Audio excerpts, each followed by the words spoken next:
than had met our eyes for many days, we were cheered by a sense that the goal was near at hand.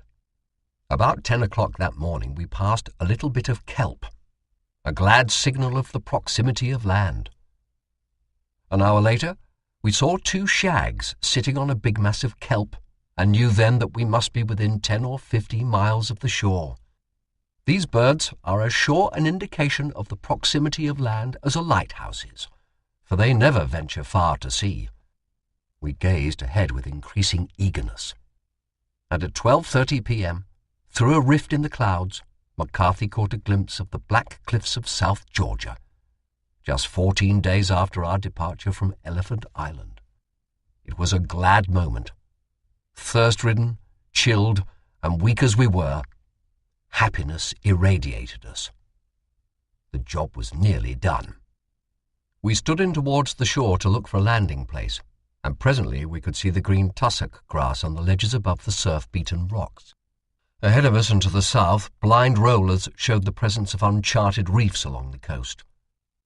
Here and there the hungry rocks were close to the surface, and over them the great waves broke, swirling viciously and spouting 30 and 40 feet into the air. The rocky coast appeared to descend sheer to the sea. Our need of water and rest was well nigh desperate, but to have attempted a landing at that time would have been suicidal. Night was drawing near, and the weather indications were not favourable. There was nothing for it but to haul off till the following morning. So we stood away on the starboard tack until we had made what appeared to be a safe offing. Then we hove to in the high westerly swell. The hours passed slowly as we waited the dawn, which would herald, we fondly hoped, the last stage of our journey. Our thirst was a torment, and we could scarcely touch our food. The cold seemed to strike right through our weakened bodies. At 5 a.m. the wind shifted to the northwest and quickly increased to one of the worst hurricanes any of us had ever experienced. A great cross-sea was running, and the wind simply shrieked as it tore the tops off the waves and converted the whole seascape into a haze of driving spray.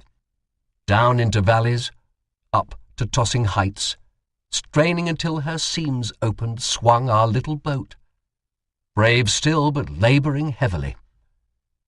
We knew that the wind and set of the sea was driving us ashore, but we could do nothing. The dawn showed us a storm-torn ocean, and the morning passed without bringing us a sight of the land. But at 1 p.m., through a rift in the flying mists, we got a glimpse of the huge crags of the island and realized that our position had become desperate. We were on a dead lee shore, and we could gauge our approach to the unseen cliffs by the roar of the breakers against the sheer walls of rock. I ordered the double-reefed mainsail to be set in the hope that we might claw off, and this attempt increased the strain upon the boat. The James Caird was bumping heavily, and the water was pouring in everywhere. Our thirst was forgotten in the realization of our imminent danger as we bailed unceasingly and adjusted our weights from time to time. Occasional glimpses showed that the shore was nearer. I knew that Anukau Island lay to the south of us, but our small and badly marked chart showed uncertain reefs in the passage between the island and the mainland, and I dared not trust it. Though as a last resort we could try to lie under the lee of the island. The afternoon wore away as we edged down the coast with the thunder of the breakers in our ears. The approach of evening found us still some distance from Anukau Island, and, dimly in the twilight, we could see a snow-capped mountain looming above us. The chance of surviving the night, with the driving gale and the implacable sea forcing us onto the lee shore, seemed small. I think most of us had a feeling that the end was very near. Just after 6 p.m. in the dark, as the boat was in the yeasty backwash from the seas flung from this iron-bound coast, then, just when things looked their worst, they changed for the best. I have marvelled often at the thin line that divides success from failure and the sudden turn that leads from apparently certain disaster to comparative safety. The wind suddenly shifted, and we were free once more to make an offing. Almost as soon as the gale ceased, the pin that locked the mast to the thwart fell out. It must have been on the point of doing this throughout the hurricane, and if it had gone, Nothing could have saved us. The mast would have snapped like a carrot. Our backstays had carried away once before when iced up and were not too strongly fastened now. We were thankful indeed for the mercy that had held that pin in its place throughout the hurricane. We stood offshore again, tired almost to the point of apathy. Our water had long been finished. The last was about a pint of hairy liquid which we strained through a bit of gauze from the medicine chest. The pangs of thirst attacked us with redoubled intensity, and I felt that we must make a landing on the following day at almost any hazard. The night wore on. We were very tired. We longed for day. When at last the dawn came on the morning of May the 10th, there was practically no wind, but a high cross-sea was running. We made slow progress towards the shore. About 8 a.m., the wind backed to the northwest and threatened another blow. We had sighted in the meantime a big indentation which I thought must be King Haakon Bay, and I decided that we must land there. We set the bows of the boat towards the bay and ran before the freshening gale. Soon we had angry reefs on either side. Great glaciers came down to the sea and offered no landing place. The sea spouted on the reefs and thundered against the shore. About noon, we sighted a line of jagged reef, like blackened teeth, that seemed to bar the entrance to the bay. Inside, comparatively smooth water stretched 8 or 9 miles to the head of the bay. A gap in the reef appeared, and we made for it. But the fates had another rebuff for us. The wind shifted and blew from the east right out of the bay. We could see the way through the reef, but we could not approach it directly. That afternoon we bore up, tacking 5 times in the strong wind. The last tack enabled us to get through, and at last we were in the wide mouth of the bay. Dusk was approaching. A small cove with a boulder-strewn beach guarded by a reef made a break in the cliffs on the south side of the bay, and we turned in that direction. I stood in the bows directing the steering as we ran through the kelp and made the passage of the reef. The entrance was so narrow that we had to take in the oars, and the swell was piling itself right over the reef into the cove.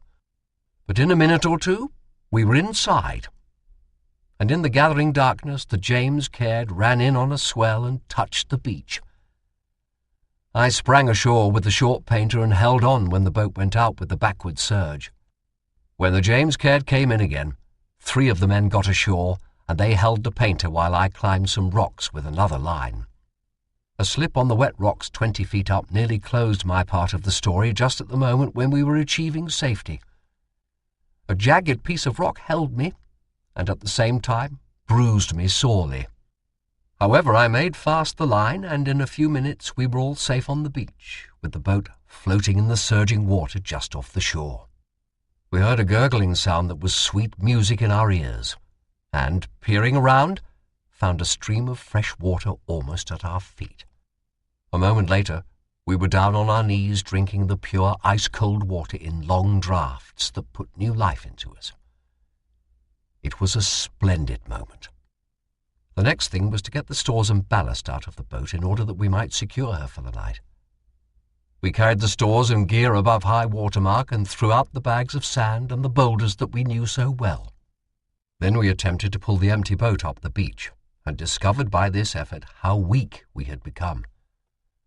Our united strength was not sufficient to get the James Caird clear of the water.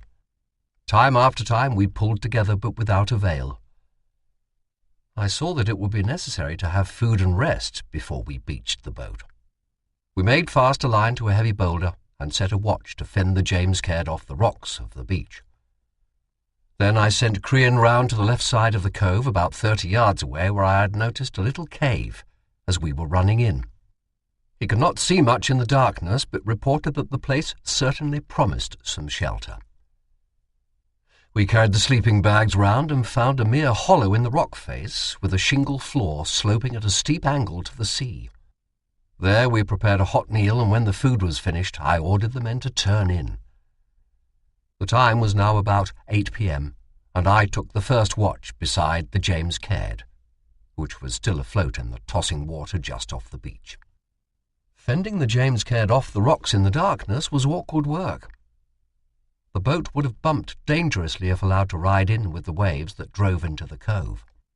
I found a flat rock for my feet, which were in a bad way owing to cold, wetness, and lack of exercise in the boat, and during the next few hours I laboured to keep the James Caird clear of the beach. Occasionally I had to rush into the seething water. Then, as a wave receded, I let the boat out on the alpine rope so as to avoid a sudden jerk. The heavy painter had been lost when the sea anchor went adrift. The James Caird could be seen but dimly in the cove, where the high black cliffs made the darkness almost complete, and the strain upon one's attention was great. After several hours had passed, I found that my desire for sleep was becoming irresistible, and at 1 a.m. I called Crean. I could hear him groaning as he stumbled over the sharp rocks on his way down the beach. While he was taking care of the James Caird, she got adrift, and we had some anxious moments. Fortunately, she went across towards the cave, and we secured her, unharmed. The loss or destruction of the boat at this stage would have been a very serious matter, since we probably would have found it impossible to leave the cove except by sea. The cliffs and glaciers around offered no practicable path towards the head of the bay. I arranged for 1-hour watches during the remainder of the night, and then took Crean's place among the sleeping men, and got some sleep before the dawn came. The sea went down in the early hours of the morning, May the 11th, and after sunrise we were able to set about getting the boat ashore, first bracing ourselves for the task with another meal. We were all weak still. We cut off the topsides and took out all the movable gear. Then we waited for Byron's great 9th wave, and when it lifted the James Caird in, we held her, and by dint of great exertion worked her round broadside to the sea. Inch by inch, we dragged her up until we reached the fringe of the tussock grass, and knew that the boat was above high water mark. The rise of the tide was about 5 feet, and at spring tide the water must have reached almost to the edge of the tussock grass. The completion of this job removed our immediate anxieties, and we were free to examine our surroundings and plan the next move. The day was bright and clear. King Haakon Bay is an 8-mile sound penetrating the coast of South Georgia in an easterly direction. We had noticed that the northern and southern sides of the sound were formed by steep mountain ranges, their flanks furrowed by mighty glaciers, the outlets of the great ice sheet of the interior. It was obvious that these glaciers and the precipitous slopes of the mountains barred our way inland from the cove. We must sail to the head of the sound. Swirling clouds and mist wreaths had obscured our view of the sound when we were entering, but glimpses of snow slopes had given us hope that an overland journey could be begun from that point. A few patches of very rough tussocky land dotted with little tarns lay between the glaciers along the foot of the mountains, which were heavily scarred with scree slopes. Several magnificent peaks and crags gazed out across their snowy domains to the sparkling waters of the Sound. Our cove lay a little inside the southern headland of King Haakon Bay. A narrow break in the cliffs, which were about 100 feet high at this point, formed the entrance to the cove. The cliffs continued inside the cove on each side and merged into a hill which descended at a steep slope to the boulder beach. The slope, which carried tussock grass, was not continuous. It eased at 2 points into little peaty swamp terraces, dotted with frozen pools and drained by 2 small streams. Our cave was a recess in the cliff on the left-hand end of the beach. The rocky face of the cliff was undercut at this point, and the shingle thrown up by the waves formed a steep slope which we reduced to about 1 in 6 by scraping the stones away from the inside. Later we strewed the rough floor with the dead, nearly dry underleaves of the tussock grass so as to form a slightly soft bed for our sleeping bags. Water had trickled down the face of the cliff and formed long icicles which hung down in front of the cave to the length of about 15 feet. These icicles provided shelter, and when we had spread our sails below them, with the assistance of oars, we had quarters that, in the circumstances, had to be regarded as reasonably comfortable. The camp at least was dry, and we moved our gear there with confidence. We built a fireplace and arranged our sleeping bags and blankets around it. The cave was about 8 feet deep and 12 feet wide at the entrance. While the camp was being arranged, Crean and I climbed the tussock slope behind the beach and reached the top of a headland overlooking the sound. There we found the nests of albatrosses, and much to our delight the nests contained young birds. The fledglings were fat and lusty, and we had no hesitation about deciding that they were destined to die at an early age.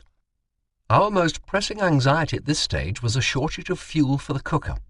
We had rations for 10 more days, and we knew now that we could get birds for food. But if we were to have hot meals, we must secure fuel. The store of petroleum carried in the boat was running very low, and it seemed necessary to keep some quantity for use on the overland journey that lay ahead of us. A sea elephant or a seal would have provided fuel as well as food, but we could see none in the neighborhood. During the morning we started a fire in the cave with wood from the top sides of the boat, and though the dense smoke from the damp sticks inflamed our tired eyes, the warmth and the prospect of hot food were ample compensation. Crean was cook that day, and I suggested to him that he should wear his goggles, which he happened to have brought with him. The goggles helped him a great deal as he bent over the fire and tended the stew. And what a stew it was! The young albatrosses weighed about 14 pounds each fresh killed, and we estimated that they weighed at least 6 pounds each when cleaned and dressed for the pot. 4 birds went into the pot for 6 men with a Bovril ration for thickening. The flesh was white and succulent, and the bones, not fully formed, almost melted in our mouths. That was a memorable meal. When we had eaten our fill, we dried our tobacco in the embers of the fire and smoked contentedly. We made an attempt to dry our clothes, which were soaked with salt water, but did not meet with much success. We could not afford to have a fire except for cooking purposes until blubber or driftwood had come our way. The final stage of the journey had still to be attempted. I realized that the condition of the party generally, and particularly of McNeish and Vincent, would prevent us putting to sea again, except under pressure of dire necessity. Our boat, moreover, had been weakened by the cutting away of the topsides, and I doubted if we could weather the island. We were still 150 miles away from Stromness whaling station by sea. The alternative was to attempt the crossing of the island.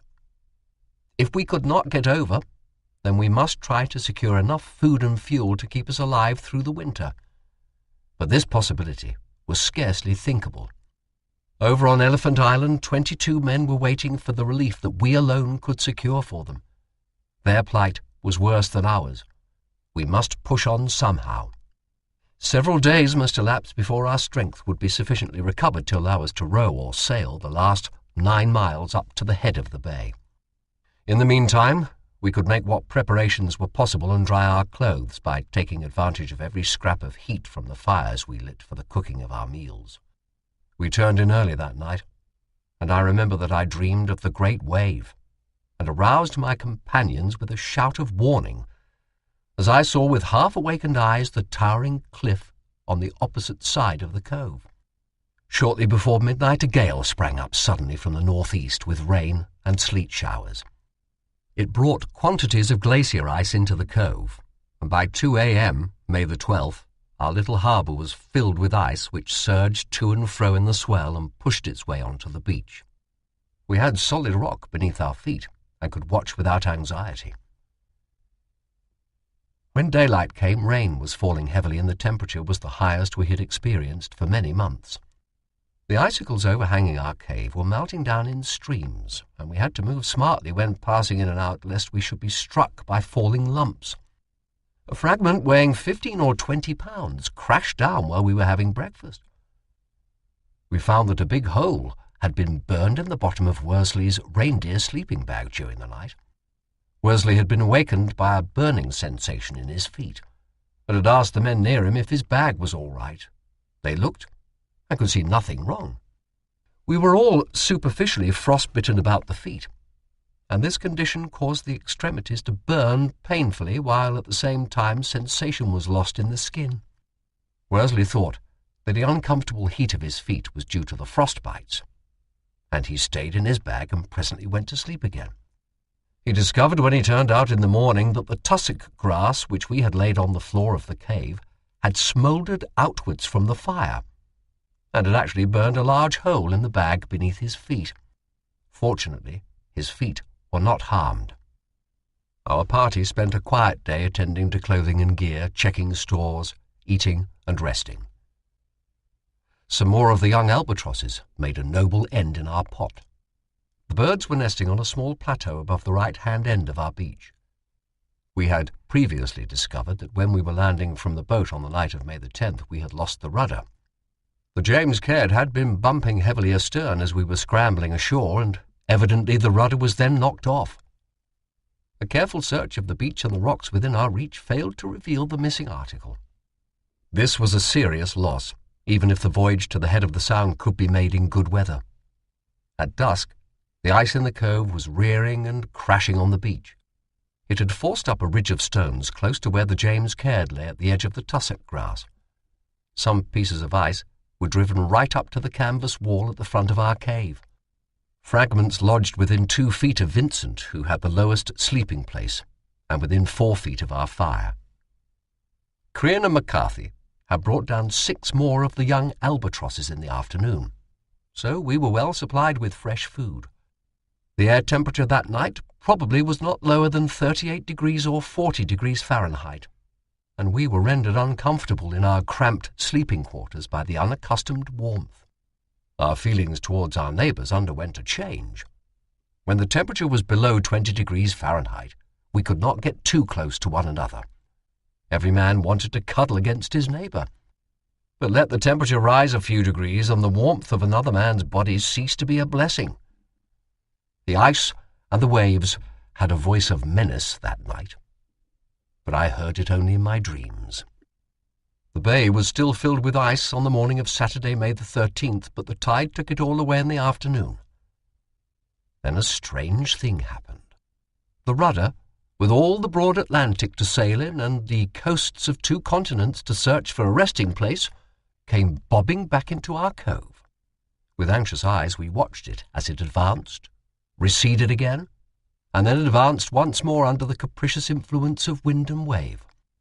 Nearer and nearer it came as we waited on the shore, oars in hand, and at last we were able to seize it. Surely a remarkable salvage. The day was bright and clear, our clothes were drying, and our strength was returning. Running water made a musical sound down the tussock slope and among the boulders. We carried our blankets up the hill and tried to dry them in the breeze 300 feet above sea level. In the afternoon, we began to prepare the James Caird for the journey to the head of King Haakon Bay. A noon observation on this day gave our latitude as 54 degrees 10 minutes 47 seconds south. But according to the German chart, the position should have been 54 degrees 12 minutes south. Probably Worsley's observation was the more accurate. We were able to keep the fire alight until we went to sleep that night, for while climbing the rocks above the cove I had seen at the foot of a cliff a broken spar, which had been thrown up by the waves. We could reach this spar by climbing down the cliff, and with a reserve supply of fuel thus in sight we could afford to burn the fragments of the James Caird's topsides more freely. During the morning of this day, May the 13th, Worsley and I tramped across the hills in a northeasterly direction with the object of getting a view of the Sound and possibly gathering some information that would be useful to us in the next stage of our journey. It was exhausting work, but after covering about 2.5 miles in 2 hours, we were able to look east up the bay. We could not see very much of the country that we would have to cross in order to reach the whaling station on the other side of the island. We had passed several brooks and frozen tarns, and at a point where we had to take to the beach on the shore of the Sound we found some wreckage. An 18-foot pine spar, probably part of a ship's topmast, several pieces of timber, and a little model of a ship's hull, evidently a child's toy. We wondered what tragedy that pitiful little plaything indicated. We encountered also some gentoo penguins and a young sea elephant, which Worsley killed. When we got back to the cave at 3 p.m., tired, hungry, but rather pleased with ourselves, we found a splendid meal of stewed albatross chicken waiting for us.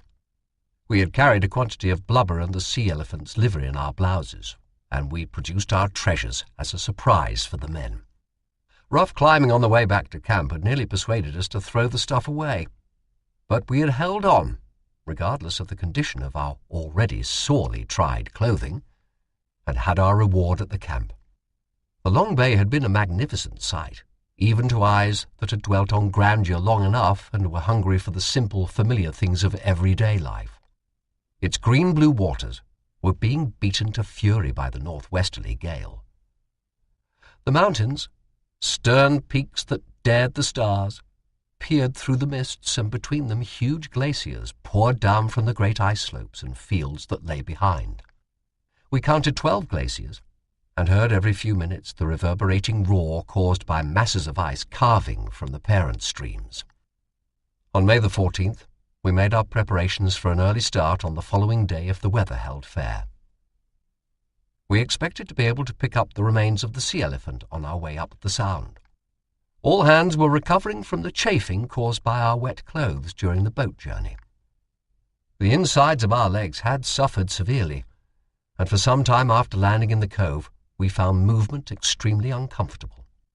We paid our last visit to the nests of the albatrosses, which were situated on a little undulating plateau above the cave amid tussocks, snow patches, and little frozen tarns.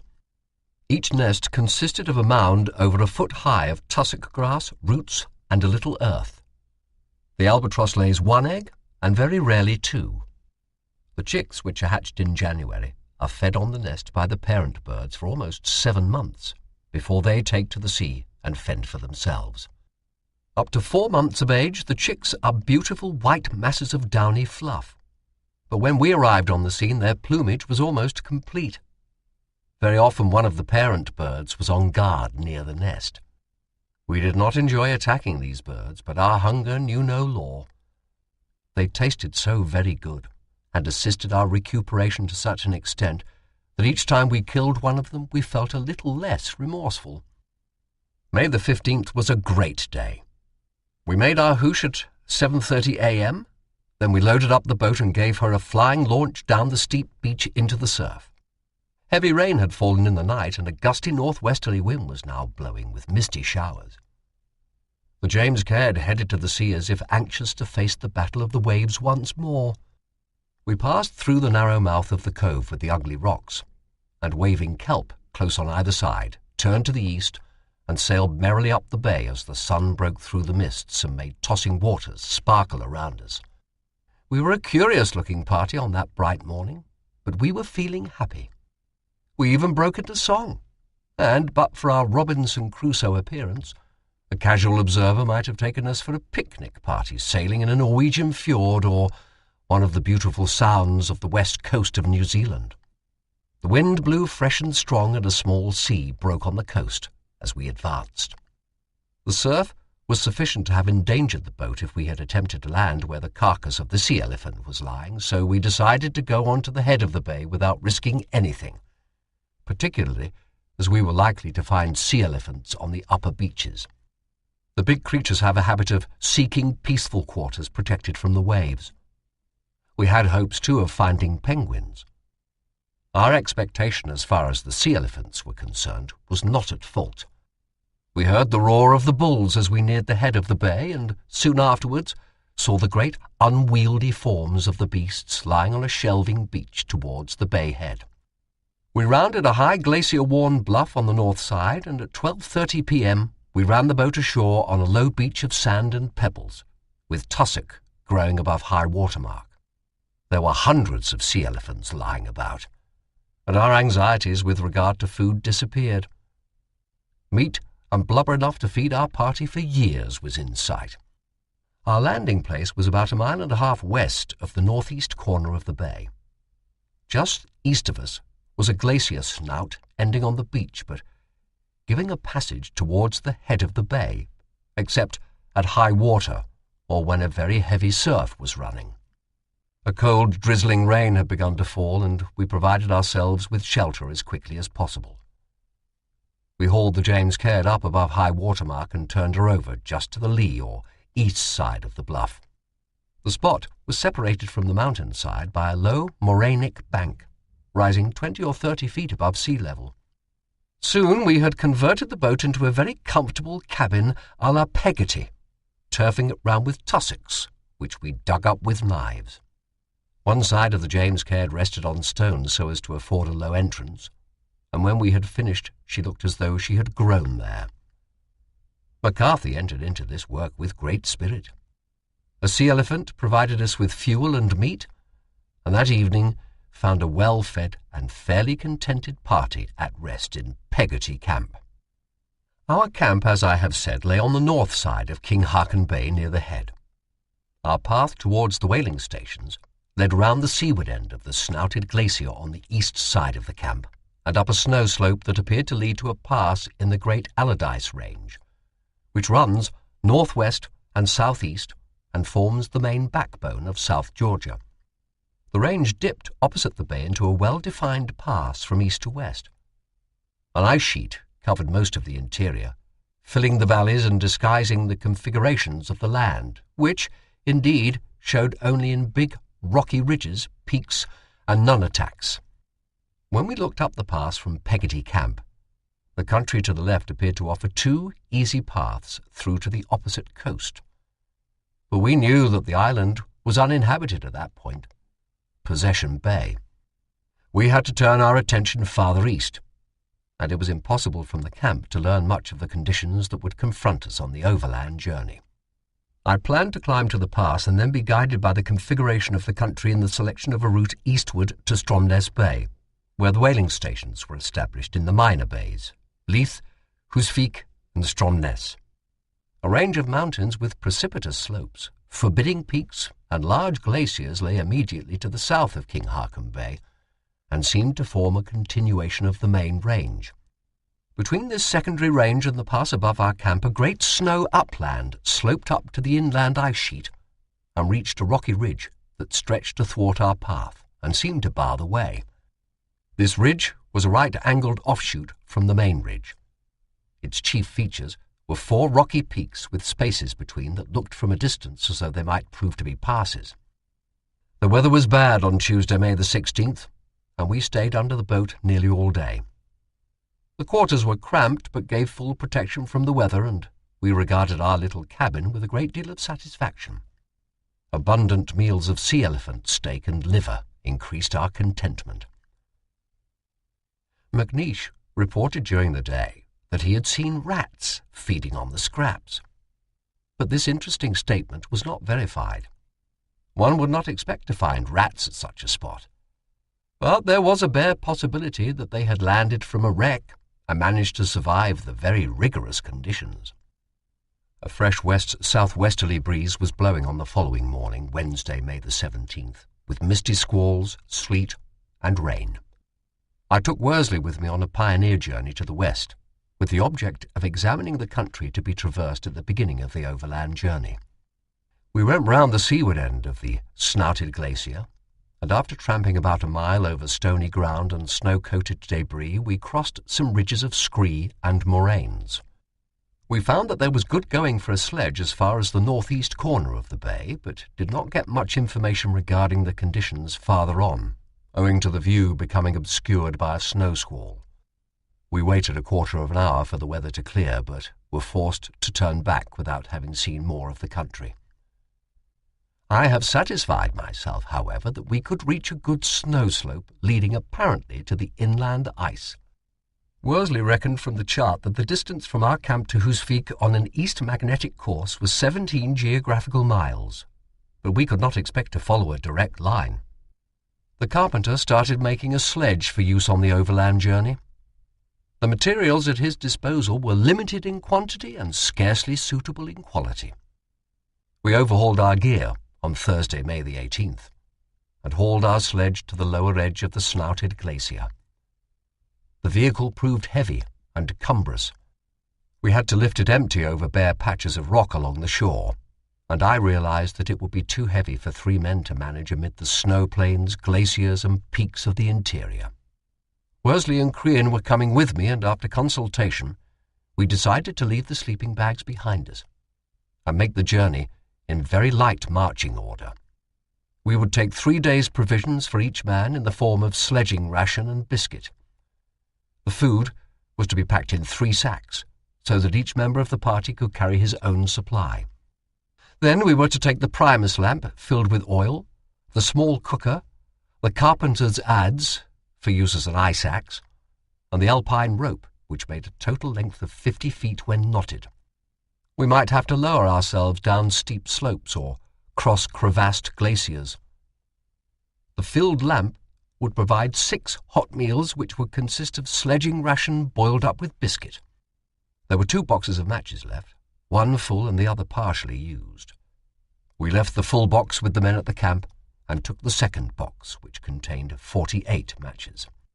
I was unfortunate as regarded footgear, since I had given away my heavy Burberry boots on the floe, and had now a comparatively light pair in poor condition. The carpenter assisted me by putting several screws in the sole of each boot, with the object of providing a grip on the ice.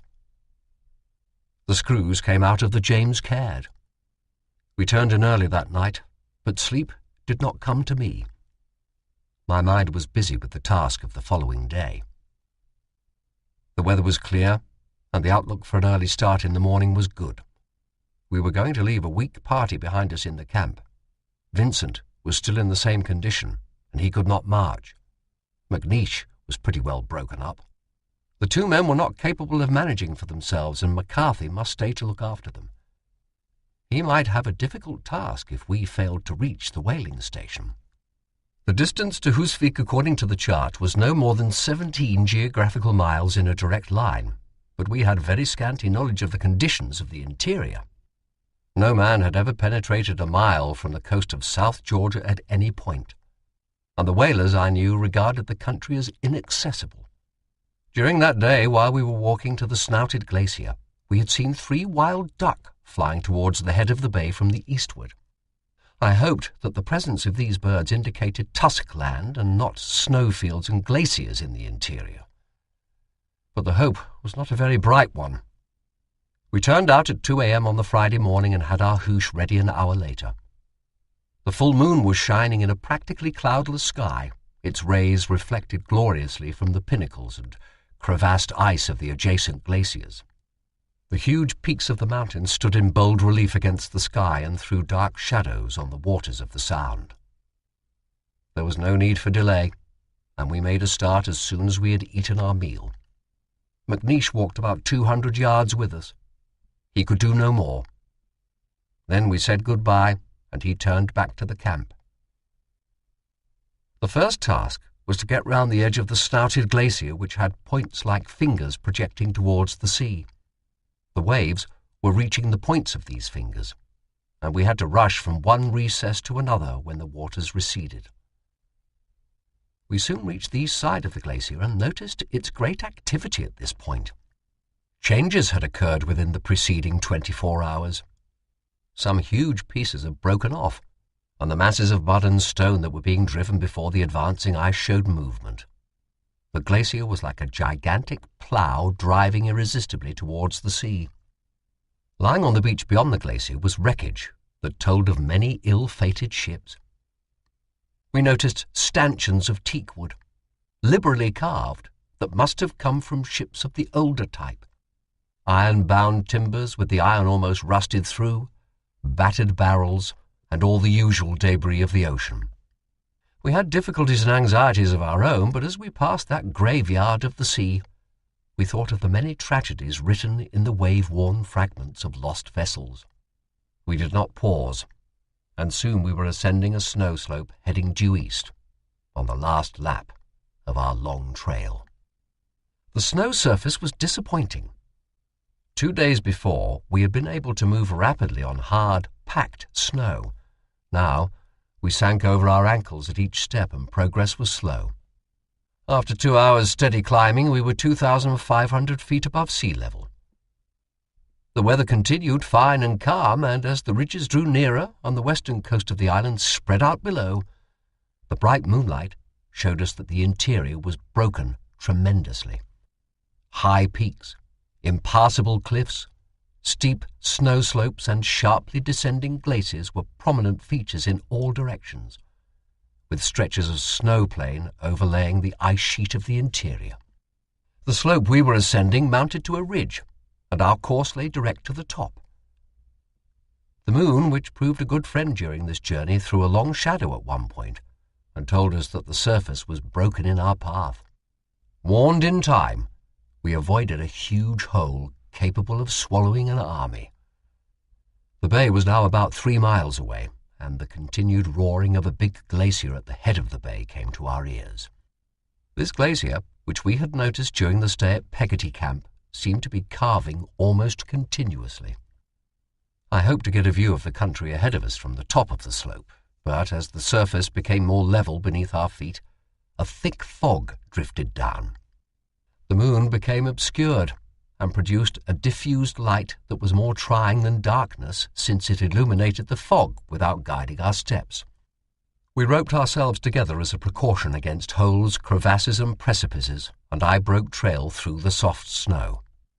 With almost the full length of the rope between myself and the last man, we were able to steer an approximately straight course, since if I veered to the right or the left when marching into the blank wall of the fog, the last man on the rope could shout a direction.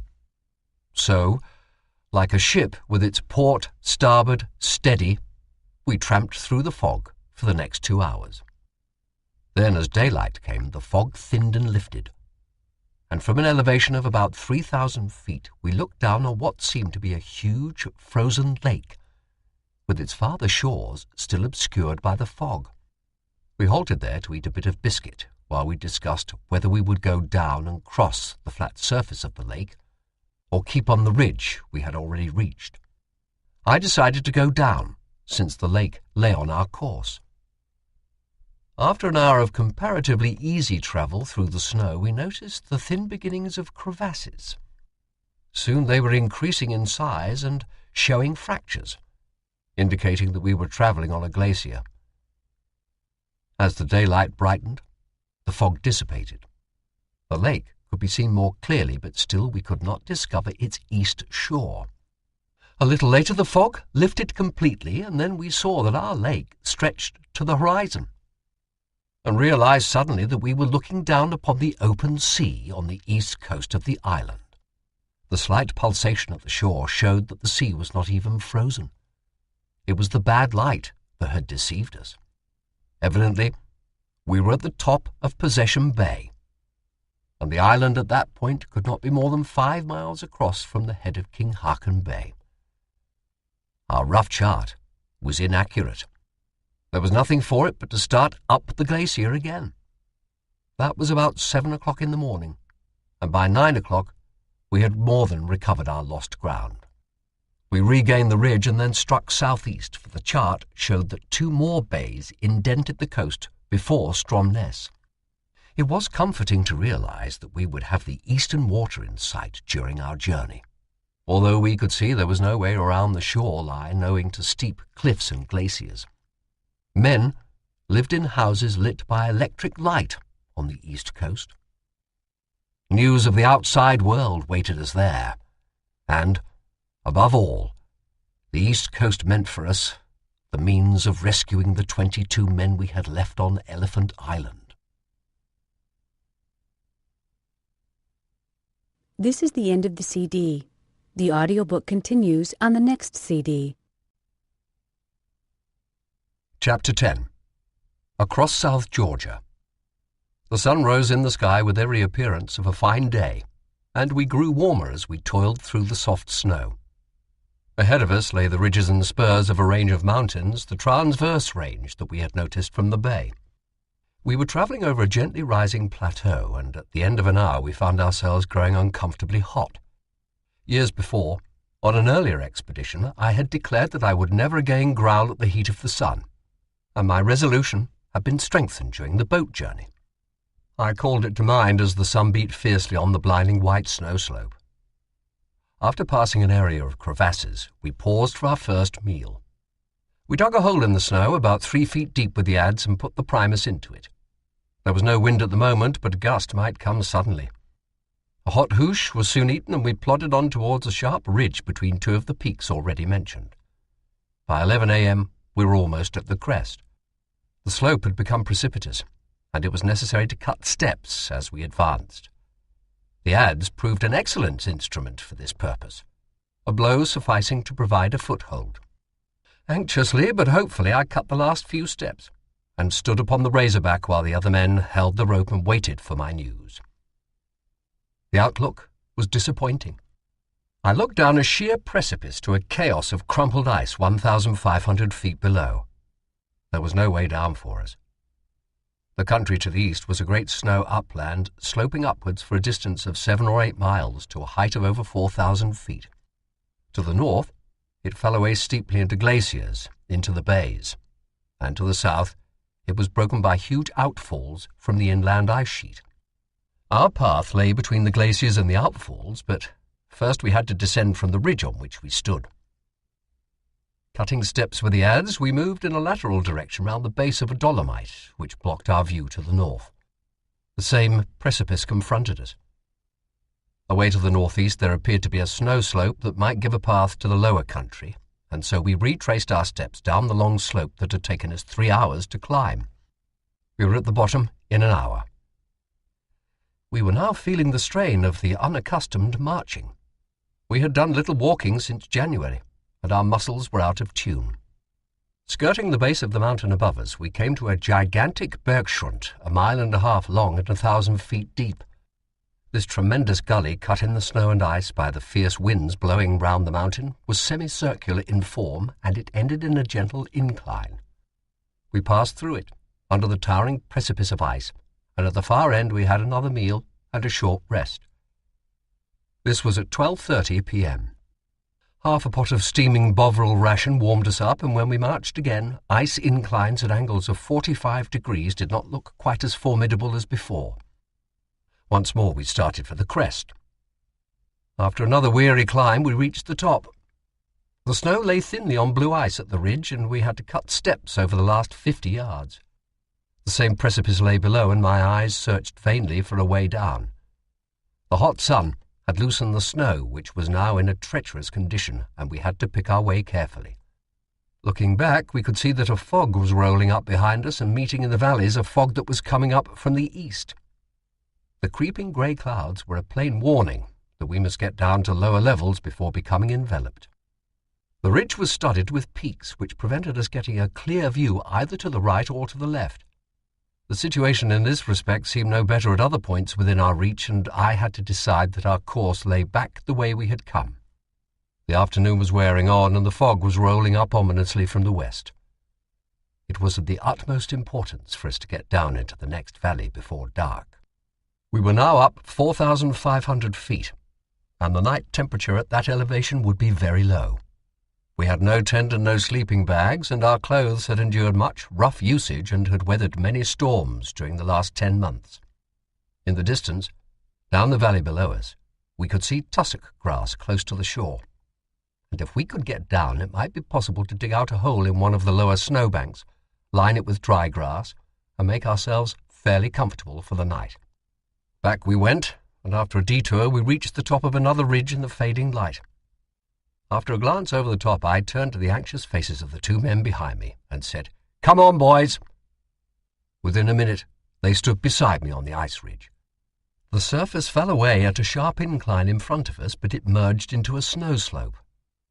We could not see the bottom clearly owing to mist and bad light, and the possibility of the slope ending in a sheer fall occurred to us.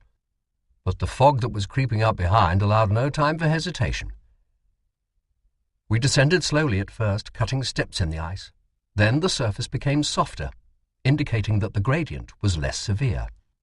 There could be no turning back now, so we unroped and slid in the fashion of youthful days. When we stopped on the snowbank at the foot of the slope, we found that we had descended at least 900 feet in 2 or 3 minutes. We looked back and saw the grey fingers of the fog appearing on the ridge as though reaching after the intruders into untrodden wilds. But we had escaped. The country to the east was an ascending snow upland dividing the glaciers of the north coast from the outfalls of the south. We had seen from the top that our course lay between two huge masses of crevasses, and we thought that the road ahead lay clear. This belief, and the increasing cold, made us abandon the idea of camping. We had another meal at 6 p.m. A little breeze made cooking difficult in spite of the shelter provided for the cooker by a hole. Crean was the cook, and Worsley and I lay on the snow to windward of the lamp so as to break the wind with our bodies. The meal over, we started up the long, gentle ascent. Night was upon us, and for an hour we plodded along in almost complete darkness, watching warily for signs of crevasses. Then about 8 p.m., a glow which we had seen behind the jagged peaks resolved itself into the full moon, which rose ahead of us and made a silver pathway for our feet. Along that pathway, in the wake of the moon, we advanced in safety, with the shadows cast by the edges of crevasses showing black on either side of us. Onwards and upwards through soft snow we marched, resting now and then on hard patches which had revealed themselves by glittering ahead of us in the white light. By midnight we were again at an elevation of about 4,000 feet.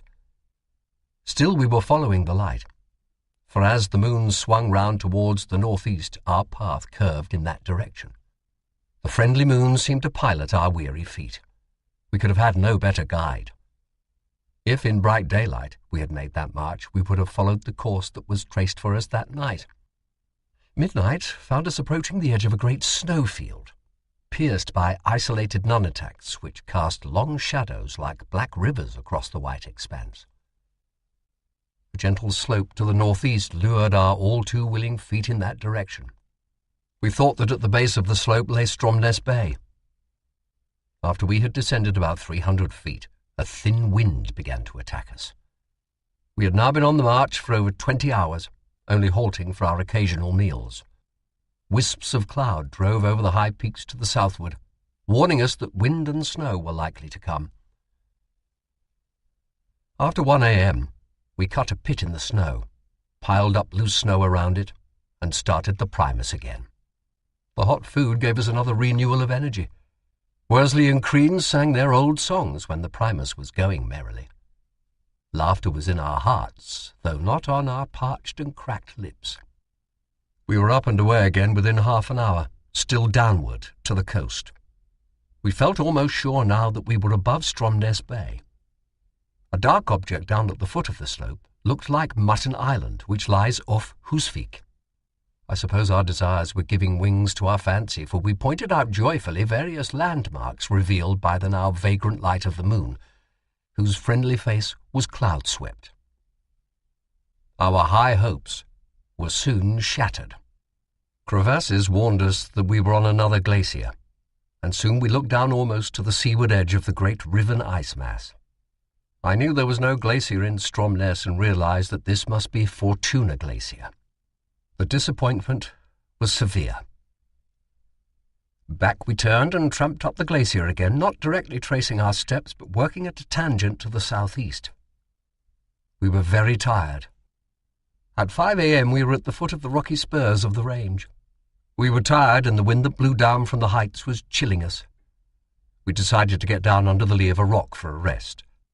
We put our sticks and the adze on the snow, sat down on them as close to one another as possible, and put our arms round each other. The wind was bringing a little drift with it, and the white dust lay on our clothes. I thought that we might be able to keep warm and have half an hour's rest this way. Within a minute, my two companions were fast asleep. I realized that it would be disastrous if we all slumbered together, for sleep under such conditions merges into death.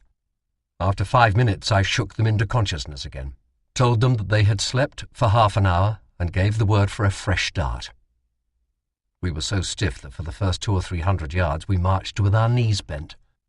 A jagged line of peaks with a gap like a broken tooth confronted us. This was the ridge that runs in a southerly direction from Fortuna Bay, and our course eastward to Stromness lay across it. A very steep slope led up to the ridge, and an icy wind burst through the gap. We went through the gap at 6 a.m. with anxious hearts as well as weary bodies. If the farther slope had proved impassable, our situation would have been almost desperate. But the worst was turning to the best for us. The twisted wave-like rock formations of Husvik harbour appeared right ahead in the opening of dawn. Without a word, we shook hands with one another. To our minds, the journey was over, though, as a matter of fact, 12 miles of difficult country had still to be traversed. A gentle snow slope descended at our feet towards a valley that separated our ridge from the hills immediately behind Husvik, and as we stood gazing, Worsley said solemnly, "Boss, it looks too good to be true." Down we went, to be checked presently by the sight of water 2,500 feet below. We could see the little wave ripples on the black beach, penguins strutting to and fro, and dark objects that looked like seals lolling lazily on the sand. This was an eastern arm of Fortuna Bay, separated by the ridge from the arm we had seen below us during the night. The slope we were traversing appeared to end in a precipice above this beach. But our revived spirits were not to be damped by difficulties on the last stage of the journey, and we camped cheerfully for breakfast. While Worsley and Crean were digging a hole for the lamp and starting the cooker, I climbed a ridge above us, cutting steps with the adze in order to secure an extended view of the country below. At 6:30 a.m., I thought I heard the sound of a steam whistle. I dared not be certain, for I knew that the men at the whaling station would be called from their beds about that time. Descending to the camp, I told the others, and in intense excitement, we watched the chronometer for 7 o'clock, when the whalers would be summoned to work. Right to the minute, the steam whistle came to us, borne clearly on the wind across the intervening miles of rock and snow. Never had any one of us heard sweeter music. It was the first sound created by outside human agency that had come to our ears since we left Stromness Bay in December 1914. That whistle told us that men were living near, that ships were ready, and that within a few hours we should be on our way back to Elephant Island to the rescue of the men waiting there under the watch and ward of Wild. It was a moment hard to describe. Pain and ache, boat journeys, marches, hunger and fatigue seemed to belong to the limbo of forgotten things, and there remained only the perfect contentment that comes of work accomplished. My examination of the country from a higher point had not provided definite information, and after descending I put the situation before Worsley and Crean. Our obvious course lay down a snow slope in the direction of Husvik. "Boys," I said, "this snow slope seems to end in a precipice, but perhaps there is no precipice. If we don't go down, we shall have to make a detour of at least 5 miles before we reach level going. What shall it be?" They both replied at once, "Try the slope." So we started away again downwards. We abandoned the Primus lamp, now empty, at the breakfast camp, and carried with us 1 ration and a biscuit each.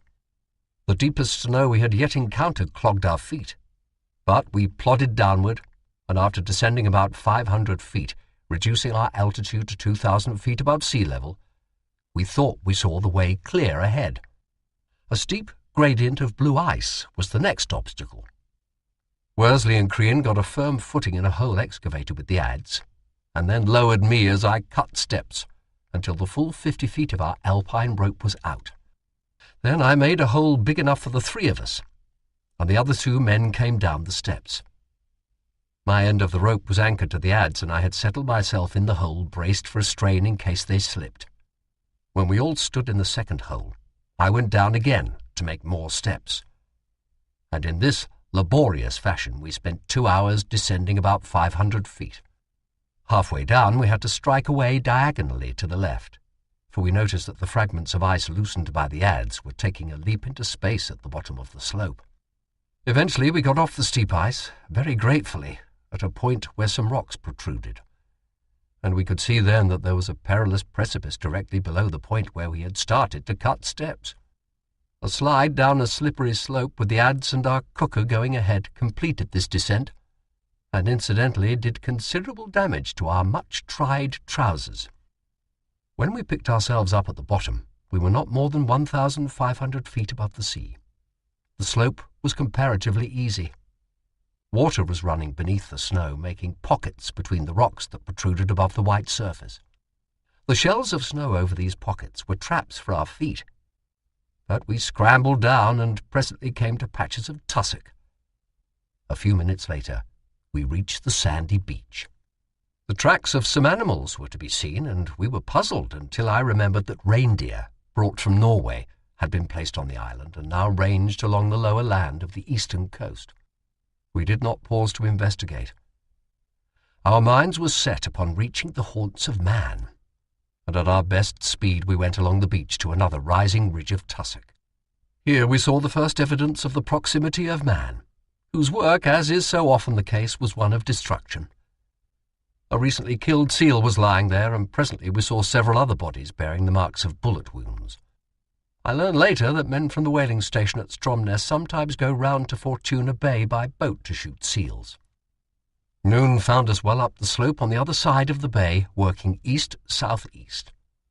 And half an hour later, we were on a flat plateau with one more ridge to cross before we descended into Husvik. I was leading the way over this plateau when I suddenly found myself up to my knees in water and quickly sinking deeper through the snow crust.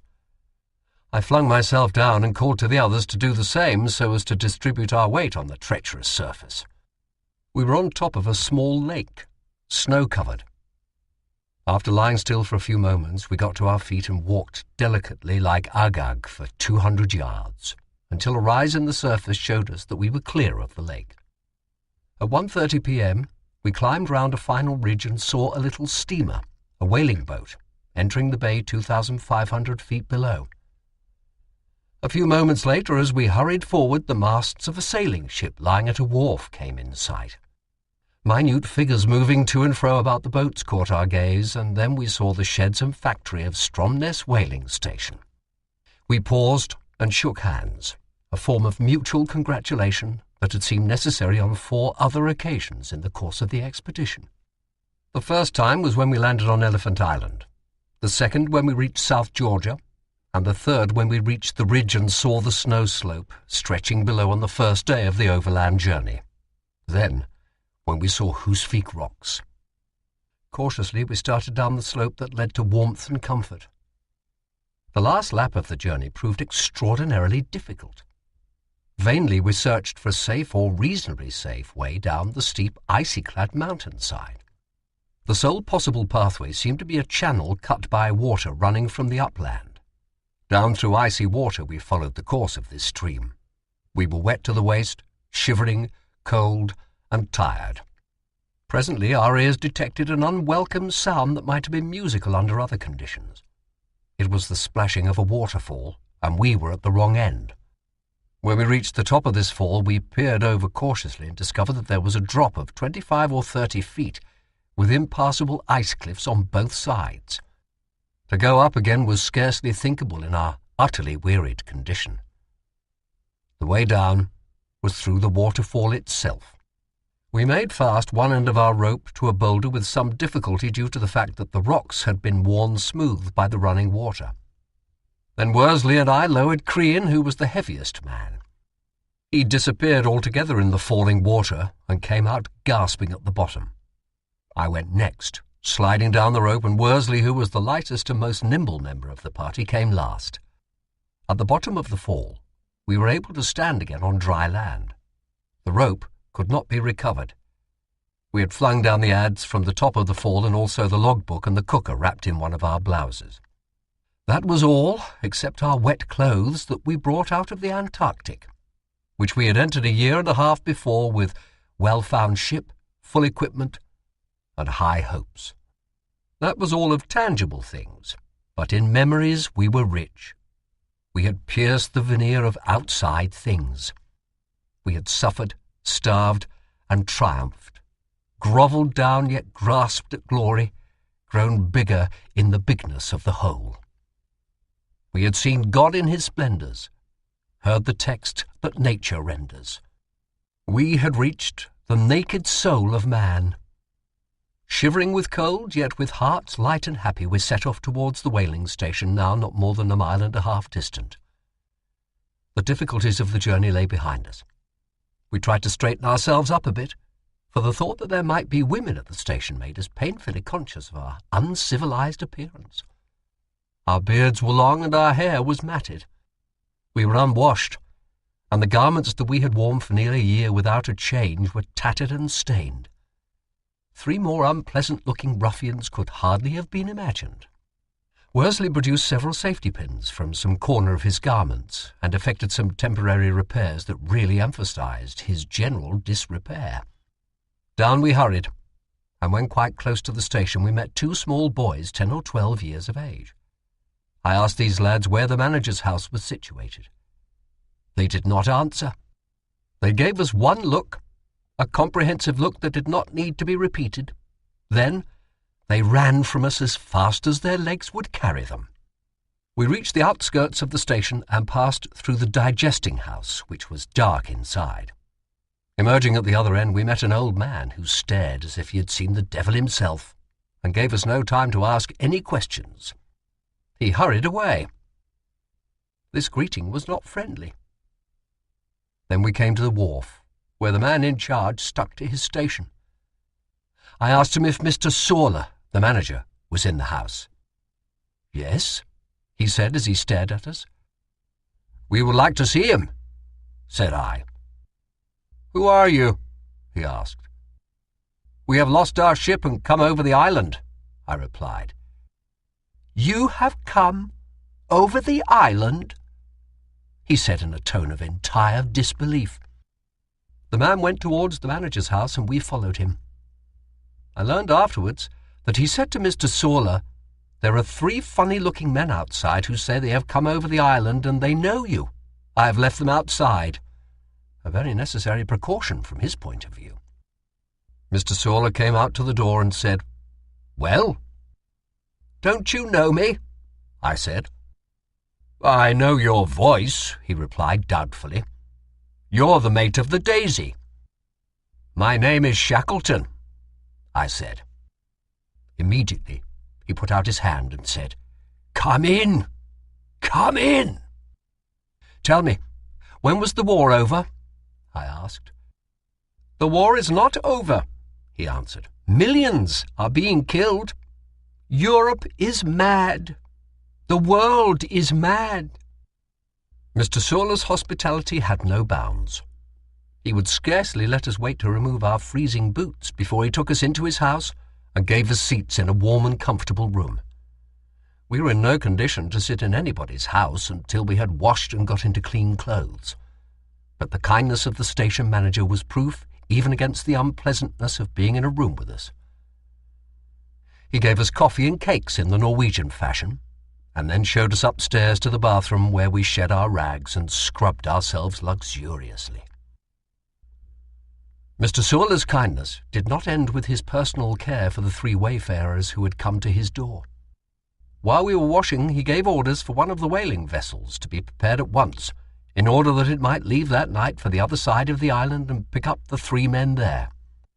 The whalers knew King Haakon Bay, though they never worked on that side of the island.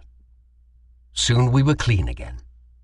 Then we put on delightful new clothes supplied from the station stores and got rid of our superfluous hair. Within an hour or 2 we had ceased to be savages and had become civilized men again. Then came a splendid meal while Mr. Sawler told us of the arrangements he had made, and we discussed plans for the rescue of the main party on Elephant Island. I arranged that Worsley should go with the relief ship to show the exact spot where the carpenter and his 2 companions were camped, while I started to prepare for the relief of the party on Elephant Island. The whaling vessel that was going round to King Haakon Bay was expected back on the Monday morning, and was to call at Grytviken harbour, the port from which we had sailed in December 1914, in order that the magistrate resident there might be informed of the fate of the Endurance. It was possible that letters were awaiting us there. Worsley went aboard the whaler at 10 o'clock that night and turned in. The next day, the relief ship entered King Haakon Bay, and he reached Peggotty Camp in a boat. The 3 men were delighted beyond measure to know that we had made the crossing in safety, and that their wait under the upturned James Caird was ended. Curiously enough, they did not recognize Worsley, who had left them a hairy, dirty ruffian and had returned his spruce and shaven self. They thought he was one of the whalers. When one of them asked why no member of the party had come round with the relief, Worsley said, "What do you mean?" "We thought the boss or one of the others would come round," they explained. "What's the matter with you?" said Worsley. Then it suddenly dawned upon them that they were talking to the man who had been their close companion for a year and a half. Within a few minutes, the whalers had moved our bits of gear into their boat. They towed off the James Caird and hoisted her to the deck of their ship. Then they started on the return voyage. Just at dusk on Monday afternoon, they entered Stromness Bay, where the men of the whaling station mustered on the beach to receive the rescued party, and to examine with professional interest the boat we had navigated across 800 miles of the stormy ocean they knew so well. When I look back at those days, I have no doubt that Providence guided us, not only across those snowfields, but across the storm-white sea that separated Elephant Island from our landing place on South Georgia. I know that during that long and racking march of 36 hours over the unnamed mountains and glaciers of South Georgia, it seemed to me often that we were 4, not 3. I said nothing to my companions on the point, but afterwards Worsley said to me, "Boss, I had a curious feeling on the march that there was another person with us." Crean confessed to the same idea. One feels the dearth of human words, the roughness of mortal speech, in trying to describe things intangible. But a record of our journeys would be incomplete without a reference to a subject very near to our hearts. Chapter 11. The Rescue. Our first night at the whaling station was blissful. Crean and I shared a beautiful room in Mr. Sawler's house with electric light and 2 beds, warm and soft. We were so comfortable that we were unable to sleep. Late at night a steward brought us tea, bread and butter and cakes, and we lay in bed revelling in the luxury of it all. Outside, a dense snowstorm, which started 2 hours after our arrival and lasted until the following day, was swirling and driving about the mountain slopes. We were thankful indeed that we had made a place of safety, for it would have gone hard with us if we had been out on the mountains that night. Deep snow lay everywhere when we got up the following morning. After breakfast, Mr. Sawler took us round to Husvik in a motor launch. We were listening avidly to his account of the war, and of all that had happened while we were out of the world of men. We were like men arisen from the dead to a world gone mad. Our minds accustomed themselves gradually to the tales of nations in arms, of deathless courage and unimagined slaughter, of a world conflict that had grown beyond all conceptions, of vast red battlefields in grimmest contrast with the frigid whiteness we had left behind us. The reader may not realize quite how difficult it was for us to envisage nearly 2 years of the most stupendous war of history. The locking of the armies in the trenches, the sinking of the Lusitania, the murder of Nurse Cavell, the use of poison gas and liquid fire, the submarine warfare, the Gallipoli campaign. 100 other incidents of the war almost stunned us at first, and then our minds began to compass the train of events and develop a perspective. I suppose our experience was unique. No other civilized men could have been as blankly ignorant of world-shaking happenings as we were when we reached Stromness whaling station. I heard the first rumour of the Aurora's misadventures in the Ross Sea from Mr. Sawler. Our host could tell me very little. He had been informed that the Aurora had broken away from winter quarters in McMurdo Sound and reached New Zealand after a long drift, and that there was no news of the shore party. His information was indefinite as to details, and I had to wait until I reached the Falkland Islands some time later before getting a definite report concerning the Aurora. The rumour that had reached South Georgia, however, made it more than ever important that I should bring out the rest of the Weddell Sea party quickly, so as to free myself for whatever effort was required on the Ross Sea side. When we reached Husvik that Sunday morning, we were warmly greeted by the magistrate, Mr. Bernstein, whom I knew of old, and the other members of the little community. Moored in the harbour was one of the largest of the whalers, the Southern Sky, owned by an English company but now laid up for the winter. I had no means of getting into communication with the owners without dangerous delay, and on my accepting all responsibility, Mr. Bernstein made arrangements for me to take this ship down to Elephant Island. I wrote out an agreement with Lloyd's for the insurance of the ship. Captain Tom, an old friend of the expedition, happened to be in Husvik with his ship, the Orwell, loading oil for use in Britain's munition works, and he at once volunteered to come with us in any capacity. I asked him to come as captain of the Southern Sky. There was no difficulty about getting a crew. The whalers were eager to assist in the rescue of men in distress. They started work that Sunday to prepare and stow the ship. Parts of the engines were ashore, but willing hands made light labour. I purchased from the station stores all the stores and equipment required, including special comforts for the men we hoped to rescue. And by Tuesday morning the Southern Sky was ready to sail. I feel it is my duty, as well as my pleasure, to thank here the Norwegian whalers of South Georgia for the sympathetic hands they stretched out to us in our need. Among memories of kindness received in many lands sundered by the seas, the recollection of the hospitality and help given to me in South Georgia ranks high. There is a brotherhood of the sea. The men who go down to the sea in ships, serving and suffering, fighting their endless battle against the caprice of wind and ocean, bring into their own horizons the perils and troubles of their brother sailormen. The Southern Sky was ready on Tuesday morning, and at 9 o'clock we steamed out of the bay, while the whistles of the whaling stations sounded a friendly farewell. We had foregathered aboard Captain Tom's ship on the Monday night with several whaling captains who were bringing up their sons to their own profession. They were old stagers, with faces lined and seamed by the storms of half a century, and they were even more interested in the story of our voyage from Elephant Island than the younger generation was. They congratulated us on having accomplished a remarkable boat journey. I do not wish to belittle our success with the pride that apes humility. Under Providence, we had overcome great difficulties and dangers, and it was pleasant to tell the tale to men who knew those sullen and treacherous southern seas. McCarthy, McNeish, and Vincent had been landed on the Monday afternoon. They were already showing some signs of increasing strength under a regime of warm quarters and abundant food. The carpenter looked woefully thin after he had emerged from a bath. He must have worn a lot of clothes when he landed from the boat, and I did not realize how he had wasted till I saw him washed and changed. He was a man over 50 years of age, and the strain had told upon him more than upon the rest of us. The rescue came just in time for him. The early part of the voyage down to Elephant Island in the Southern Sky was uneventful. At noon on Tuesday, May the 23rd, we were at sea and steaming at 10 knots on a southwesterly course.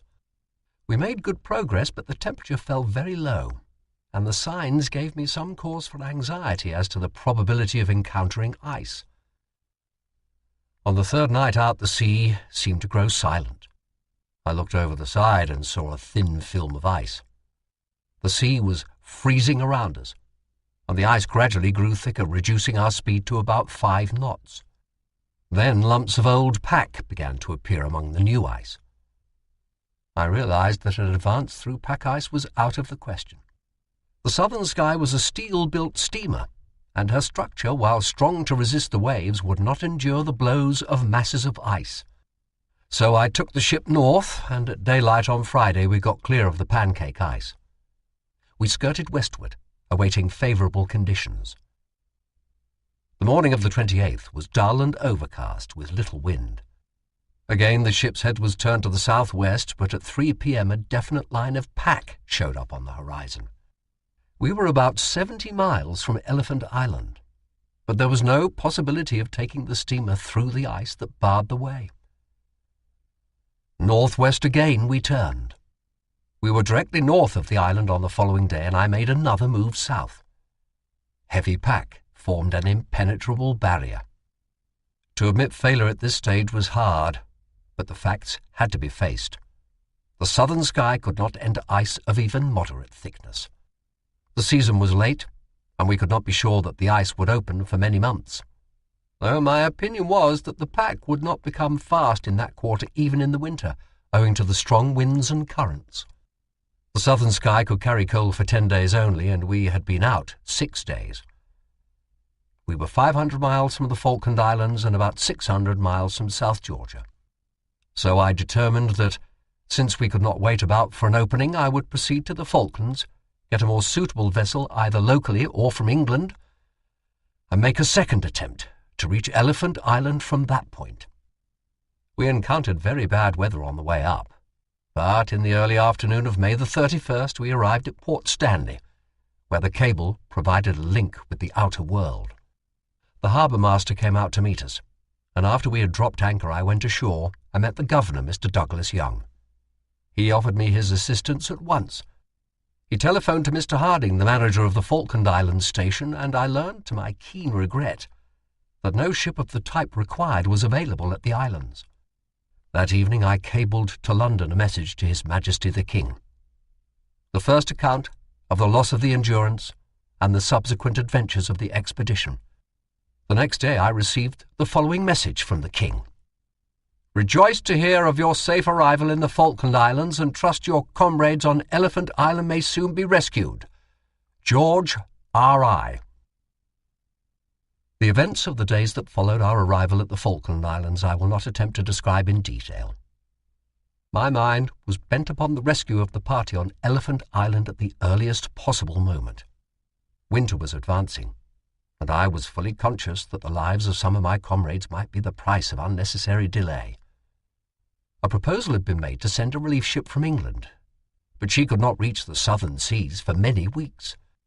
In the meantime, I got into communication with the governments of the South American republics by wireless and cable, and asked if they had any suitable ship I could use for a rescue. I wanted a wooden ship capable of pushing into loose ice with fair speed and a reasonable coal capacity. Messages of congratulations and goodwill were reaching me from all parts of the world, and the kindness of hundreds of friends in many lands was a very real comfort in a time of anxiety and stress.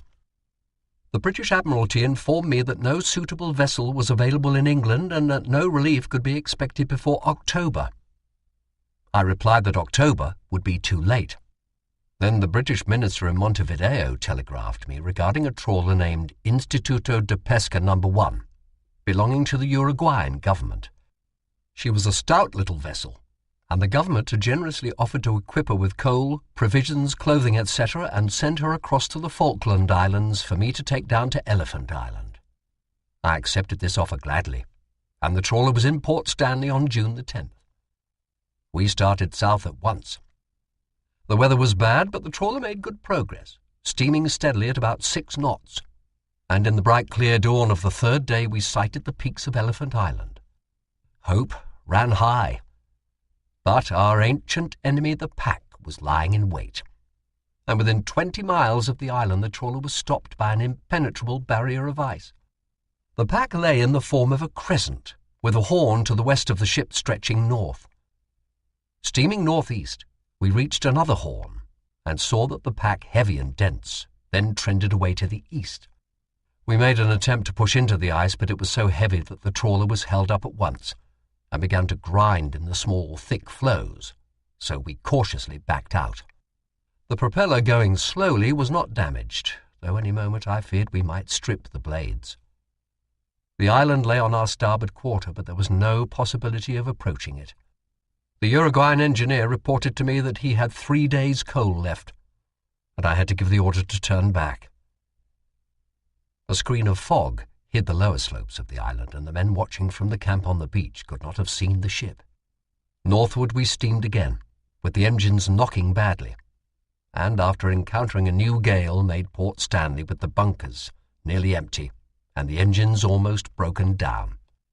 HMS Glasgow was in the port, and the British sailors gave us a hearty welcome as we steamed in. The Uruguayan government offered to send the trawler to Punta Arenas and have her dry docked there and made ready for another effort. One of the troubles of the voyage was that, according to estimate, the trawler could do 10 knots on 6 tons of coal a day, which would have given us a good margin to allow for lying off the ice. But in reality, owing to the fact that she had not been in dock for a year, she only developed a speed of 6 knots on a consumption of 10 tons a day. Time was precious, and these preparations would have taken too long. I thanked the government then for its very generous offer, and I want to say now that the kindness of the Uruguayans at this time earned my warmest gratitude. I ought to mention also the assistance given me by Lieutenant Ryan, a naval reserve officer who navigated the trawler to the Falklands and came south on the attempt at relief. The Instituto de Pesca went off to Montevideo, and I looked around for another ship. A British mail boat The Orator called at Port Stanley opportunely, and I boarded her with Worsley and Crean and crossed to Punta Arenas in the Magellan Straits. The reception we received there was heartening. The members of the British Association of Magallanes took us to their hearts. Mr. Alan MacDonald was especially prominent in his untiring efforts to assist in the rescue of our 22 companions on Elephant Island. He worked day and night, and it was mainly due to him that within 3 days they had raised a sum of £1,500 amongst themselves, chartered the schooner Emma, and equipped her for our use. She was a 40-year-old oak schooner, strong and seaworthy, with an auxiliary oil engine. Out of the complement of 10 men, all told, who were manning the ship, there were 8 different nationalities, but they were all good fellows and understood perfectly what was wanted. The Chilean government lent us a small steamer, the Yelcho, to tow us part of the way. She could not touch ice, though, as she was built of steel. However, on July the 12th we passed her our tow rope and proceeded on our way.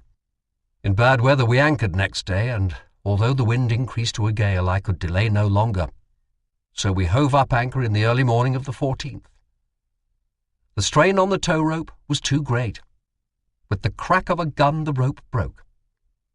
Next day the gale continued, and I will quote from the log of the Emma which Worsley kept as navigating officer. 9 a.m. Fresh, increasing gale. Very rough, lumpy sea. 10 a.m. tow rope parted. 12 noon, similar weather.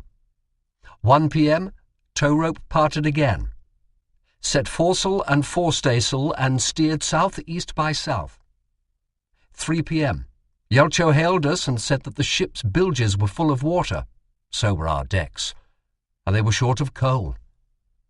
Sir Ernest told them that they could return to harbour. After this, the Yelcho steamed into San Sebastian Bay.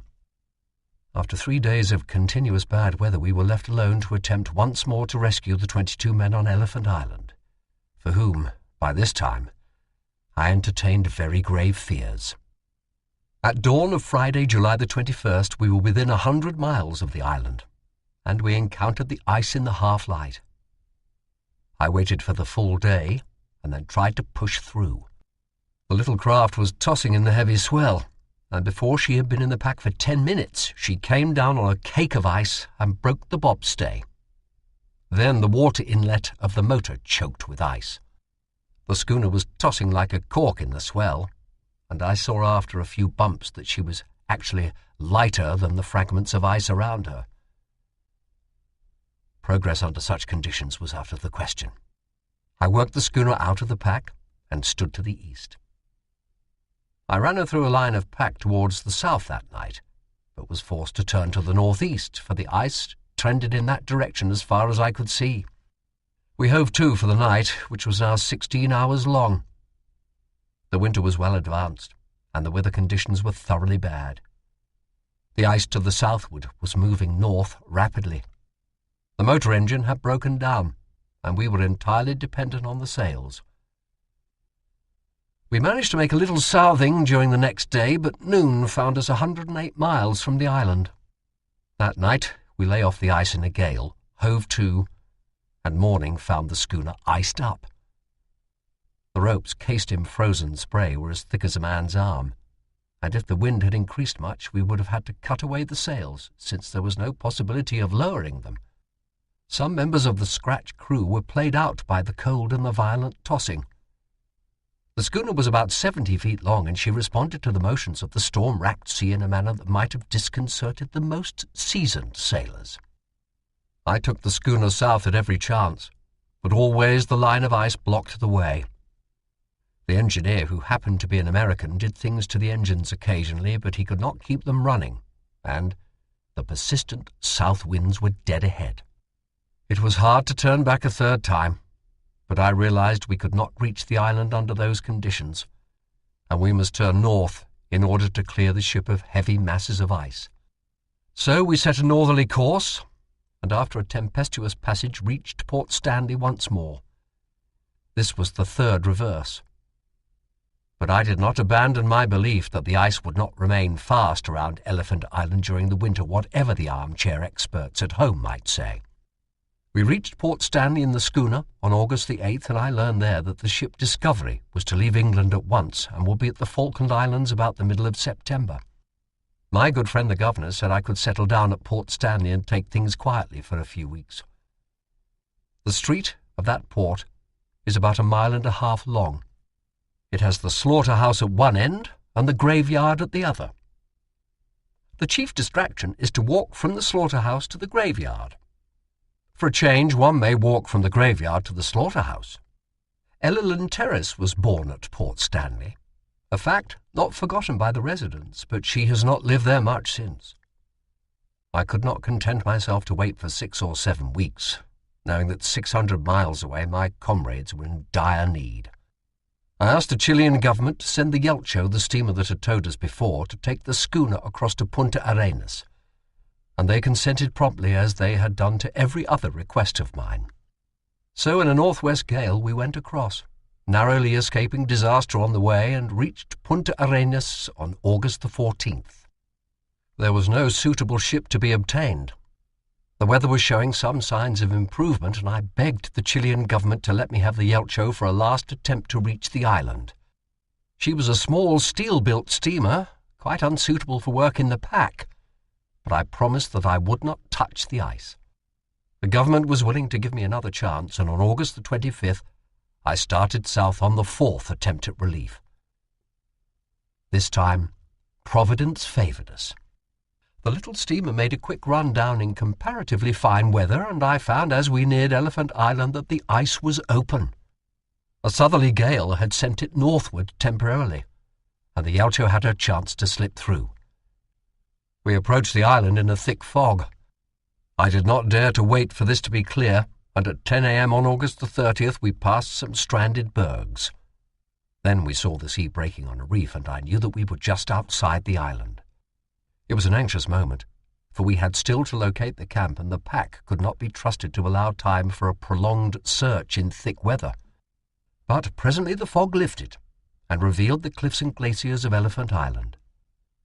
I proceeded to the east, and at 11:40 a.m. Worsley's keen eyes detected the camp almost invisible under its covering of snow. The men ashore saw us at the same time, and we saw tiny black figures hurry to the beach and wave signals to us. We were about 1.5 miles away from the camp. I turned the Yelcho in, and within half an hour reached the beach with Crean and some of the Chilean sailors. I saw a little figure on the surf-beaten rock and recognized Wilde. As I came nearer, I called out, "Are you all well?"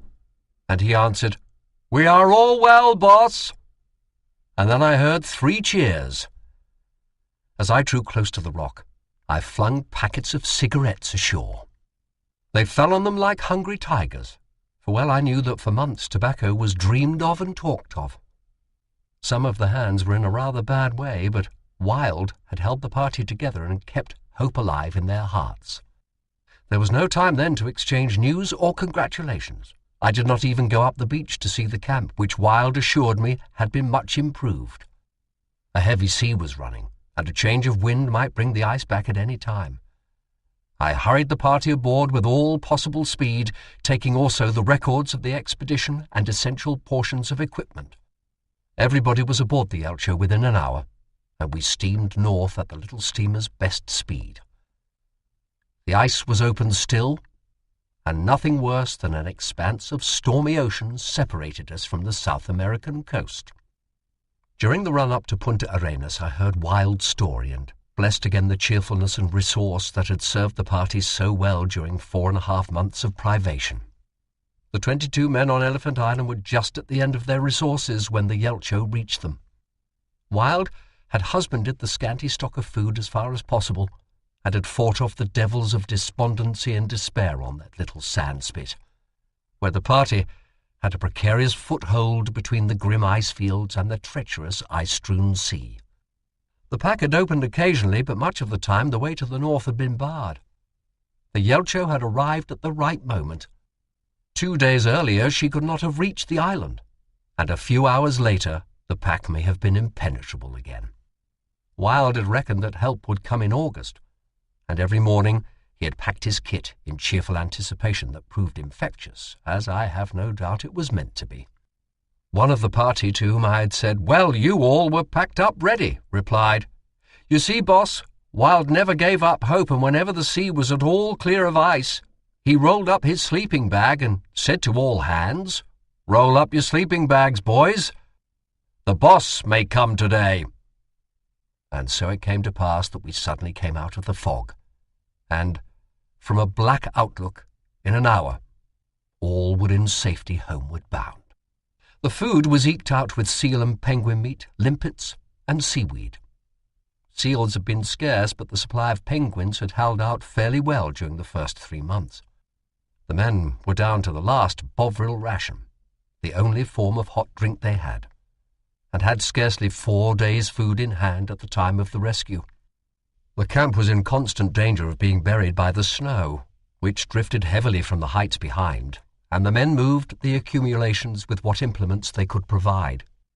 There was danger that the camp would become completely invisible from the sea, so that a rescue party might look for it in vain. "It had been arranged that a gun should be fired from the relief ship when she got near the island," said Wilde. "Many times when the glaciers were calving and chunks fell off with a report like a gun, we thought that it was the real thing. And after a time we got to distrust these signals. As a matter of fact, we saw the Yelcho before we heard any gun. It was an occasion one will not easily forget. We were just assembling for lunch to the call of 'Luncho!' and I was serving out the soup, which was particularly good that day, consisting of boiled seal's backbone, limpets and seaweed, when there was another hail from Marston of 'Ship-o!' Some of the men thought it was 'Lunch-o' over again. But when there was another yell from Marston, lunch had no further attractions. The ship was about 1.5 miles away and steaming past us.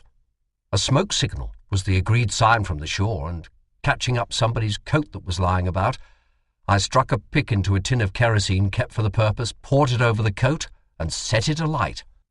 It flared instead of smoking, but that didn't matter, for you had already recognized the spot where you had left us, and the Yelcho was turning in.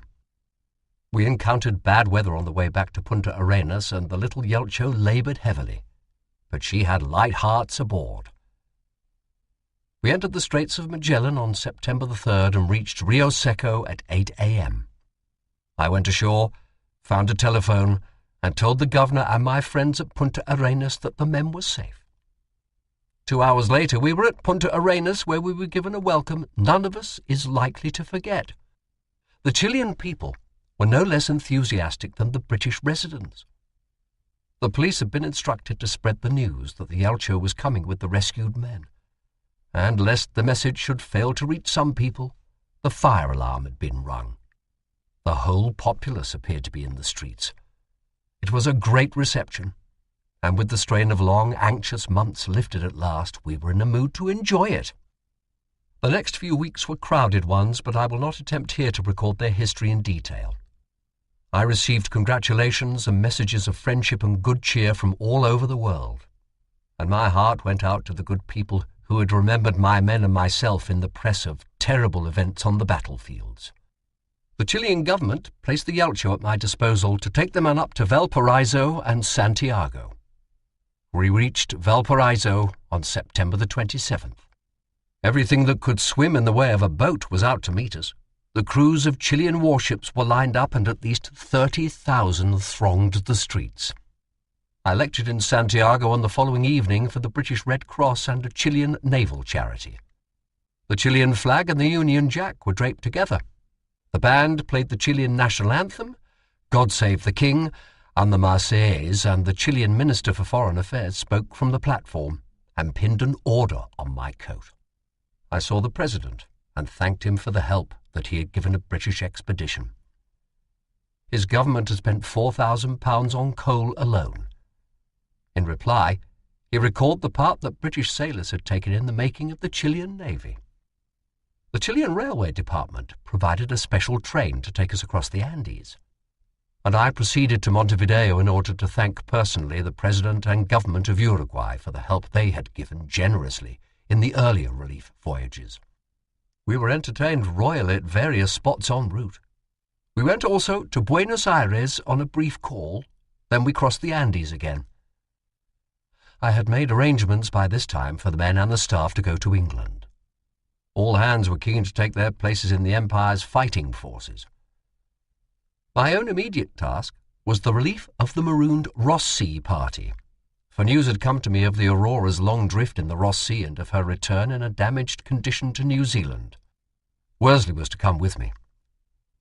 We hurried northwards via Panama, steamship and train companies giving us everywhere the most cordial and generous assistance, and caught at San Francisco a steamer that would get us to New Zealand at the end of November. I had been informed that the New Zealand government was making arrangements for the relief of the Ross Sea party, but my information was incomplete and I was very anxious to be on the spot myself as quickly as possible. Chapter 12. Elephant Island. The 22 men who had been left behind on Elephant Island were under the command of Wild, in whom I had absolute confidence, and the account of their experiences during the long 4.5 months' wait while I was trying to get help to them I have secured from their various diaries, supplemented by details which I obtained in conversation on the voyage back to civilization. The first consideration, which was even more important than that of food, was to provide shelter. The semi-starvation during the drift on the ice floe, added to the exposure in the boats and the inclemencies of the weather encountered after our landing on Elephant Island, had left its mark on a good many of them. Rickenson, who bore up gamely to the last, collapsed from heart failure. Blackborough and Hudson could not move. All were frostbitten in varying degrees, and their clothes, which had been worn continuously for 6 months, were much the worse for wear. The blizzard which sprang up the day that we landed at Cape Wild lasted for a fortnight, often blowing at the rate of 70 to 90 miles an hour and occasionally reaching even higher figures. The tents, which had lasted so well and endured so much, were torn to ribbons, with the exception of the square tent occupied by Hurley, James, and Hudson. Sleeping bags and clothes were wringing wet, and the physical discomforts were tending to produce acute mental depression. The 2 remaining boats had been turned upside down, with one gunwale resting on the snow and the other raised about 2 feet on rocks and cases, and under these the sailors and some of the scientists, with the 2 invalids, Rickenson and Blackborough, found head cover at least. Shelter from the weather and warmth to dry their clothes was imperative, so Wild hastened the excavation of the ice cave in the slope, which had been started before I left. The high temperature, however, caused a continuous stream of water to drip from the roof and sides of the ice cave, and as with 22 men living in it, the temperature would be practically always above freezing, there would have been no hope of dry quarters for them there. Under the direction of Wild, they therefore collected some big flat stones, having in many cases to dig down under the snow which was covering the beach, and with these they erected 2 substantial walls, 4 feet high and 19 feet apart. We are all ridiculously weak, and this part of the work was exceedingly laborious and took us more than twice as long as it would have done had we been in normal health. Stones that we could easily have lifted at other times we found quite beyond our capacity, and it needed 2 or 3 of us to carry some that would otherwise have been one man's load. Our difficulties were added to by the fact that most of the more suitable stones lay at the farther end of the spit, some 150 yards away. Our weakness is best compared with that which one experiences on getting up from a long illness. One feels well, but physically enervated. The site for the chosen hut was the spot where the stove had been originally erected on the night of our arrival.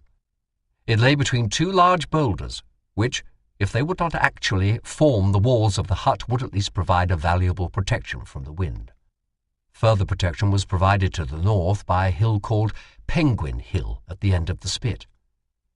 As soon as the walls were completed and squared off, the 2 boats were laid upside down on them, side by side. The exact adjustment of the boats took some time, but was of paramount importance if our structure was to be the permanent affair that we hoped it would be.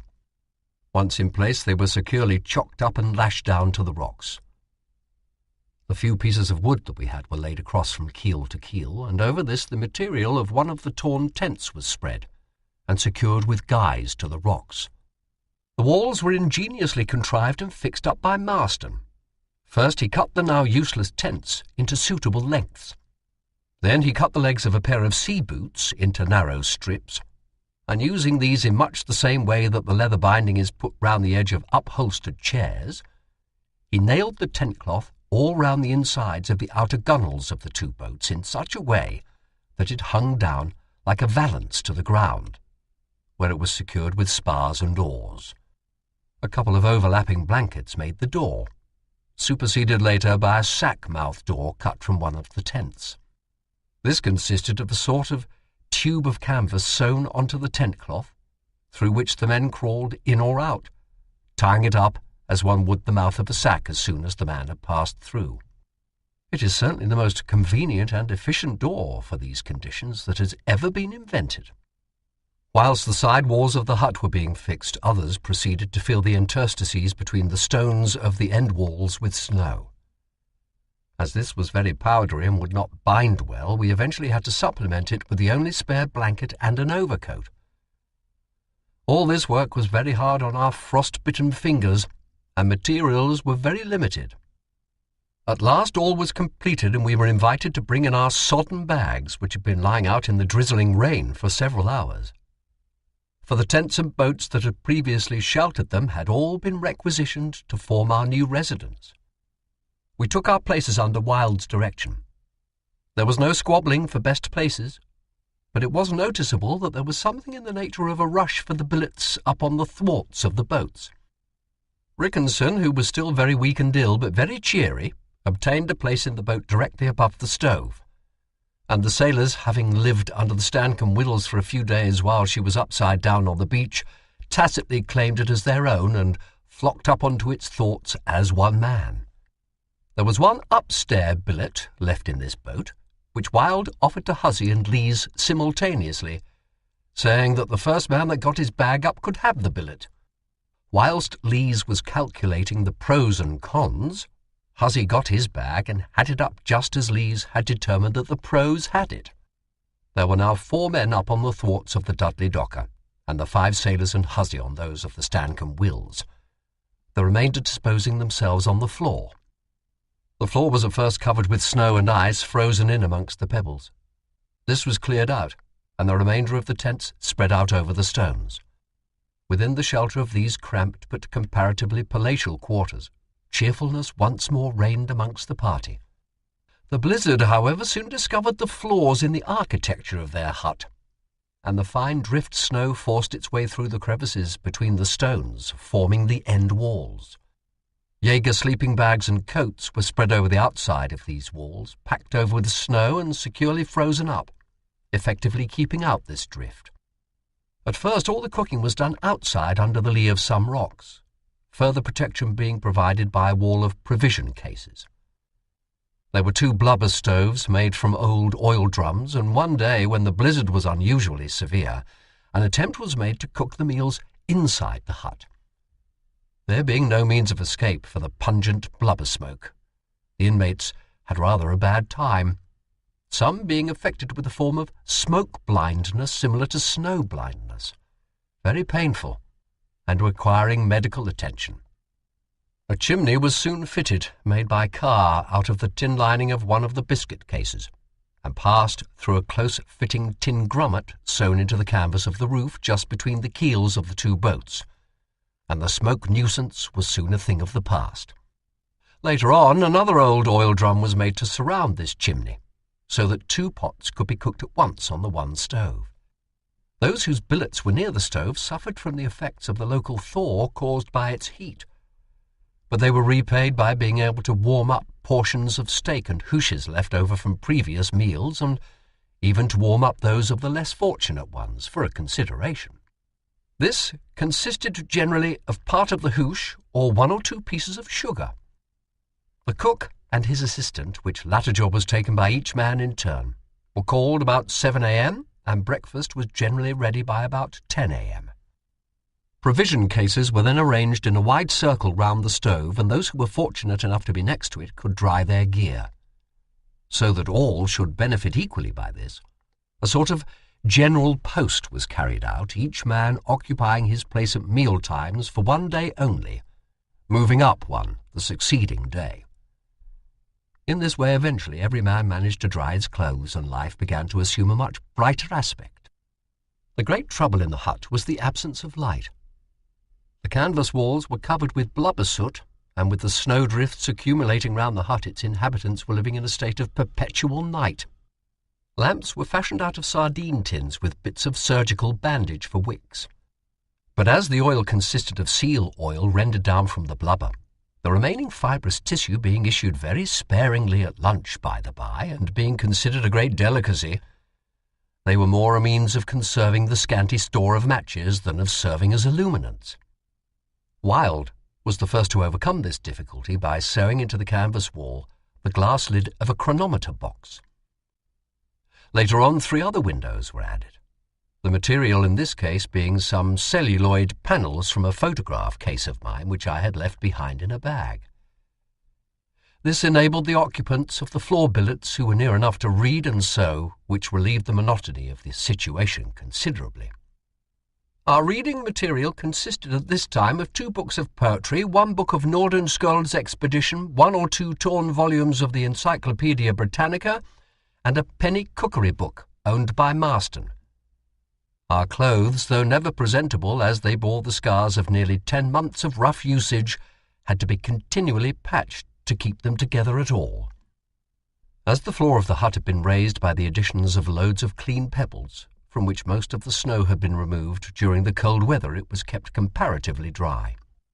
When, however, the temperature rose to just above freezing point, as occasionally happened, the hut became the drainage pool of all the surrounding hills. Wilde was the first to notice it by remarking one morning that his sleeping bag was practically afloat. Other men examined theirs with a like result, so bailing operations commenced forthwith. Stones were removed from the floor and a large hole dug, and in its gloomy depths the water could be seen rapidly rising. Using a saucepan for a bailer, they bailed out over 100 gallons of dirty water. The next day 150 gallons were removed, the men taking it in turns to bail at intervals during the night. 160 more gallons were bailed out during the next 24 hours, till one man rather pathetically remarked in his diary, "This is what nice, mild, high temperatures mean to us. No wonder we prefer the cold." Eventually, by removing a portion of one wall, a long channel was dug nearly down to the sea, completely solving the problem. Additional precautions were taken by digging away the snow which surrounded the hut after each blizzard, sometimes entirely obscuring it. A huge glacier across the bay behind the hut nearly put an end to the party. Enormous blocks of ice weighing many tons would break off and fall into the sea, the disturbance thus caused giving rise to great waves. One day Marston was outside the hut digging up the frozen seal for lunch with a pick, when a noise like an artillery barrage startled him. Looking up, he saw that one of these tremendous waves over 30 feet high was advancing rapidly across the bay, threatening to sweep hut and inhabitants into the sea. A hastily shouted warning brought the men tumbling out, but fortunately the loose ice which filled the bay damped the wave down so much that, though it flowed right under the hut, nothing was carried away. It was a narrow escape, though, as, had they been washed into the sea, nothing could have saved them. Although they themselves gradually became accustomed to the darkness and the dirt, some entries in their diaries show that occasionally they could realize the conditions under which they were living. The hut grows more grimy every day. Everything is a sooty black. We have arrived at the limit where further increments from the smoking stove, blubber lamps and cooking gear are unnoticed. It is at least comforting to feel that we can become no filthier. Our shingle floor will scarcely bear examination by strong light without causing even us to shudder and express our disapprobation at its state. Oil mixed with reindeer hair, bits of meat, sennegrass and penguin feathers form a conglomeration which cements the stones together. From time to time we have a spring cleaning, but a fresh supply of flooring material is not always available, as all the shingle is frozen up and buried by deep rifts. Such is our home sweet home. All joints are aching, through being compelled to lie on the hard, rubbly floor which forms our bedsteads. Again, later on, one writes, "Now that Wilde's window allows a shaft of light to enter our hut, one can begin to see things inside. Previously, one relied upon one's sense of touch, assisted by the remarks from those whose faces were inadvertently trodden on to guide one to the door. Looking down in the semi-darkness to the far end, one observes two very small smoky flares that dimly illuminate a row of 5, endeavouring to make time pass by reading or argument. These are Macklin, Carr, Wordy, Hudson, and Blackborough, the last 2 being invalids. The centre of the hut is filled with the cases which do duty for the cook's bed, the meat and blubber boxes, and a mummified-looking object which is Lee's in his sleeping bag. The near end of the floor space is taken up with the stove, with Wilde and McElroy on one side and Hurley and James on the other. Marston occupies a hammock most of the night and day, which is slung across the entrance. As he is large and the entrance very small, he invariably gets bumped by those passing in and out. His vocabulary at such times is interesting. In the attic, formed by the 2 upturned boats, live 10 unkempt and careless lodgers who drop boots, mitts, and other articles of apparel onto the men below. Reindeer hairs rain down incessantly day and night with every movement that they make in their moulting bags. These, with penguin feathers and a little grit from the floor, occasionally savour the hooshes. Thank heaven man is an adaptable brute. If we dwell sufficiently long in this hut, we are likely to alter our method of walking, for our ceiling, which is but 4 feet 6 inches high at its highest part, compels us to walk bent double or on all 4s. Our doorway, Cheetham is just crawling in now, bringing a shower of snow with him, was originally a tent entrance. When one wishes to go out, one unties the cord securing the door and crawls or wriggles out, at the same time exclaiming, "Thank goodness, I'm in the open air!" This should suffice to describe the atmosphere inside the hut, only pleasant when charged with the overpowering yet appetizing smell of burning penguin steaks. From all parts there dangles an odd collection of blubbery garments hung up to dry, through which one crawls much as a chicken in an incubator. Our walls of tent canvas admit as much light as might be expected from a closed Venetian blind. It is astonishing how we have grown accustomed to inconveniences, and tolerate at least habits which a little time back were regarded with repugnance. We have no forks, but each man has a sheath knife and a spoon, the latter in many cases having been fashioned from a piece of box lid. The knife serves many purposes.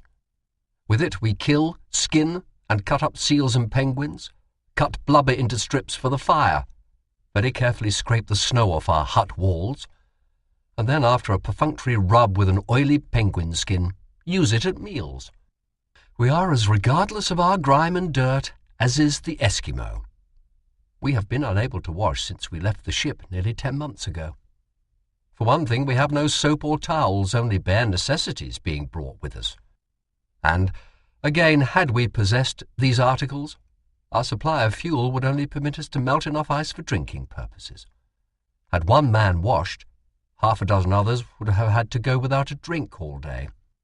One cannot suck ice to relieve the thirst, as at these low temperatures it cracks the lips and blisters the tongue. Still, we are all very cheerful. During the whole of their stay on Elephant Island, the weather was described by Wilde as simply appalling. Stranded as they were on a narrow sandy beach surrounded by high mountains, they saw little of the scanty sunshine during the brief intervals of clear sky. On most days the air was full of snowdrift blown from the adjacent heights. Elephant Island being practically on the outside edge of the pack, the winds which passed over the relatively warm ocean before reaching it clothed it in a constant pall of fog and snow. On April the 25th, the day after I left for South Georgia, the island was beset by heavy pack ice with snow and a wet mist. Next day was calmer, but on the 27th, to quote one of the diaries, they experienced the most wretched weather conceivable. Raining all night and day, and blowing hard, wet to the skin. The following day brought heavy fog and sleet, and a continuance of the blizzard. April ended with a terrific windstorm which nearly destroyed the hut. The one remaining tent had to be dismantled, the pole taken down, and the inhabitants had to lie flat all night under the icy canvas. This lasted well into May, and a typical May day is described as follows. A day of terrific winds, threatening to dislodge our shelter. The wind is a succession of hurricane gusts that sweep down the glacier immediately south-southwest of us. Each gust heralds its approach by a low rumbling which increases to a thunderous roar. Snow, stones, and gravel are flying about, and any gear left unweighted by very heavy stones is carried away to sea. Heavy bales of sennegrass and boxes of cooking gear were lifted bodily in the air and carried away out of sight. Once the wind carried off the floorcloth of a tent which 6 men were holding on to and shaking the snow off. These gusts often came with alarming suddenness and without any warning. Huzzy was outside in the blizzard digging up the day's meat, which had frozen to the ground, when a gust caught him and drove him down the spit towards the sea. Fortunately, when he reached the softer sand and shingle below high water mark, he managed to stick his pick into the ground and hold on with both hands till the squall had passed. On 1 or 2 rare occasions they had fine, calm, clear days. The glow of the dying sun on the mountains and glaciers filled even the most materialistic of them with wonder and admiration. These days were sometimes succeeded by calm, clear nights, when, but for the cold, they would have stayed out on the sandy beach all night. About the middle of May, a terrific blizzard sprang up, blowing from 60 to 90 miles an hour, and Wild entertained grave fears for their hut.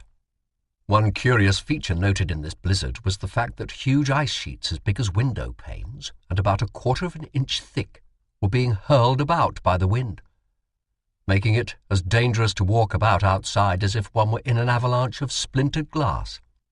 Still, these winds from the south and southwest, though invariably accompanied by snow and low temperatures, were welcome in that they drove the pack ice away from the immediate vicinity of the island, and so gave rise on each occasion to hopes of relief. Northeast winds, on the other hand, by filling the bays with ice and bringing thick misty weather, made it impossible to hope for any ship to approach them. Towards the end of May, a period of dead calm set in, with ice closely packed all round the island. This gave place to northeast winds and mist, and at the beginning of June came another southwest blizzard with cold, driving snow. The blizzard increased to terrific gusts during the night, causing us much anxiety for the safety of our hut. There was little sleep, all being apprehensive of the canvas roof ripping off and the boats being blown out to sea. Thus it continued, alternating between southwest blizzards when they were all confined to the hut, and northeast winds bringing cold, damp, misty weather. On June the 25th, a severe storm from northwest was recorded, accompanied by strong winds and heavy seas, which encroached upon their little sandy beach up to within 4 yards of their hut. Towards the end of July and the beginning of August, they had a few fine, calm, clear days. Occasional glimpses of the sun with high temperatures were experienced, after southwest winds had blown all the ice away. And the party, their spirits cheered by Wild's unfailing optimism, again began to look eagerly for the rescue ship. The first 3 attempts at their rescue unfortunately coincided with the times when the island was beset with ice, and though on the second occasion we approached close enough to fire a gun in the hope that they would hear the sound and know that we were safe and well, yet so accustomed were they to the noise made by the calving of the adjacent glacier that either they did not hear or the sound passed unnoticed.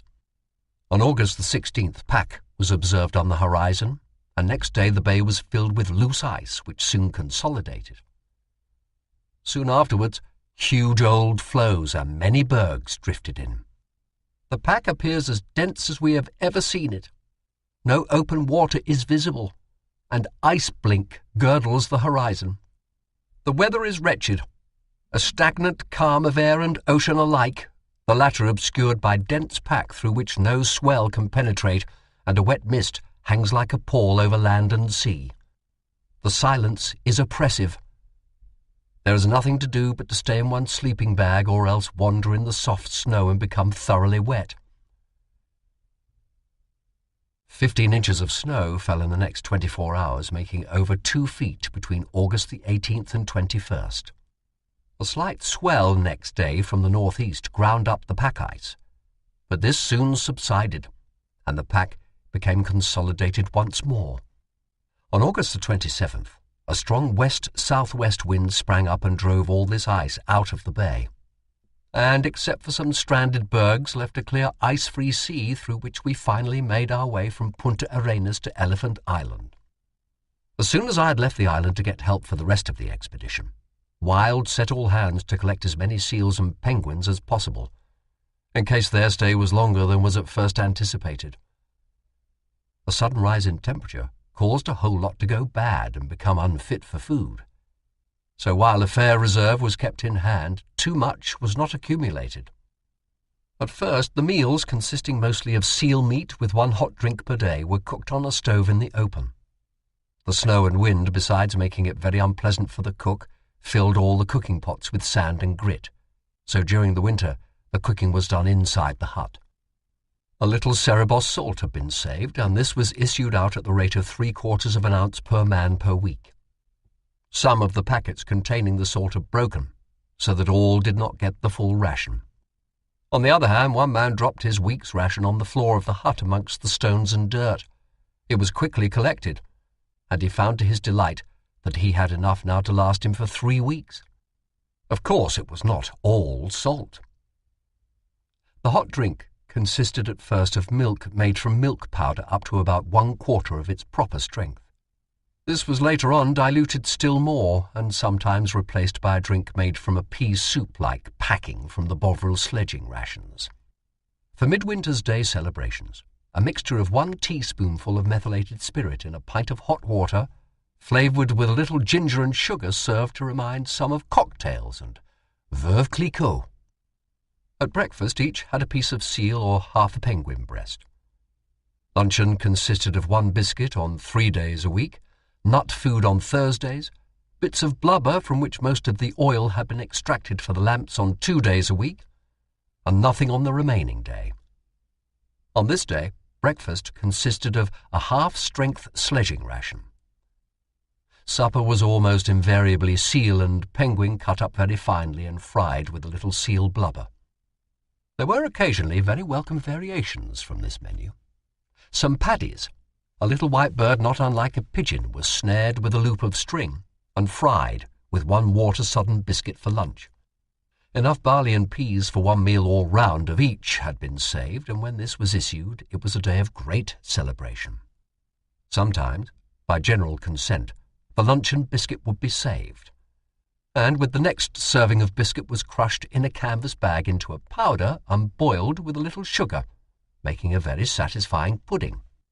When blubber was fairly plentiful, there was always a saucepan of cold water made from melting down the pieces of ice which had broken off from the glacier, fallen into the sea, and been washed ashore, for them to quench their thirst in.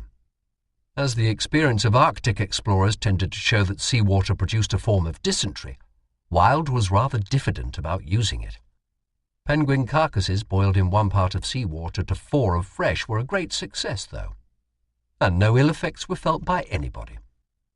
The ringed penguins migrated north the day after we landed at Cape Wild, and though every effort was made to secure as large a stock of meat and blubber as possible, by the end of the month the supply was so low that only 1 hot meal a day could be served. Twice the usual number of penguin steaks were cooked at breakfast, and the ones intended for supper were kept hot in the pots by wrapping up in coats, etc. Clark put our saucepan full in his sleeping bag today to keep it hot, and it really was a great success in spite of the extra helping of reindeer hairs that it contained. In this way, we can make 10 penguin skins do for 1 day. Some who were fortunate enough to catch penguins with fairly large undigested fish in their gullets used to warm these up in tins hung on bits of wire round the stove. All the meat intended for hooches is cut up inside the hut, as it is too cold outside. As the boards which we use for the purpose are also used for cutting up tobacco when we still have it, a definite flavour is sometimes imparted to the hoosh, which, if anything, improves it. Their diet was now practically all meat, and not too much of that. And all the diaries bear witness to their craving for carbohydrates, such as flour, oatmeal, etc. One man longingly speaks of the cabbages which grow on Kerguelen Island. By June the 18th, there were only 900 lumps of sugar left, i.e. just over 40 pieces each. Even my readers know what shortage of sugar means at this very date, but from a different cause. Under these circumstances, it is not surprising that all their thoughts and conversation should turn to food, past and future banquets, and second helpings that had been once refused. A census was taken, each man being asked to state just what he would like to eat at that moment if he were allowed to have anything that he wanted. All, with but one exception, desired a suet pudding of some sort, the duff, beloved of sailors. Macklin asked for many returns of scrambled eggs on hot buttered toast. Several voted for a prodigious Devonshire dumpling, while Wilde wished for any old dumpling so long as it was a large one. The craving for carbohydrates such as flour and sugar and for fats was very real. Marston had with him a small penny cookery book. From this he would read out one recipe each night so as to make them last. This would be discussed very seriously, and alterations or improvements suggested. And then they would turn into their bags to dream of wonderful meals that they could never reach. The following conversation was recorded in one diary. Wilde: "Do you like doughnuts?" McElroy: "Rather." Wilde: "Very easily made, too. I like them cold with a little jam." McElroy: "Not bad, but how about a huge omelette?" Wilde: "Fine," with a deep sigh. Overhead, two of the sailors are discussing some extraordinary mixture of hash, apple sauce, beer, and cheese. Marston is in his hammock reading from his penny cookery book. Farther down, someone eulogizes Scotch shortbread. Several of the sailors are talking of spotted dog, sea pie, and Lockhart's with great feeling. Someone mentions nut food, whereat the conversation becomes general and we all decide to buy £1 worth of it as soon as we get to civilization, and retire to a country house to eat it undisturbed. At present, we really mean it too. Midwinter's Day, the great polar festival, was duly observed. A magnificent breakfast of sledging ration hoosh, full strength and well boiled to thicken it, with hot milk was served. Luncheon consisted of a wonderful pudding, invented by Wilde, made of powdered biscuit boiled with 12 pieces of mouldy nut food. Supper was a very finely cut seal hoosh flavoured with sugar. After supper they had a concert, accompanied by Hussey on his indispensable banjo. This banjo was the last thing to be saved off the ship before she sank, and I took it with us as a mental tonic. It was carried all the way through with us and landed on Elephant Island practically unharmed, and did much to keep the men cheerful. Nearly every Saturday night such a concert was held, when each one sang a song about some other member of the party. If that other one objected to some of the remarks, a worse one was written for the next week. The cook, who had carried on so well and for so long, was given a rest on August the 9th, and each man took it in turns to be cook for 1 week.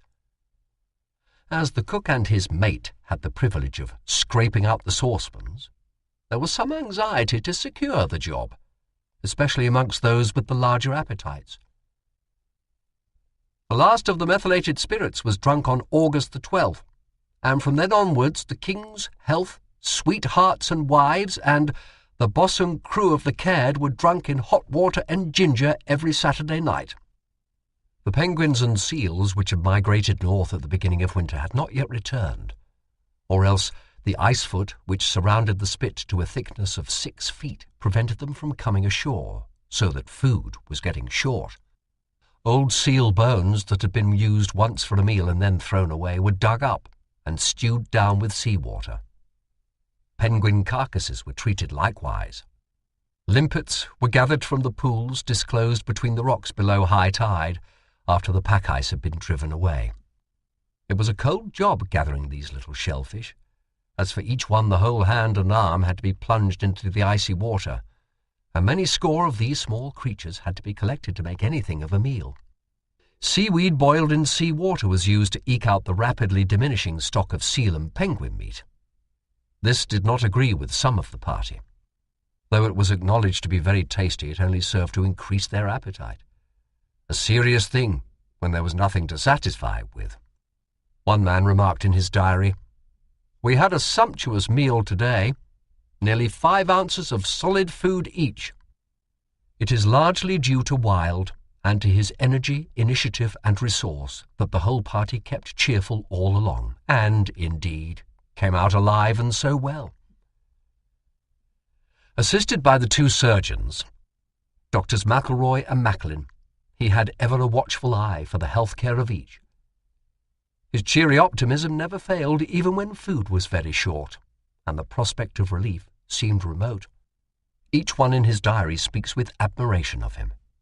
I think without doubt that all the party who was stranded on Elephant Island owe their lives to him. The demons of depression could find no foothold when he was around, and, not content with merely telling, he was doing as much as, and very often more than, the rest.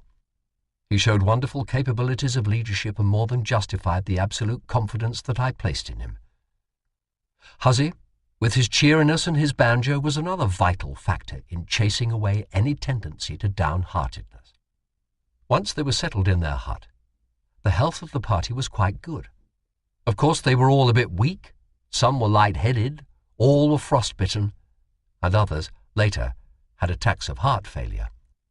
Blackborough, whose toes were so badly frostbitten in the boats, had to have all 5 amputated while on the island. With insufficient instruments and no proper means of sterilizing them, the operation, carried out as it was in a dark, grimy hut, with only a blubber stove to keep up the temperature, and with an outside temperature well below freezing, speaks volumes for the skill and initiative of the surgeons.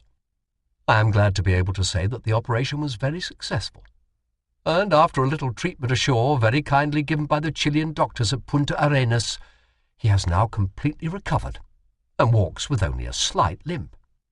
Hudson, who developed bronchitis and hip disease, was practically well again when the party was rescued. All trace of the severe frostbites suffered in the boat journey had disappeared, though traces of recent superficial ones remained on some. All were naturally weak when rescued, owing to having been on such scanty rations for so long. But all were alive and very cheerful, thanks to Frank Wilde. August the 30th, 1916, is described in their diaries as Day of Wonders. Food was very short, only 2 days' seal and penguin meat left, and no prospect of any more arriving. The whole party had been collecting limpets and seaweed to eat with the stewed seal bones.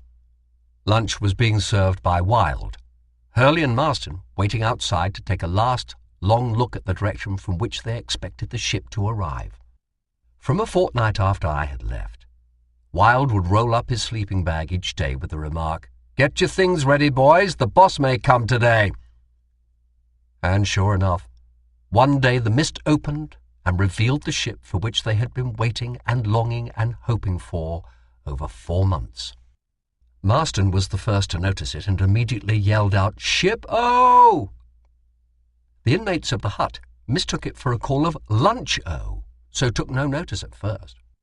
Soon, however, we heard him pattering along the snow as fast as he could run, and in a gasping, anxious voice, hoarse with excitement, he shouted, "Wilde, there's a ship! Hadn't we better light a flare?" We all made one dive for our narrow door. Those who could not get through tore down the canvas walls in their hurry and excitement. The hoosh pot with our precious limpets and seaweed was kicked over in the rush. There, just rounding the island which had previously hidden her from our sight, we saw a little ship flying the Chilean flag. We tried to cheer, but excitement had gripped our vocal cords. Macklin had made a rush for the flagstaff, previously placed in the most conspicuous position on the ice slope. The running gear would not work, and the flag was frozen into a solid, compact mass. So he tied his jersey to the top of the pole for a signal. Wilde put a pick through our last remaining tin of petrol, and soaking coats, mitts and socks with it, carried them to the top of Penguin Hill at the end of our spit, and soon they were ablaze. Meanwhile, most of us had gathered on the foreshore, watching with anxious eyes for any signs that the ship had seen us, or for any answering signals. As we stood and gazed, she seemed to turn away, as if she had not seen us. Again and again we cheered, though our feeble cries could certainly not have carried so far. Suddenly, she stopped. A boat was lowered, and we could recognize Sir Ernest's figure as he climbed down the ladder. Simultaneously we burst into a cheer, and then one said to the other, "Thank God the boss is safe." For I think that his safety was of more concern to us than was our own. Soon the boat approached near enough for the boss, who was standing up in the bows, to shout to Wilde, "Are you all well?" To which he replied, "All safe, all well." And we could see a smile light up the boss's face as he said, "Thank God!" Before he could land, he threw ashore hands full of cigarettes and tobacco, and these the smokers, who for 2 months had been trying to find solace in such substitutes as seaweed, finely chopped pipe bowls, seal meat and sennegrass, grasped greedily. Blackborough, who could not walk, had been carried to a high rock and propped up in his sleeping bag so that he could view the wonderful scene. Soon we were tumbling into the boat, and the Chilean sailors, laughing up at us, seemed as pleased at our rescue as we were. Twice more the boat returned, and within an hour of our first having sighted the boat, we were heading northwards to the outer world, from which we had had no news since October 1914, over 22 months before. We are like men awakened from a long sleep. We are trying to acquire suddenly the perspective which the rest of the world has acquired gradually through 2 years of war. There are many events which have happened of which we shall never know. Our first meal, owing to our weakness and the atrophied state of our stomachs, proved disastrous to a good many. They soon recovered, though. Our beds were just shakedowns on cushions and settees, though the officer on watch very generously gave up his bunk to 2 of us. I think we got very little sleep that night.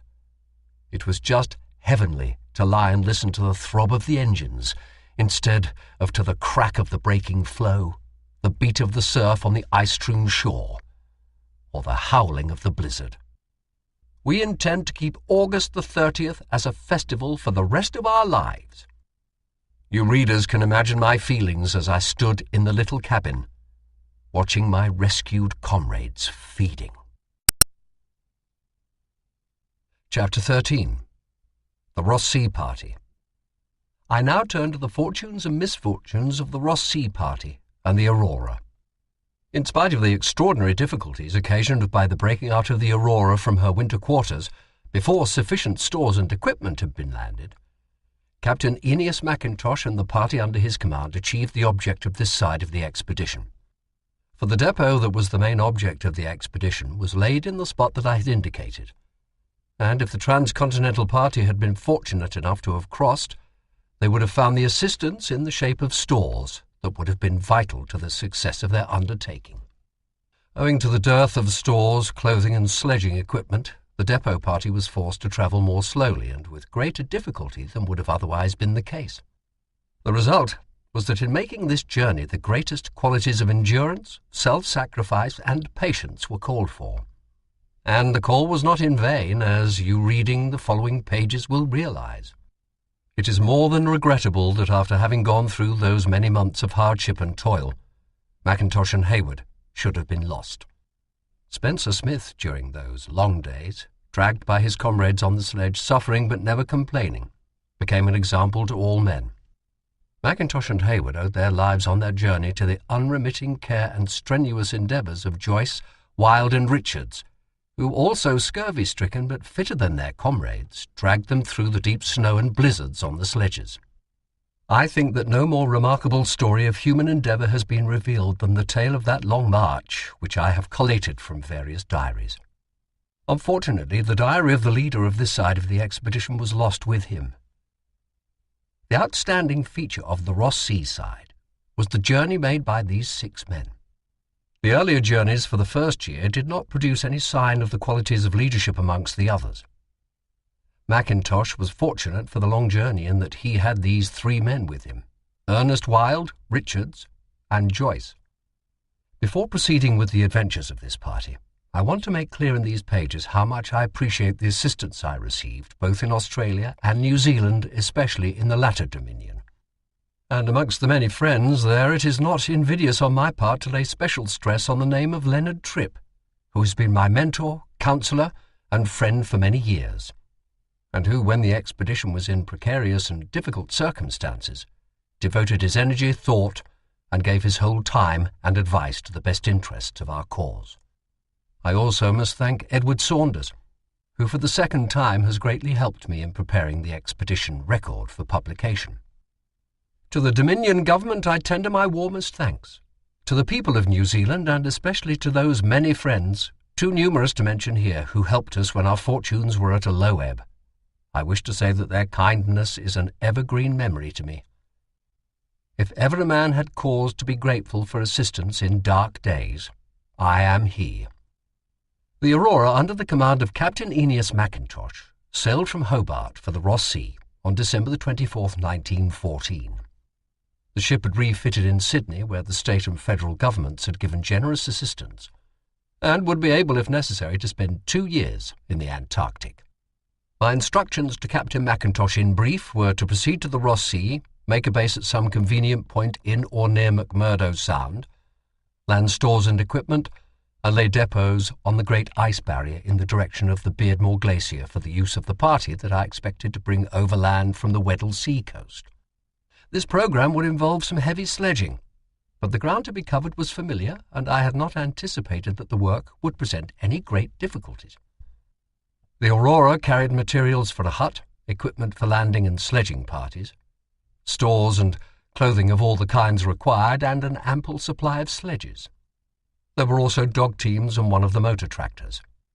I had told Captain Mackintosh that it was possible the transcontinental journey would be attempted in the 1914-15 season, in the event of the landing on the Weddell Sea coast proving unexpectedly easy, and it would be his duty, therefore, to lay out depots to the south immediately after his arrival at his base. I had directed him to place a depot of food and fuel oil at latitude 80 degrees south in 1914-15, with cairns and flags as guides to a sledging party approaching from the direction of the pole. He would place depots farther south in the 1915-16 season. The Aurora had an uneventful voyage southwards. She anchored off the sealing huts at Macquarie Island on Christmas Day, December the 25th. The wireless station erected by Sir Douglas Mawson's Australian Antarctic expedition could be seen on a hill to the northwest of the expedition's hut at the base of the hill. This hut was still occupied by a meteorological staff, and later in the day the meteorologist, Mr. Tulloch, came off to the ship and had dinner aboard. The Aurora had some stores for the Macquarie Island party, and these were sent ashore during succeeding days in the boats. The landing place was a rough, kelp-guarded beach, where lay the remains of the New Zealand barque Clyde. Macquarie Island anchorages are treacherous, and several ships engaged in the sealing and whaling trade have left their bones on the rocky shores, where bask great herds of seals and sea elephants. The Aurora sailed from the island on December the 31st, and 3 days later they sighted the first iceberg, a tabular berg rising 250 feet above the sea. This was in latitude 62 degrees 44 minutes south, longitude 169 degrees 58 minutes east. The next day, in latitude 64 degrees 27 minutes 38 seconds south, the Aurora passed through the first belt of pack ice. At 9 a.m. on January the 7th, Mount Sabine, a mighty peak of the Admiralty Range, South Victoria Land, was sighted 75 miles distant. It had been proposed that a party of 3 men should travel to Cape Crozier from winter quarters during the winter months in order to secure emperor penguins' eggs. The ship was to call at Cape Crozier, land provisions, and erect a small hut of fibro-concrete sheets for the use of this party. The ship was off the Cape on the afternoon of January the 9th, and a boat put off with Stenhouse, Cope, Joyce, Ninnis, Morga, and Aitken to search for a landing place. We steered in towards the barrier, wrote Stenhouse, and found an opening leading into a large bight which jutted back to eastward into the barrier. We endeavoured without success to scale the steep ice-foot under the cliffs, and then proceeded up the bay. Pulling along the edge of perpendicular ice, we turned into a bay in the ice cliff and came to a cul-de-sac, at the head of which was a grotto. At the head of the grotto, and on a ledge of snow, were perched some Adelie penguins. The beautiful green and blue tints in the ice colouring made a picture as unreal as a stage setting. Coming back along the edge of the bight towards the land, we caught and killed one penguin, much to the surprise of another, which ducked into a niche in the ice and, after much squawking, was extracted with a boat hook and captured. We returned to our original landing and were fortunate in our time, for no sooner had we cleared the ledge where Ninnis had been hanging in his endeavour to catch the penguin than the barrier calved, and a piece weighing hundreds of tons toppled over into the sea. Since we left the ship, a mist had blown up from the south, and when we arrived back at the entrance to the bay, the ship could be but dimly seen. We found a slope on the ice-foot, and Joyce and I managed by cutting steps to climb up to a ledge of debris between the cliffs and the ice, which we thought might lead to the vicinity of the Emperor Penguin rookery. I sent the boat back to the ship to tell the captain of our failure to find a spot where we could depot the hut and stores, and then with Joyce set out to walk along the narrow land between the cliffs and the ice to the southward, in hopes of finding the rookery. We walked for about a mile along the foot of the cliffs, over undulating paths, sometimes crawling carefully down a gully, and then over rocks and debris which had fallen from the steep cliffs which towered above us. But we saw no signs of a rookery, or any place where a rookery could be. Close to the cliffs and separated from them by the path on which we travelled, the barrier in its movement towards the sea had broken and showed signs of pressure. Seeing a turn in the cliffs ahead which we thought might lead to better prospects, we trudged on, and were rewarded by a sight which Joyce admitted as being the grandest he had ever witnessed. The barrier had come into contact with the cliffs, and from where we viewed it, it looked as if icebergs had fallen into a tremendous cavern, and lay jumbled together in wild disorder. Looking down into that wonderful picture, one realized a little the eternalness of things. We had not long to wait, and much as we wished to go ahead, had to turn back. I went into a small crevasse. No damage. Arriving back at the place where we left the boat, we found it had not returned, so sat down under an overhang and smoked and enjoyed the sense of loneliness. Soon the boat appeared out of the mist, and the crew had much news for us. After we left the ship, the captain manoeuvred her in order to get close to the barrier, but unfortunately the engines were loath to be reversed when required to go astern, and the ship hit the barrier end-on. The barrier here is about 20 feet high, and her jib boom took the weight and snapped at the cap.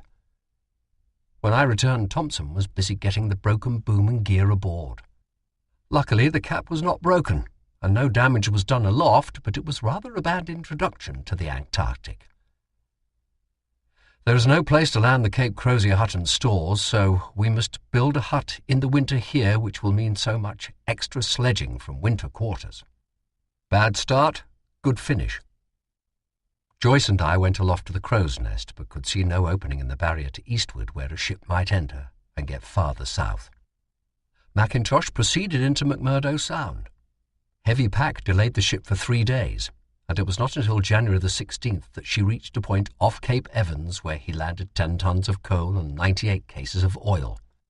During succeeding days, Captain Mackintosh worked the Aurora southward, and by January the 24th he was within 9 miles of Hut Point. There he made the ship fast to sea ice, then breaking up rapidly, and proceeded to arrange sledging parties. It was his intention to direct the laying of the depots himself, and to leave his first officer, Lieutenant J.R. Stenhouse, in command of the Aurora, with instructions to select a base and land the party. The first objective was Hut Point, where stands the hut erected by the Discovery expedition in 1902. An advance party, consisting of Joyce, in charge, Jack, and Gaze, with dogs and fully loaded sledges, left the ship on January the 24th. Mackintosh, with Wild and Smith, followed the next day, and a supporting party consisting of Cope, in charge, Stevens, Ninnis, Haywood, Hook, and Richards left the ship on January the 30th. The first two parties had dog teams. The third party took with it the motor tractor, which does not appear to have given the good service that I had hoped to get from it. These parties had a strenuous time during the weeks that followed. The men fresh from shipboard were not in the best of training, and the same was true of the dogs. It was unfortunate that the dogs had to be worked so early after their arrival in the Antarctic. They were in poor condition, and they had not learned to work together as teams. The result was the loss of many of the dogs, and this proved a serious matter in the following season. Captain Mackintosh's record of the sledging in the early months of 1915 is fairly full. It will not be necessary here to follow the fortunes of the various parties in detail, for although the men were facing difficulties and dangers, they were on well-travelled ground, which has been made familiar to most readers by the histories of earlier expeditions. Captain Mackintosh and his party left the Aurora on the evening of January the 25th. They had 9 dogs and 1 heavily loaded sledge and started off briskly to the accompaniment of a cheer from their shipmates. The dogs were so eager for exercise after their prolonged confinement aboard the ship that they dashed forward at their best speed, and it was necessary for one man to sit upon the sledge in order to moderate the pace. Mackintosh had hoped to get to Hut Point that night, but luck was against him. The weather broke after he had travelled about 5 miles, and snow, which completely obscured all landmarks, sent him into camp on the sea ice. The weather was still thick on the following morning, and the party, making a start after breakfast, missed its way. "We shaped a course where I imagined Hut Point to be," wrote Captain Mackintosh in his diary.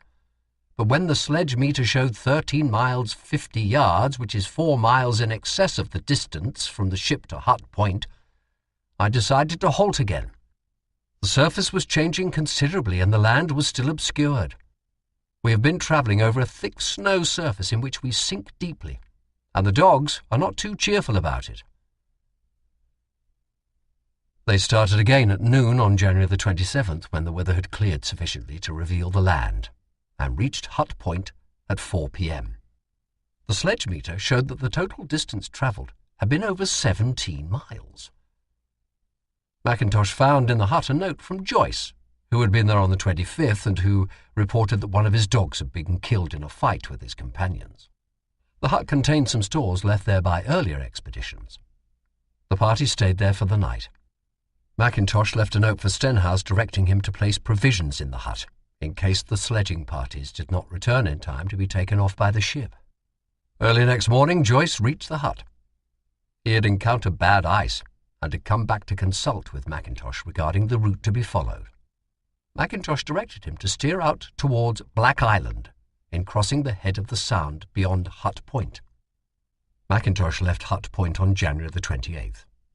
He had taken some additional stores, and he mentions that the sledge now weighed 1,200 pounds. This was a heavy load, but the dogs were pulling well, and he thought it practicable. He encountered difficulty almost at once after descending the slope from the point to the sea ice, for the sledge stuck in soft snow, and the party had to lighten the load and relay until they reached a better surface. They were having trouble with the dogs, which did not pull cheerfully, and the total distance covered in the day was under 4 miles. The weather was warm, and the snow consequently was soft. Mackintosh had decided that it would be best to travel at night. A fall of snow held up the party throughout the following day, and they did not get away from their camp until shortly before midnight. "The surface was abominably soft," wrote Mackintosh. "We harnessed ourselves onto the sledge and with the dogs made a start, but we had a struggle to get off.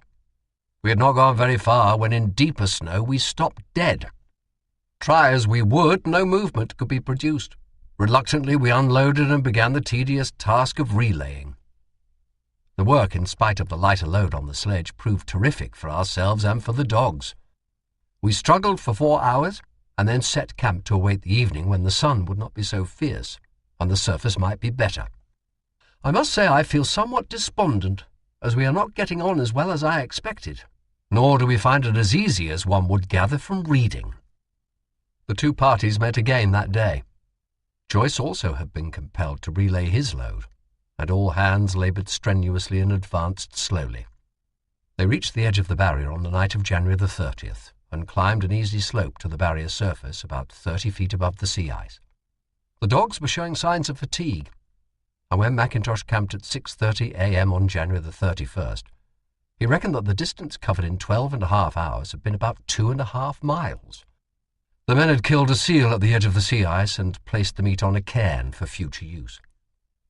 One dog, having refused to pull, had been left behind with a good feed of meat, and Mackintosh hoped the animal would follow. The experiences of the party during the days that followed can be indicated by some extracts from Mackintosh's diary. Sunday, January the 31st. Started off this afternoon at 3 p.m. Surface too dreadful for words. We sink into snow at times up to our knees, the dogs struggling out of it, panting and making great efforts. I think the soft snow must be accounted for by a phenomenally fine summer without much wind. After proceeding about 1,000 yards, I spotted some poles on our starboard side. We shaped a course for these and found Captain Scott's safety camp.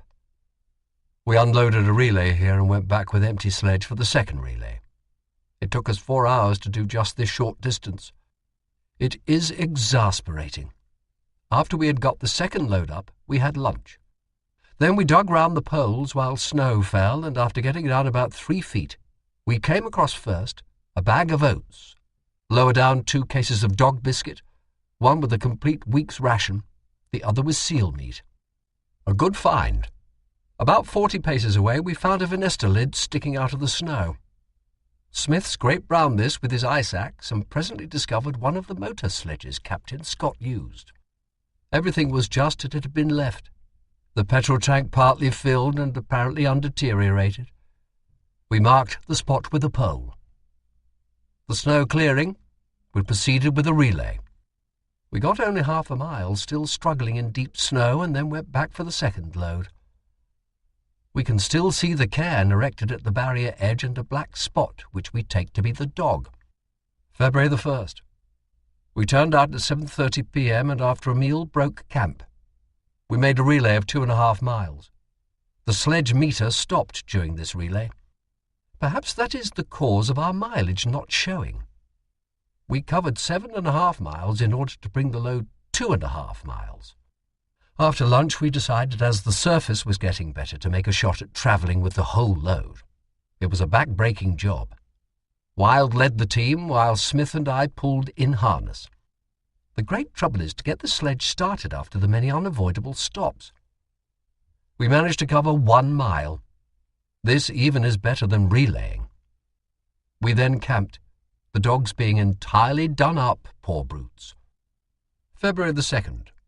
We were awakened this afternoon while in our bags by hearing Joyce's dogs barking. They have done well and have caught us up. Joyce's voice was heard presently asking us the time. He is managing the full load. We issued a challenge to race him to the bluff, which he accepted. When we turned out at 6:30 p.m., his camp was seen about 3 miles ahead. About 8 p.m. after our hoosh, we made a start and reached Joyce's camp at 1 a.m. The dogs had been pulling well, seeing the camp ahead, but when we arrived off it, they were not inclined to go on. After a little persuasion and struggle, we got off, but not for long. This starting business is terrible work. We have to shake the sledge and its big load while we shout to the dogs to start. If they do not pull together, it is useless. When we get the sledge going, we are on tenterhooks lest it stop again on the next soft slope, and this often occurs. Sledging is real hard work, but we are getting along. The surface was better on February the 2nd, and the party covered 6 miles without relaying. They camped in soft snow, and when they started the next day, they were 2 hours, relaying over 150 yards. Then they got into Joyce's track and found the going better. Mackintosh overtook Joyce on the morning of February the 4th and went ahead, his party breaking trail during the next march. They covered 10 miles on the night of the 4th. One dog had chucked his hand in on the march, and Mackintosh mentions that he intended to increase the dog's allowance of food. The surface was harder, and during the night of February the 5th, Mackintosh covered 11 miles 25 yards, but he finished with 2 dogs on the sledge. Joyce was travelling by day, so that the parties passed one another daily on the march. A blizzard came from the south on February the 10th, and the parties were confined to their tents for over 24 hours. The weather moderated on the morning of the next day, and at 11 a.m. Mackintosh camped beside Joyce and proceeded to rearrange the parties. One of his dogs had died on the 9th, and several others had ceased to be worth much for pulling.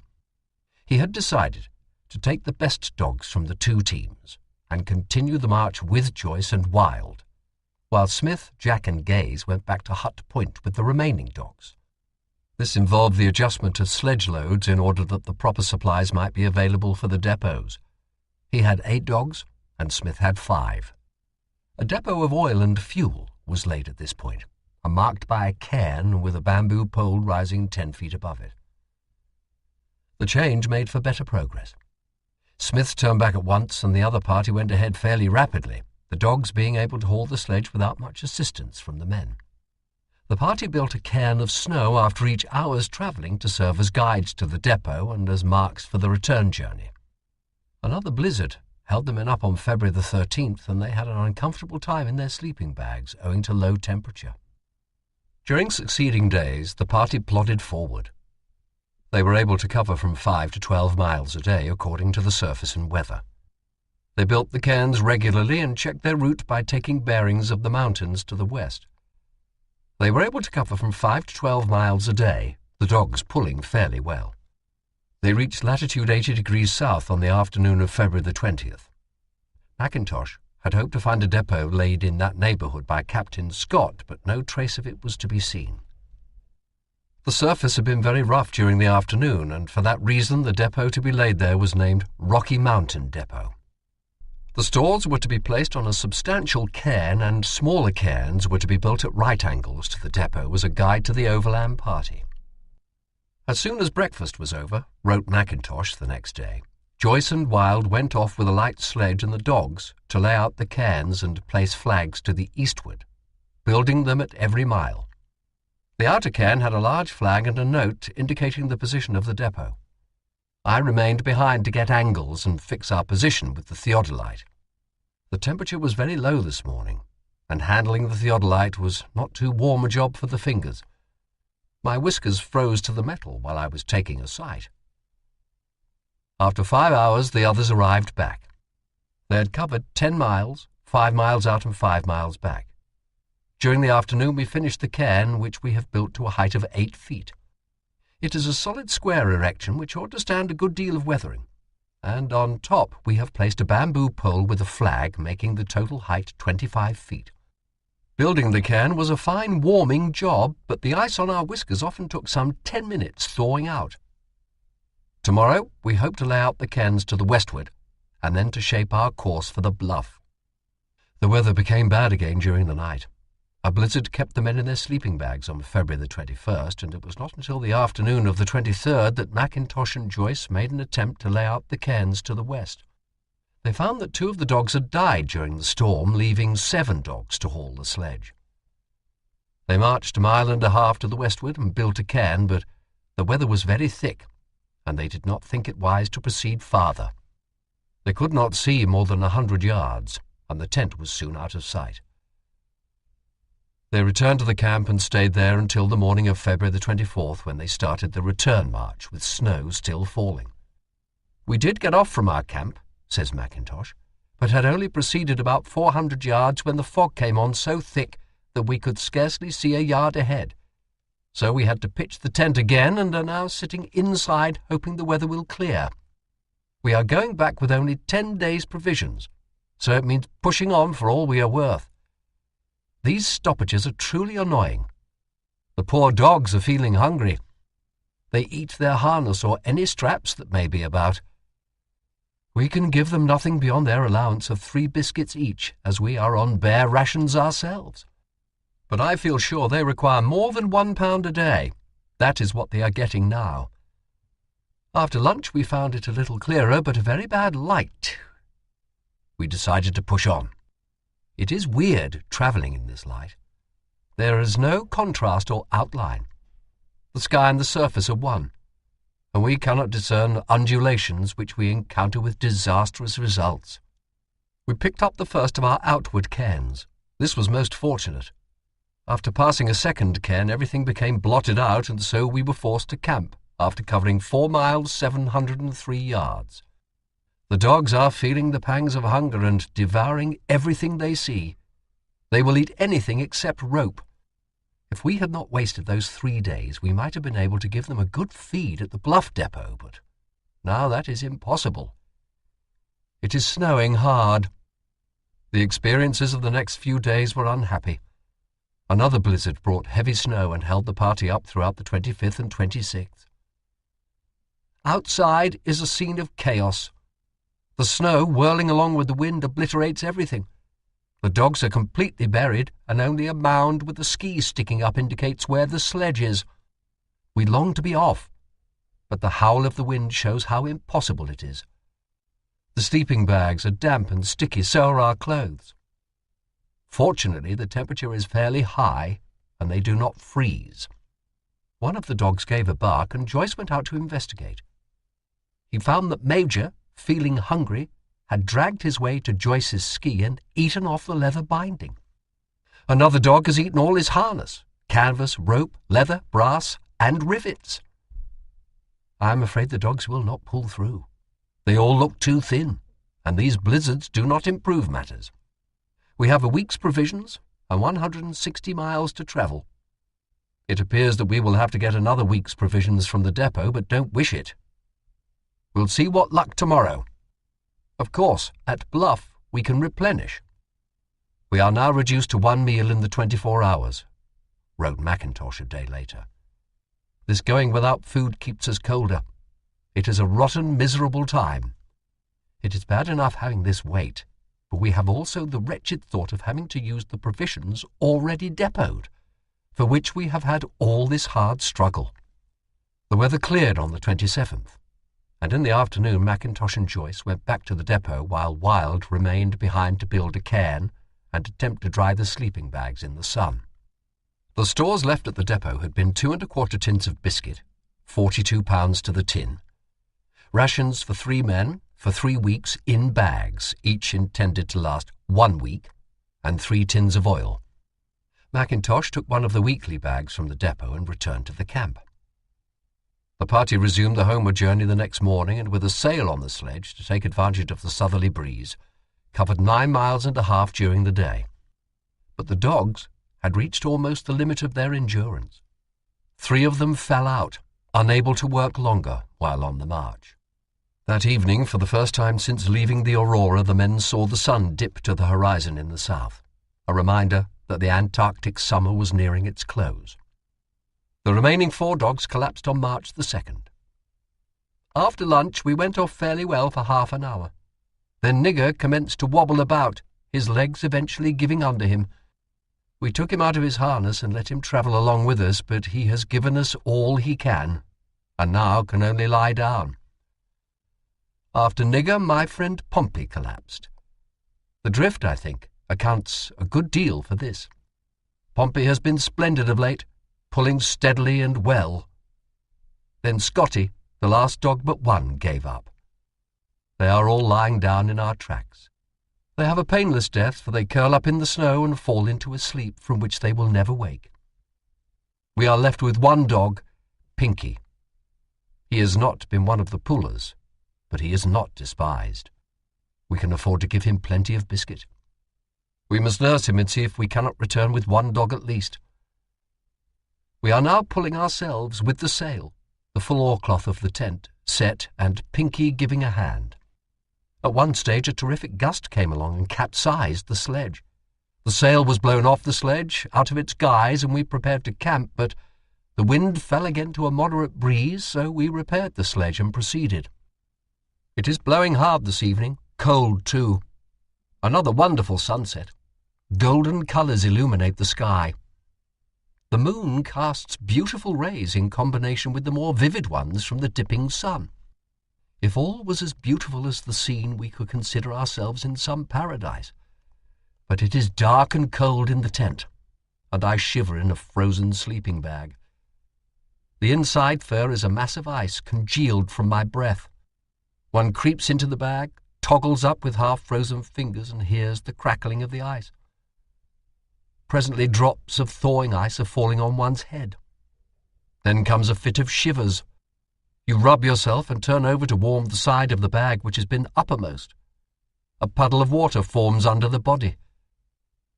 After about 2 hours you may doze off, but I always wake with the feeling that I have not slept a wink. The party made only 3.5 miles on March the 3rd. They were finding the sledge exceedingly heavy to pull, and Mackintosh decided to remove the outer runners and scrape the bottom. These runners should have been taken off before the party started, and the lower runners polished smooth. He also left behind all spare gear, including dog harness in order to reduce weight, and found the lighter sledge easier to pull. The temperature that night was minus 28 degrees Fahrenheit, the lowest recorded during the journey up to that time. "We are struggling along at 1 mile an hour," wrote Mackintosh on the 5th. "It is a very hard pull, the surface being very sticky. Pinky still accompanies us. We hope we can get him in. He is getting all he wants to eat, so he ought." The conditions of travel changed the next day. A southerly wind made possible the use of the sail, and the trouble was to prevent the sledge bounding ahead over rough sastrugi and capsizing. The handling of ropes and the sail caused many frostbites, and occasionally the men were dragged along the surface by the sledge. The remaining dog collapsed during the afternoon and had to be left behind. Mackintosh did not feel that he could afford to reduce the pace. The sledge meter had got out of order, so the distance covered in the day was not recorded. The wind increased during the night, and by the morning of the 7th was blowing with blizzard force. The party did not move again until the morning of the 8th. They were still finding the sledge very heavy and were disappointed at their slow progress, their marches being 6 to 8 miles a day. On the 10th, they got the Bluff's peak in line with Mount Discovery. My instructions had been that the Bluff depot should be laid on this line, and as the depot had been placed north of the line on the outward journey owing to thick weather making it impossible to pick up the landmarks, Mackintosh intended now to move the stores to the proper place. He sighted the depot flag about 4 miles away, and after pitching camp at the new depot site, he went across with Joyce and Wilde and found the stores as he had left them. We loaded the sledge with the stores, placed the large mark flag on the sledge, and proceeded back to our tent, which was now out of sight. Indeed, it was not wise to come out as we did without tent or bag. We had taken the chance, as the weather had promised fine. As we proceeded, it grew darker and darker, and eventually we were travelling by only the light of stars, the sun having dipped. After 4.5 hours, we sighted the little green tent. It was hard pulling the last 2 hours and weird travelling in the dark. We have put in a good day, having had 14 hours solid marching. We are now sitting in here enjoying a very excellent thick hoosh.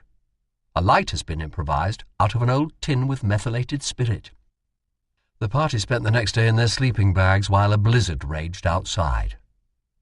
The weather was fine again on March the 12th, and they built a cairn for the depot. The stores placed on this cairn comprised a 6 weeks' supply of biscuit and 3 weeks' full ration for 3 men and 3 tins of oil. Early in the afternoon, the men resumed their march northwards and made 3 miles before camping. "Our bags are getting into a bad state," wrote Mackintosh, "as it is some time now since we have had an opportunity of drying them. We use our bodies for drying socks and such-like clothing, which we place inside our jerseys and produce when required. Wilde carries a regular wardrobe in this position, and it is amusing to see him searching round the back of his clothes for a pair of socks. Getting away in the mornings is our bitterest time. The putting on of the finneskoe is a nightmare, for they are always frozen stiff, and we have a great struggle to force our feet into them. The icy sennegrass round one's fingers is another punishment that causes much pain. We are miserable until we are actually on the move. Then warmth returns with the work. Our conversation now is principally conjecture as to what can have happened to the other parties. We have various ideas. Saturday, March the 13th was another day spent in the sleeping bags. A blizzard was raging and everything was obscured. The men saved food by taking only one meal during the day, and they felt the effect of the short rations in lowered vitality. Both Joyce and Wilde had toes frostbitten while in their bags, and found difficulty in getting the circulation restored. Wilde suffered particularly in this way, and his feet were very sore. The weather cleared a little the next morning, but the drift began again before the party could break camp, and another day had to be spent in the frozen bags. The march was resumed on March the 15th. About 11 p.m. last night, the temperature commenced to get lower and the gale also diminished. The lower temperature caused the bags, which were moist, to freeze hard. We had no sleep and spent the night twisting and turning. The morning brought sunshine and pleasure, for the hot hoosh warmed our bodies and gave a glow that was most comforting. The sun was out, the weather fine and clear but cold. At 8:30 a.m. we made a start.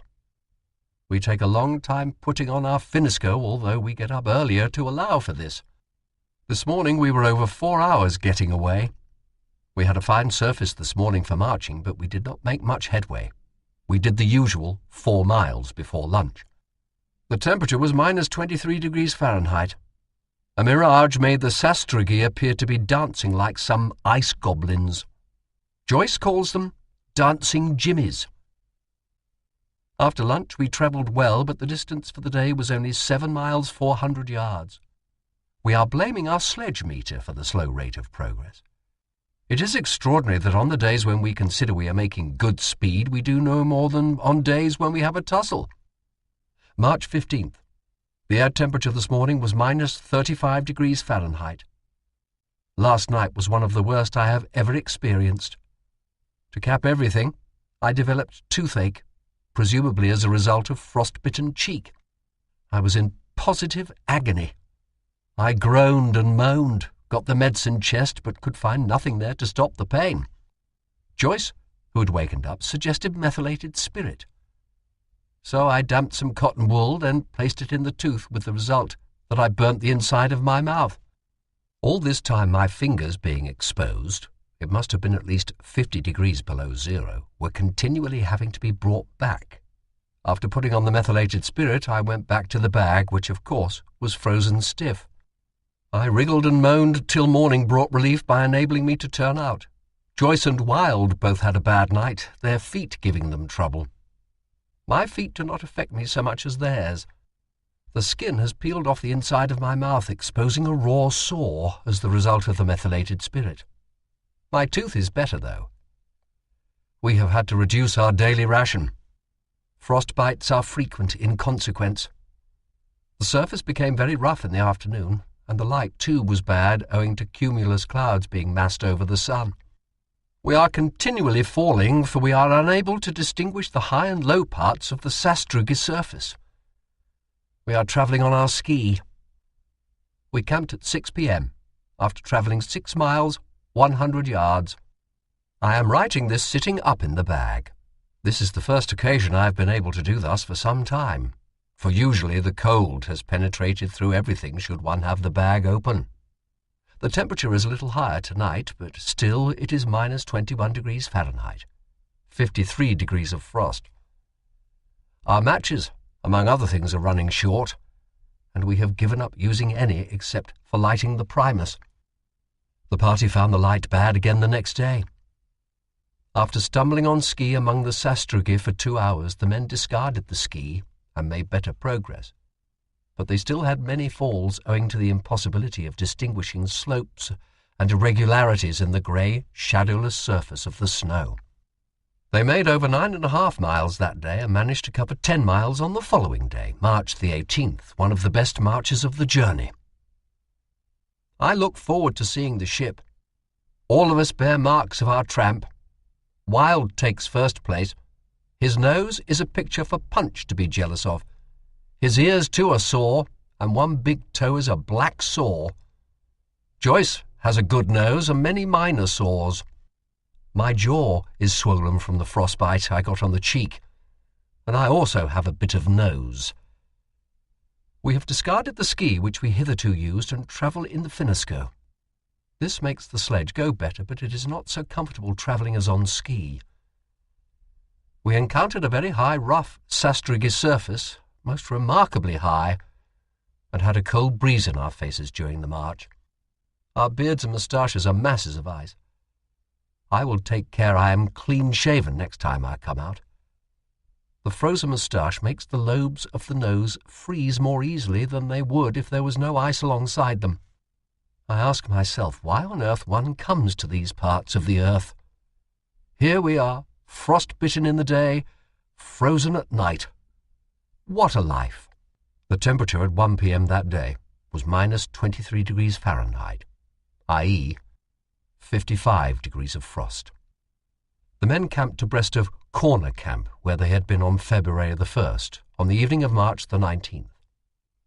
The next day, after being delayed for some hours by bad weather, they turned towards Castle Rock and proceeded across the disturbed area where the barrier impinges upon the land. Joyce put his foot through the snow covering of a fairly large crevasse, and the course had to be changed to avoid this danger.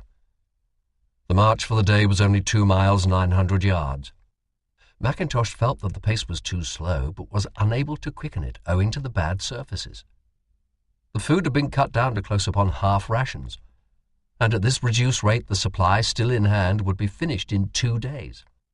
The party covered 7 miles 570 yards on the 21st, and the hoosh that night was no thicker than tea. "The first thought this morning was that we must do a good march," wrote Mackintosh on March the 22nd. "Once we can get to Safety Camp, at the junction of the barrier with the sea ice, we are right. Of course, we can as a last resort abandon the sledge and take a run into Hut Point about 22 miles away. We have managed quite a respectable forenoon march. The surface was hard, so we took full advantage of it.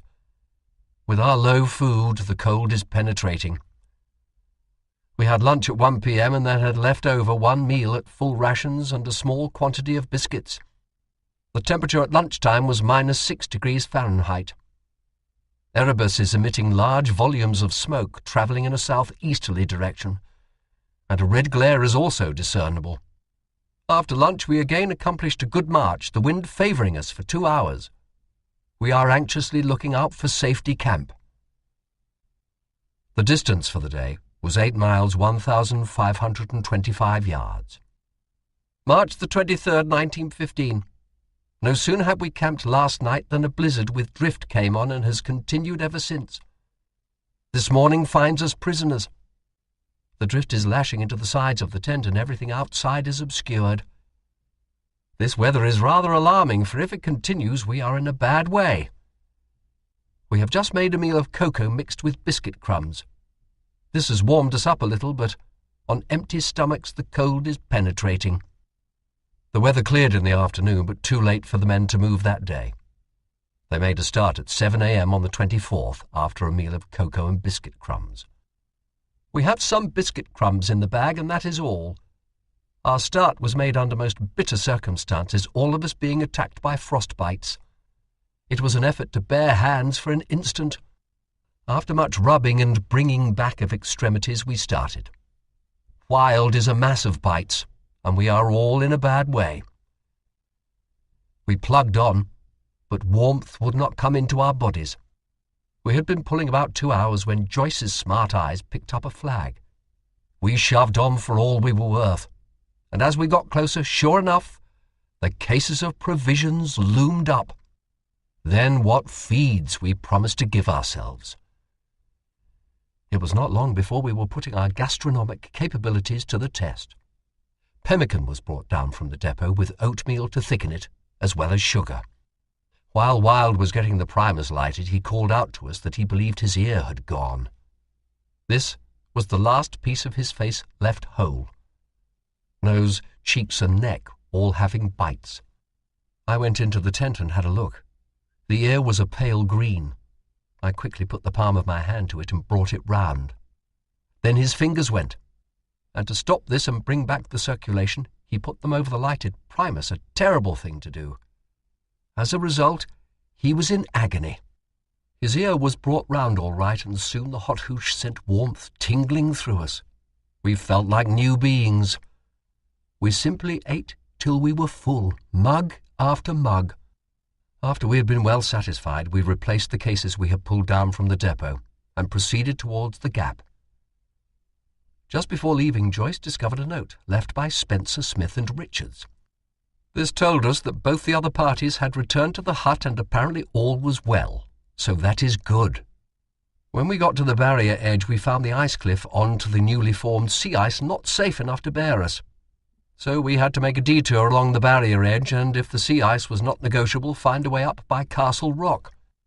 At 7 p.m., not having found any suitable place to descend to the sea ice, we camped. Tonight, we have the primers going and warming our frozen selves. I hope to make Hut Point tomorrow. Mackintosh and his companions broke camp on the morning of March the 25th with the thermometer recording 55 degrees of frost. And after another futile search for a way down the ice cliff to the sea ice, they proceeded towards Castle Rock. While in this course, they picked up sledge tracks, and following these, they found a route down to the sea ice.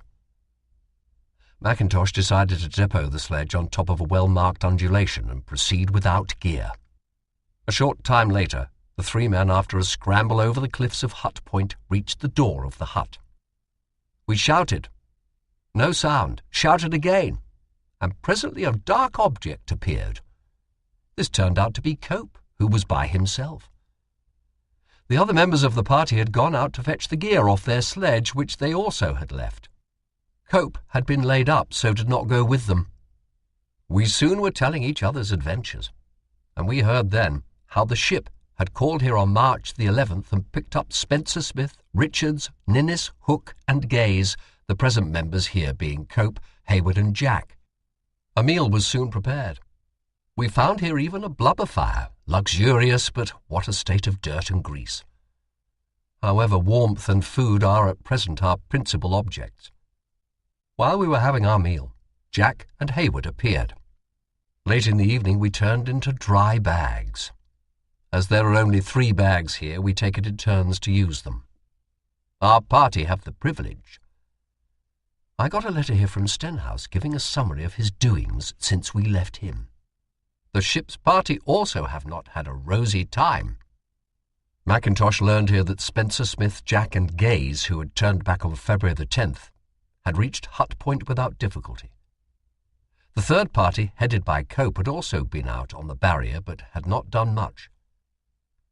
This party had attempted to use the motor tractor, but had failed to get effective service from the machine and had not proceeded far afield.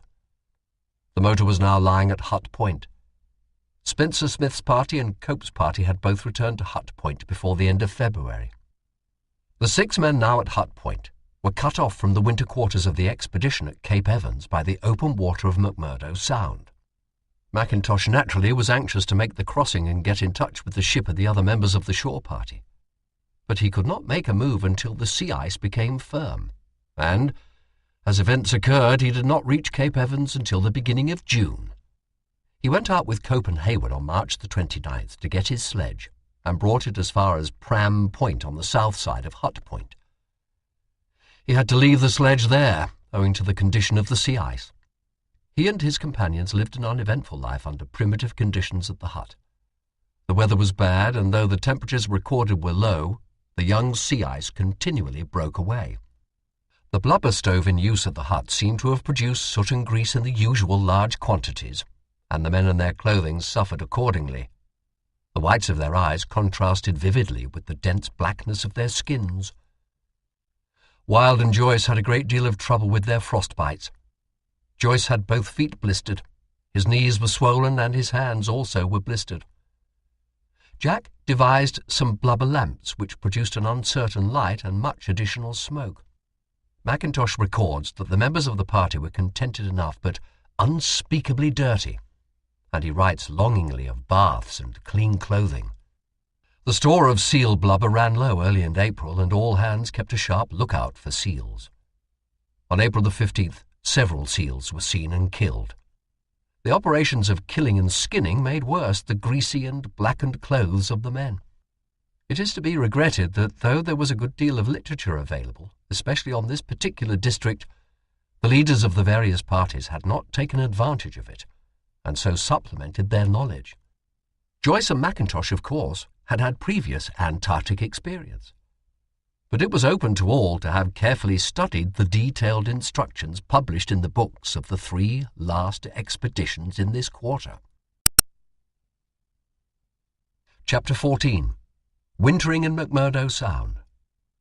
The Aurora, after picking up 6 men at Hut Point on March the 11th, had gone back to Cape Evans. The position chosen for the winter quarters of the Aurora was at Cape Evans, immediately off the hut erected by Captain Scott on his last expedition. The ship on May the 14th lay about 40 yards offshore, bows seaward. 2 anchors had been taken ashore and embedded in heavy stone rubble, and to these anchors were attached 6 steel hawsers. The hawsers held the stern, while the bow was secured by the ordinary ship's anchors. Later, when the new ice had formed round the Aurora, the cable was dragged ashore over the smooth surface and made fast. The final moorings thus were 6 hawsers and 1 cable astern, made fast to the shore anchors, and 2 anchors with about 70 fathoms of cable out forward. On March the 23rd, Mr. Stenhouse landed a party consisting of Stevens, Spencer-Smith, Gaze and Richards in order that they might carry out routine observations ashore. These 4 men took up their quarters in Captain Scott's hut. They had been instructed to kill seals for meat and blubber. The landing of stores, gear and coal did not proceed at all rapidly, it being assumed that the ship would remain at her moorings throughout the winter. Some tons of coal were taken ashore during April, but most of it stayed on the beach, and much of it was lost later when the sea ice went out. This shore party was in the charge of Stevens, and his report, handed to me much later, gives a succinct account of what occurred from the point of view of the men at the hut. Cape Evans, Ross Island, July the 30th, 1915. On the 23rd of March 1915, a party consisting of Spencer-Smith, Richards and Gaze was landed at Cape Evans hut in my charge. Spencer-Smith received independent instructions to devote his time exclusively to photography. I was verbally instructed that the main duty of the party was to obtain a supply of seals for food and fuel. Scientific work was also to be carried on. Meteorological instruments were at once installed, and experiments were instituted on copper electrical thermometers in order to supplement our meagre supply of instruments, and enable observations of earth, ice, and sea temperatures to be made. Other experimental work was carried on, and the whole of the time of the scientific members of the party was occupied. All seals seen were secured. On 1 or 2 occasions, the members of the shore party were summoned to work on board ship. In general, the weather was unsettled, blizzards occurring frequently and interrupting communication with the ship across the ice. Only small indispensable supplies of store and no clothes were issued to the party on shore. Only part of the scientific equipment was able to be transferred to the shore, and the necessity to obtain that prevented some members of the party landing all their personal gear. The ship was moored stern on to the shore, at first well over 100 yards from it. There were 2 anchors out ahead, and the vessel was made fast to 2 others sunk in the ground ashore by 7 wires. The strain on the wires was kept constant by tightening up from time to time, such as became slack, and easing cables forward, and in this way the ship was brought much closer inshore. A cable was now run out to the south anchor ashore, passed on board through a fair lead under the port end of the bridge, and made fast to bollards forward. Subsequent strain due to ice and wind pressure on the ship broke 3 of the wires. Though I believe it was considered on board that the ship was secure, there was still considerable anxiety felt. The anchors had held badly before, and the power of the ice pressure on the ship was uncomfortably obvious. Since the ship had been moored, the bay had frequently frozen over, and the ice had as frequently gone out on account of blizzards. The ice does not always go out before the wind has passed its maximum. It depends on the state of tides and currents, for the sea ice has been seen more than once to go out bodily when a blizzard had almost completely calmed down. On the 6th of May, the ice was in, and people passed freely between the shore and the ship. At 11 p.m. the wind was south, backing to southeast, and blew at 40 miles per hour. The ship was still in her place, At 3 a.m. on the 7th, the wind had not increased to any extent, but ice and ship had gone. As she was not seen to go, we are unable to say whether the vessel was damaged. The shore end of the cable was bent twice sharply, and the wires were loose. On the afternoon of the 7th, the weather cleared somewhat, but nothing was seen of the ship. The blizzard only lasted some 12 hours. Next day the wind became northerly, but on the 10th there was blowing the fiercest blizzard we have so far experienced from the southeast. Nothing has since been seen or heard of the ship, though a lookout was kept. Immediately the ship went, as accurate an inventory as possible of all stores ashore was made, and the rate of consumption of foodstuffs so regulated that they would last 10 men for not less than 100 weeks. Coal had already been used with the utmost economy. Little could be done to cut down the consumption, but the transference to the neighbourhood of the hut of such of the coal landed previously by the ship as was not lost was pushed on. Meat also was found to be very short.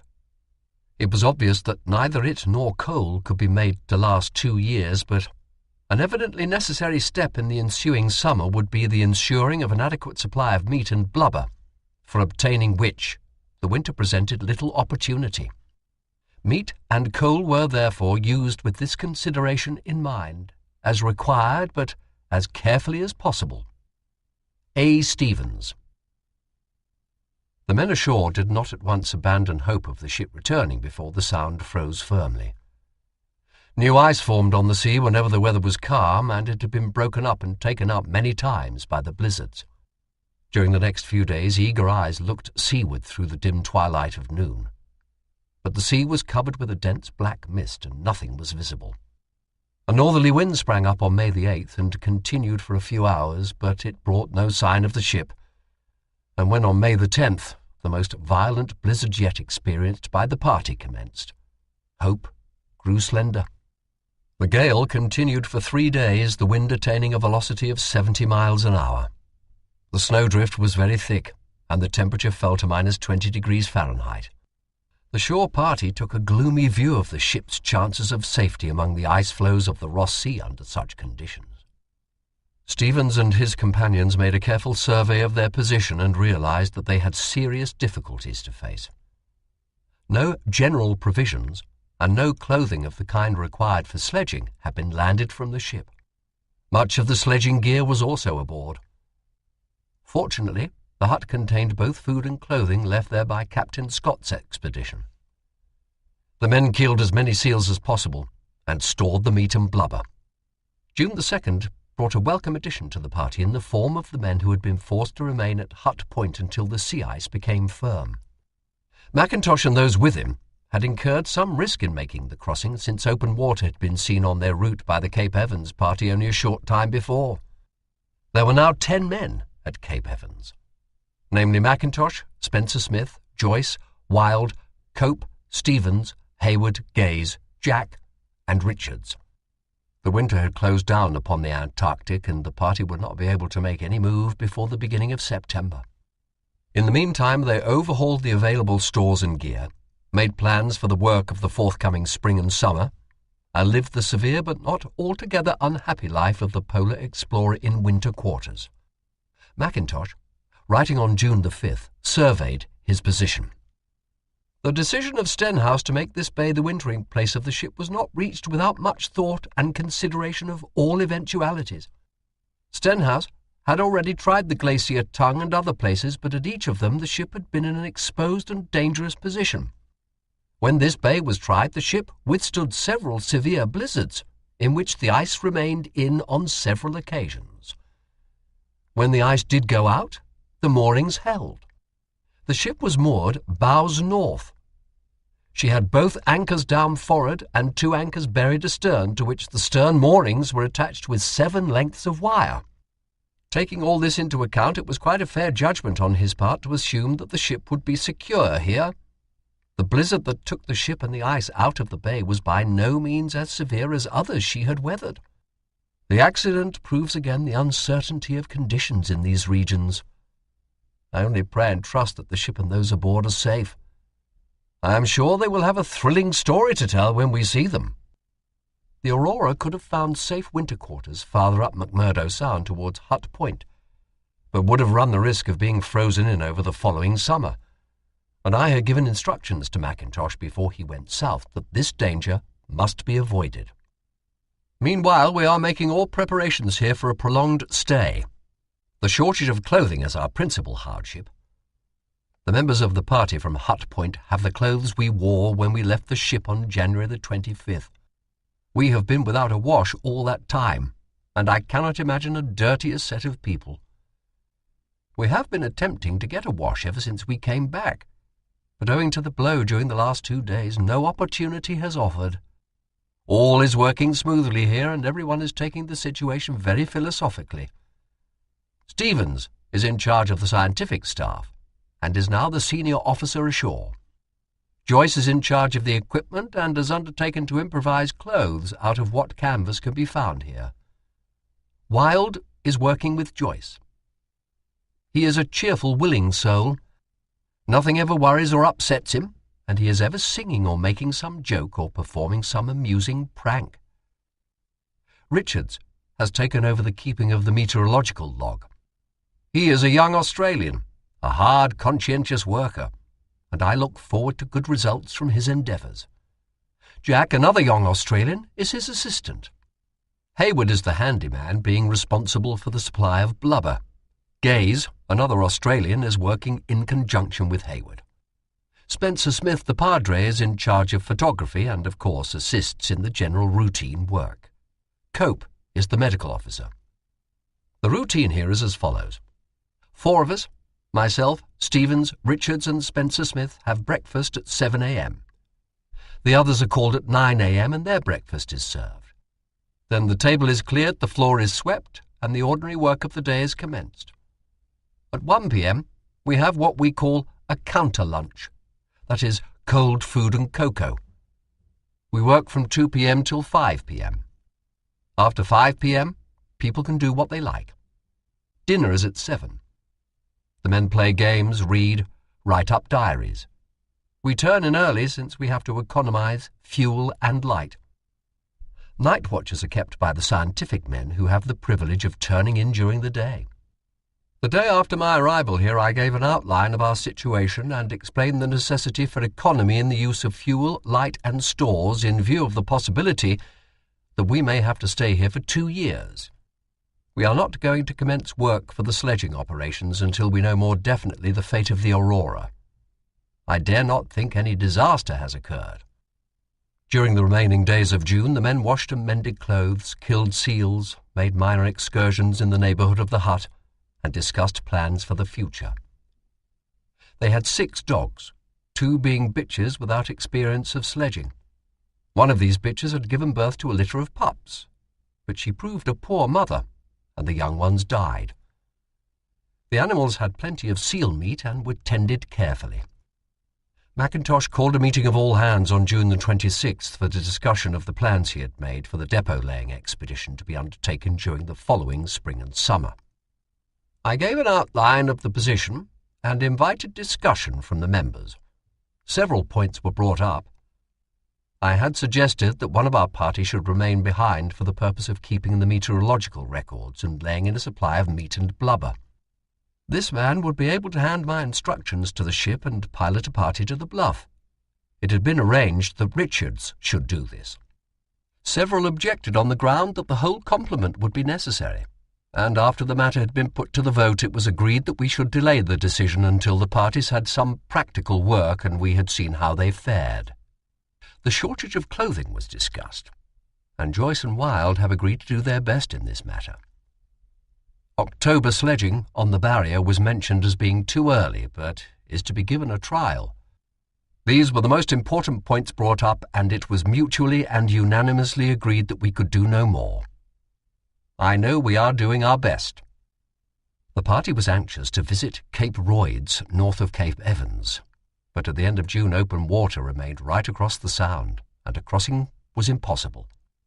At Cape Royds is the hut used by the Shackleton expedition of 1907 to 1909, and the stores and supplies it contains might have proved very useful.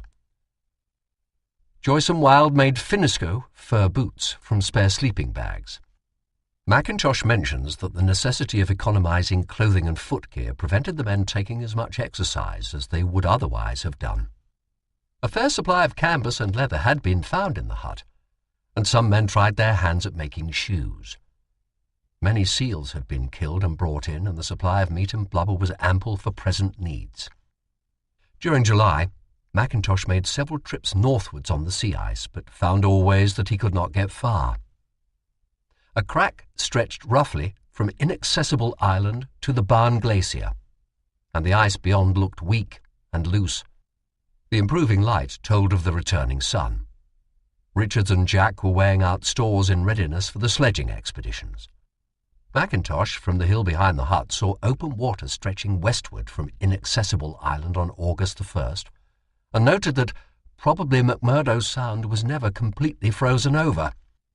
A week later, the extent of the open water appeared to have increased, and the men began to despair of getting to Cape Royds. Blizzards were frequent and persistent.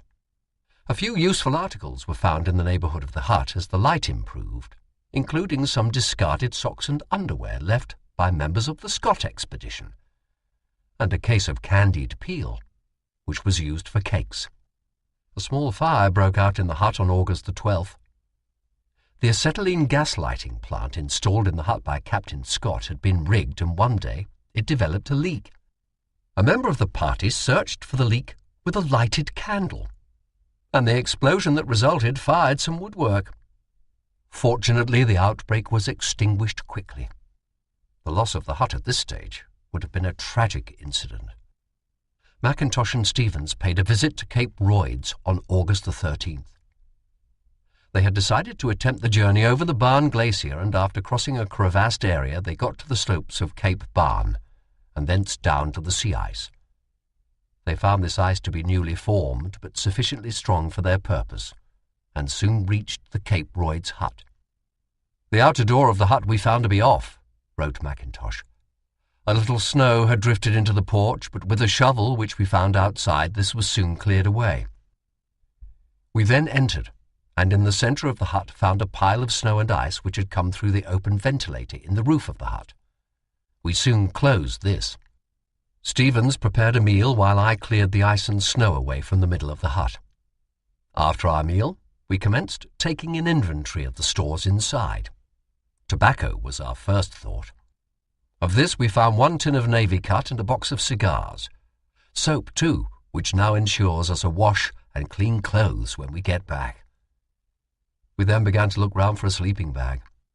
No bags were here, however, but on the improvised beds of cases we found 2 mattresses, an old canvas screen, and 2 blankets.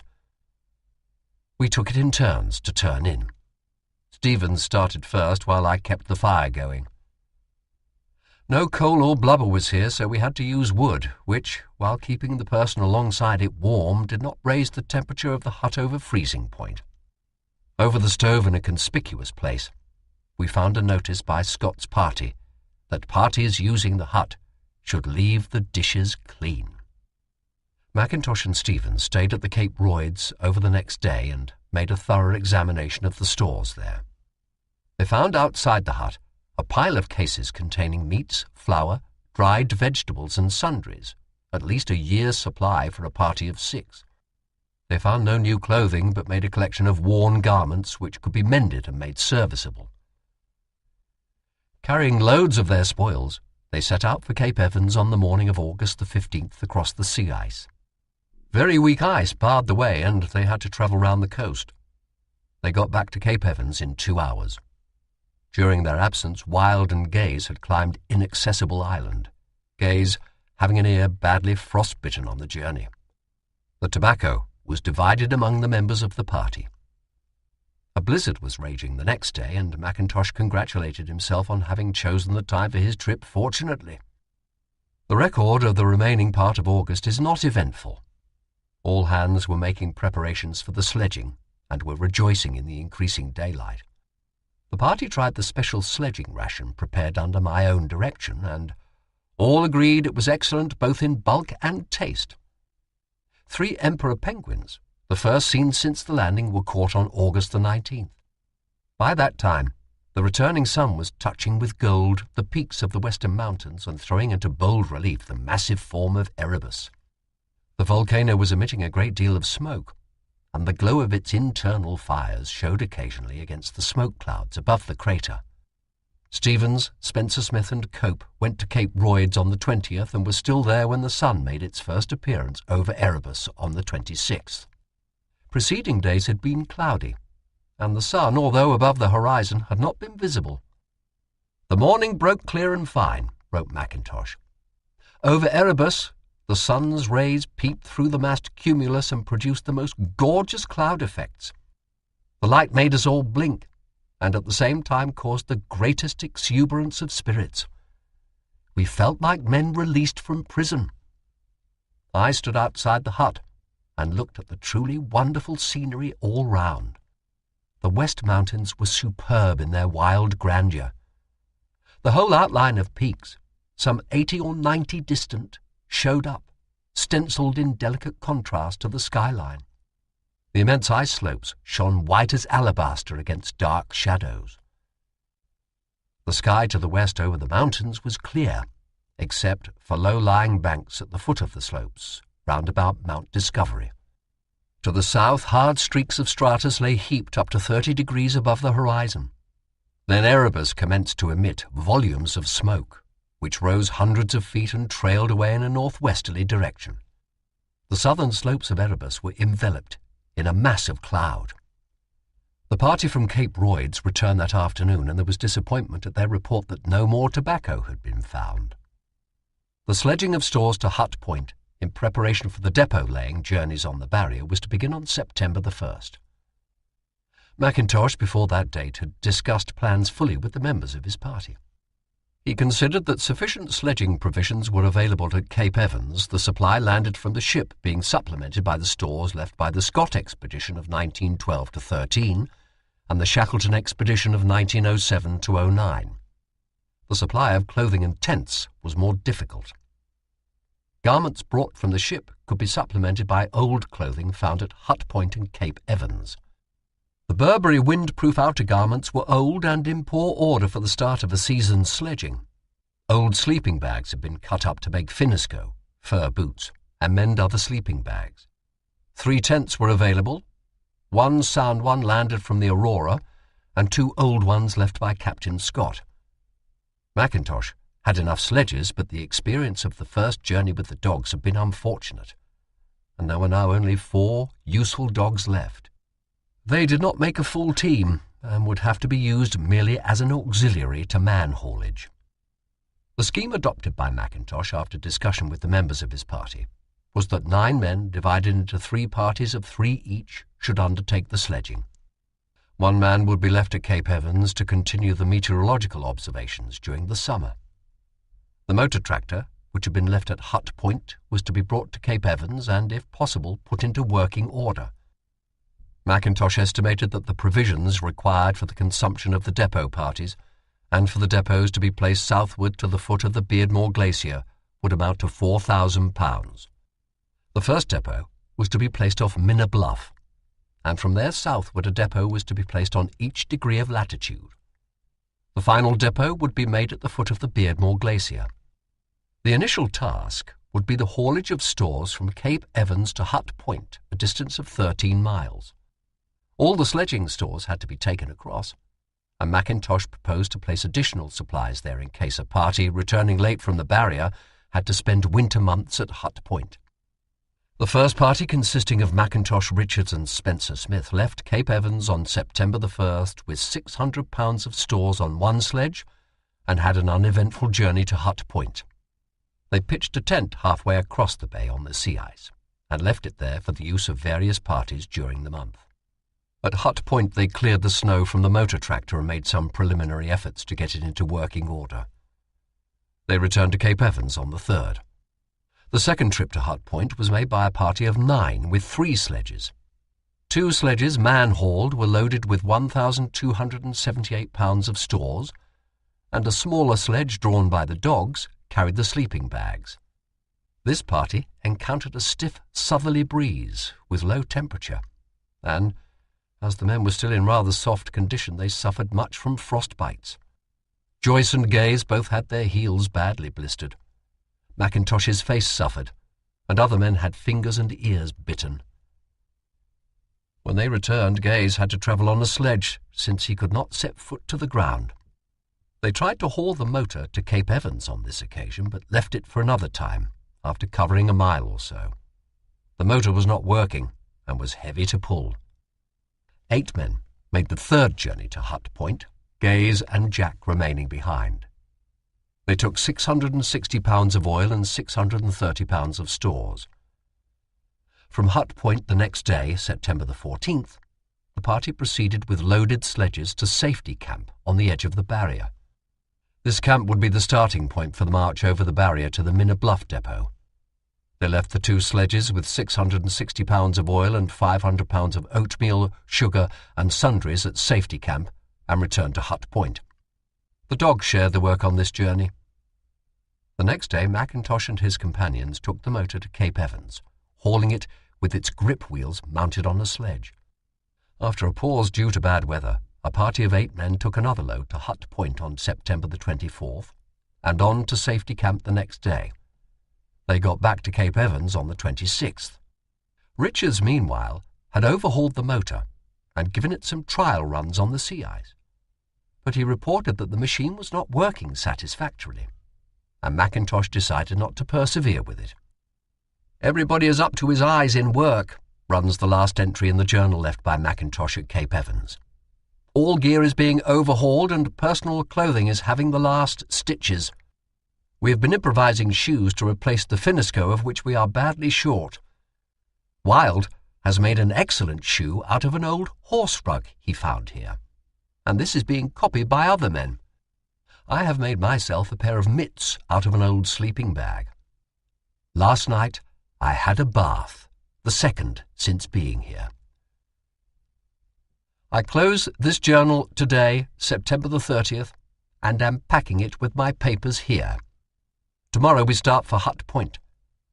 9 of us are going on the sledge party for laying depots, namely Stevens, Spencer Smith, Joyce, Wild, Cope, Hayward, Jack, Richards, and myself. Gaze, who is still suffering from bad feet, is remaining behind and will probably be relieved by Stevens after our first trip. With us, we take 3 months' provisions to leave at Hut Point. I continue this journal in another book, which I keep with me. The 9 men reached Hut Point on October the 1st. They took the last loads with them. 3 sledges and 3 tents were to be taken on to the barrier, and the parties were as follows. Number 1, Mackintosh, Spencer Smith and Wild. Number 2, Joyce, Cope and Richards. Number 3, Jack, Hayward and Gaze. On October the 3rd and 4th, some stores left at Halfway Camp were brought in and other stores were moved on to Safety Camp. Bad weather delayed the start of the depot-laying expedition from Hut Point until October the 9th. Chapter 15. Laying the Depots. Mackintosh's account of the depot-laying journeys undertaken by his parties in the summer of 1915 to 16 unfortunately is not available. The leader of the parties kept a diary, but he had the book with him when he was lost on the sea ice in the following winter. The narrative of the journeys has been compiled from the notes kept by Joyce, Richards and other members of the parties, and I may say here that it is a record of dogged endeavour in the face of great difficulties and serious dangers. It is always easy to be wise after the event, and one may realize now that the use of dogs, untrained and soft from shipboard inactivity, on the comparatively short journey undertaken immediately after the landing in 1915, was a mistake. The result was the loss of nearly all the dogs before the longer and more important journeys of 1915 to 16 were undertaken. The men were sledging almost continuously during a period of 6 months. They suffered from frostbite, scurvy, snow blindness, and the utter weariness of overtaxed bodies. But they placed the depots in the required positions, and if the Weddell Sea Party had been able to make the crossing of the Antarctic continent, the stores and fuel would have been waiting for us where we expected to find them. The position on October the 9th was that the 9 men at Hut Point had with them the stores required for the depots and for their own maintenance throughout the summer. The remaining dogs were at Cape Evans with Gaze, who had a sore heel, and had been replaced temporarily by Stevens in the sledging party. A small quantity of stores had been conveyed already to Safety Camp on the edge of the barrier beyond Hut Point. Mackintosh intended to form a large depot off Minna Bluff, 70 miles out from Hut Point. This would necessitate several trips with heavy loads. Then he would use the Bluff depot as a base for the journey to Mount Hope at the foot of the Beardmore Glacier, where the final depot was to be laid. The party left Hut Point on the morning of October the 9th, the 9 men hauling on one rope and trailing 3 loaded sledges. They reached Safety Camp in the early afternoon, and after repacking the sledges with a load of about 2,000 pounds, they began the journey over the barrier. The pulling proved exceedingly heavy, and they camped at the end of half a mile.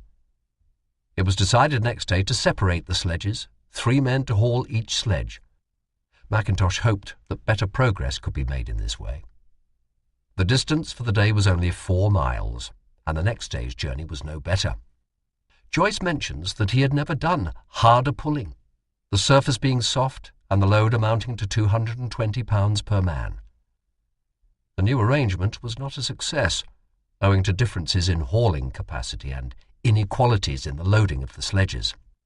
And on the morning of the 12th, Mackintosh, after consultation, decided to push forward with Wild and Spencer Smith, hauling 1 sledge and a relatively light load, and leave Joyce and the remaining 5 men to bring 2 sledges and the rest of the stores at their best pace.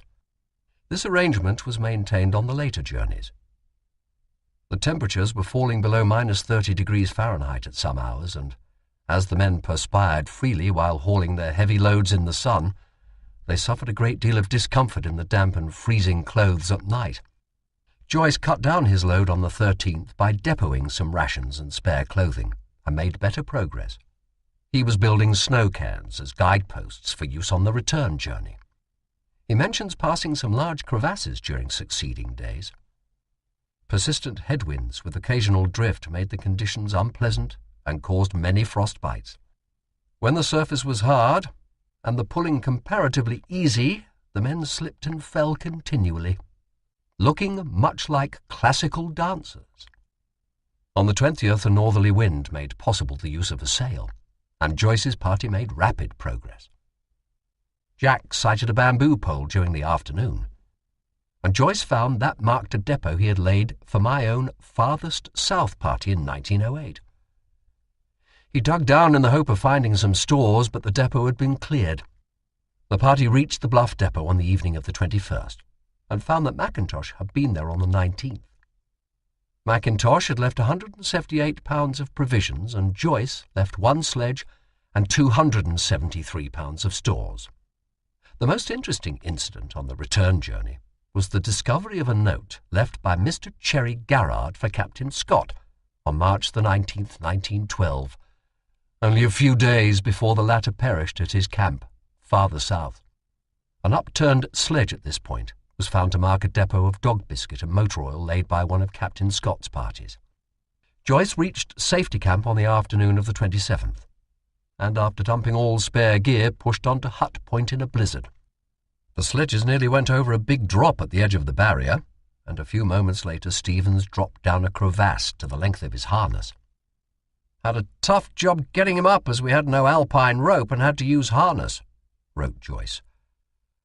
"Got over all right, and had a very hard pull against wind and snow, my face getting frostbitten as I had to keep looking up to steer." We arrived at the hut about 7:30 p.m. after a very hard struggle. We found the captain and his party there. They had been in for 3 days. Gaze was also there with the dogs. We soon had a good feed and forgot our hard day's work. Mackintosh decided to make use of the dogs on the second journey to the Bluff depot.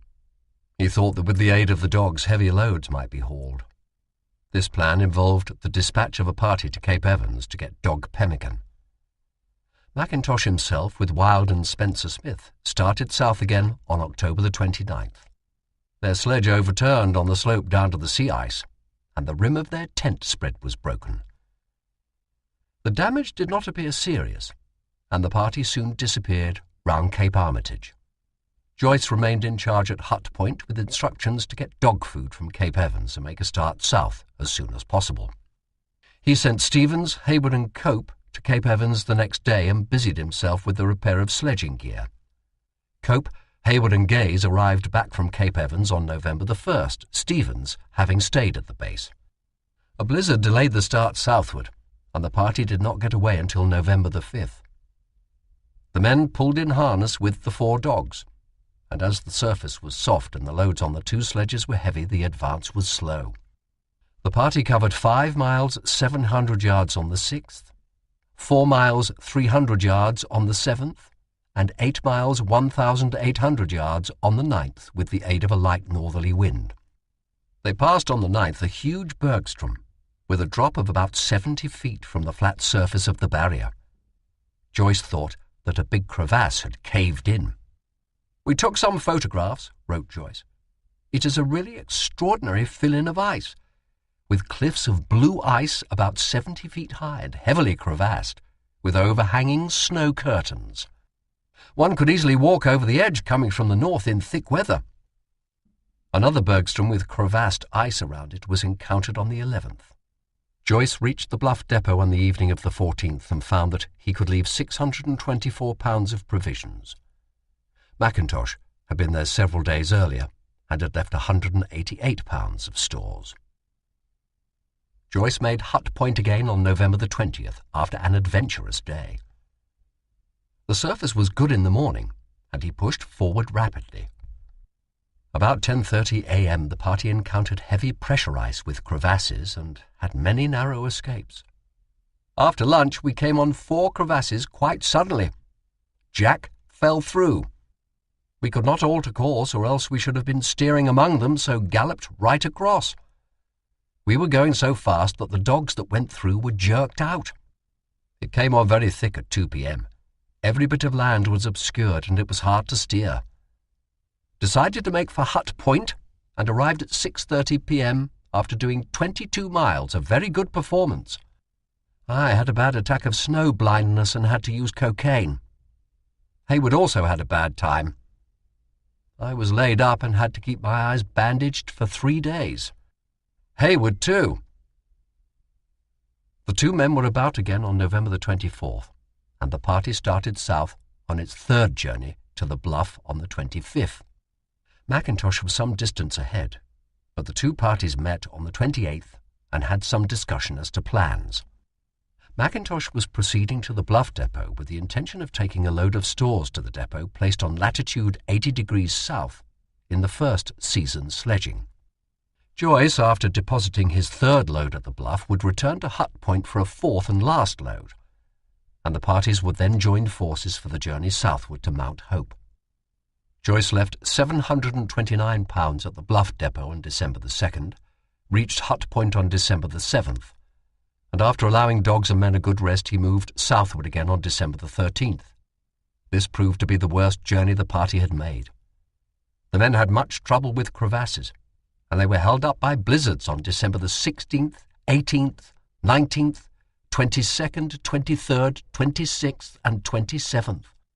They spent Christmas Day struggling through soft snow against an icy wind and drift. The party reached the Bluff depot on December the 28th and found that Mackintosh, who had been much delayed by the bad weather, had gone south 2 days earlier on his way to the 80 degrees south depot. He had not made much progress, and his camp was in sight. He had left instructions for Joyce to follow him. The Bluff depot was now well stocked. Between 2,800 and 2,900 pounds of provisions had been dragged to the depot for the use of parties working to the south of this point. This quantity was in addition to stores placed there earlier in the year. Joyce left the Bluff depot on December the 29th, and the parties were together 2 days later. Mackintosh handed Joyce instructions to proceed with his party to latitude 81 degrees south and place a depot there. He was then to send 3 men back to Hut Point and proceed to latitude 82 degrees south, where he would lay another depot. Then, if provisions permitted, he would push south as far as latitude 83 degrees. Mackintosh himself was reinforcing the depot at latitude 80 degrees south and would then carry on southward. Apparently his instructions to Joyce were intended to guard against the contingency of the parties failing to meet. The dogs were hauling well, and though their number was small, they were of very great assistance. The parties were now 90 days out from Cape Evans, and all hands were feeling fit. The next incident of importance was the appearance of a defect in one of the two Primus lamps used by Joyce's party. The lamps had all seen service with one or other of Captain Scott's parties, and they had not been in first-class condition when the sledging commenced. The threatened failure of a lamp was a matter of grave moment, since a party could not travel without the means of melting snow and preparing hot food. If Joyce took a faulty lamp past the 80 degrees south depot, his whole party might have to turn back at latitude 81 degrees south, and this would imperil the success of the season's sledging. He decided, therefore, to send 3 men back from the 80 degrees south depot, which he reached on January the 6th, 1916. Cope, Gaze, and Jack were the men to return. They took the defective Primus and a light load, and by dint of hard travelling without the aid of dogs, they reached Cape Evans on January the 16th. Joyce, Richards, and Hayward went forward with a load of 1,280 pounds, comprising 12 weeks' sledging rations, dog food and depot supplies, in addition to the sledging gear. They built cairns at short intervals as guides to the depots. Joyce was feeding the dogs well and giving them a hot hoosh every third night. "It is worth it, for the wonderful amount of work they are doing. If we can keep them to 82 degrees south, I can honestly say it is through their work we have got through." On January the 8th, Mackintosh joined Joyce, and from that point the parties, 6 men strong, went forward together. They marched in thick weather during January the 10th, 11th and 12th, keeping the course by means of cairns with a scrap of black cloth on top of each one. It was possible, by keeping the cairns in line behind the sledges and building new ones as old ones disappeared, to march on an approximately straight line. On the evening of the 12th, they reached latitude 81 degrees south and built a large cairn for the depot. The stores left here were 3 weeks' rations for the ordinary sledging unit of 3 men. This quantity would provide 5 days' rations for 12 men, half for the use of the overland party and half for the depot party on its return journey. The party moved southwards again on January the 13th in bad weather. "After a little consultation, we decided to get under way," wrote Joyce. "Although the weather is thick and snow is falling, it is worthwhile to make the effort. A little patience with the direction and the cairns, even if one has to put them up 200 yards apart, enables us to advance, and it seems that this weather will never break. We have cut up an old pair of trousers belonging to Richards to place on the sides of the cairns, so as to make them more prominent." It was really surprising to find how we got on in spite of the snow and the pie-crust surface. We did 5 miles at 75 yards before lunch. The dogs are doing splendidly. I really don't know how we should manage if it were not for them. The distance for the day was 10 miles, 720 yards, a splendid performance considering surface and weather. The weather cleared on the 14th, and the men were able to get bearings from the mountains to the westward. They advanced fairly rapidly during succeeding days, the daily distances being from 10 to 12 miles, and reached latitude 82 degrees south on the morning of January the 18th. The depot here, like the depot at 81 degrees south, contained 5 days' provisions for 12 men. Mackintosh was having trouble with the Primus lamp in his tent, and this made it inadvisable to divide the party again. It was decided, therefore, that all should proceed, and that the next and last depot should be placed on the base of Mount Hope, at the foot of the Beardmore Glacier, in latitude 83 degrees 30 minutes south. The party proceeded at once, and advanced 5 miles beyond the depot before camping on the evening of the 18th. The sledge loads were now comparatively light, and on the 19th the party covered 13 miles 700 yards. A new trouble was developing, for Spencer Smith was suffering from swollen and painful legs, and was unable to do much pulling. Joyce wrote on the 21st that Smith was worse, and that Mackintosh was showing signs of exhaustion. A mountain that he believed to be Mount Hope could be seen right ahead, over 30 miles away. Spencer Smith, who had struggled forward gamely and made no unnecessary complaints, started with the party the next morning and kept going until shortly before noon. Then he reported his inability to proceed, and McIntosh called a halt. Spencer Smith suggested that he should be left with provisions and a tent while the other members of the party pushed on to Mount Hope, and pluckily assured McIntosh that the rest would put him right and that he would be ready to march when they returned. The party agreed after a brief consultation to adopt this plan. McIntosh felt that the depot must be laid and that delay would be dangerous. Spencer Smith was left with a tent, one sledge and provisions and told to expect the returning party in about a week. The tent was made as comfortable as possible inside and food was placed within the sick man's reach. Spencer Smith bade his companions a cheery goodbye after lunch, and the party was 6 or 7 miles away before evening. 5 men had to squeeze into one tent that night, but with a minus temperature, they did not object to being crowded. On January the 23rd, a thick fog obscured all landmarks, and as bearings of the mountains were now necessary, the party had to camp at 11 a.m., after travelling only 4 miles. The thick weather continued over the 24th, and the men did not move again until the morning of the 25th.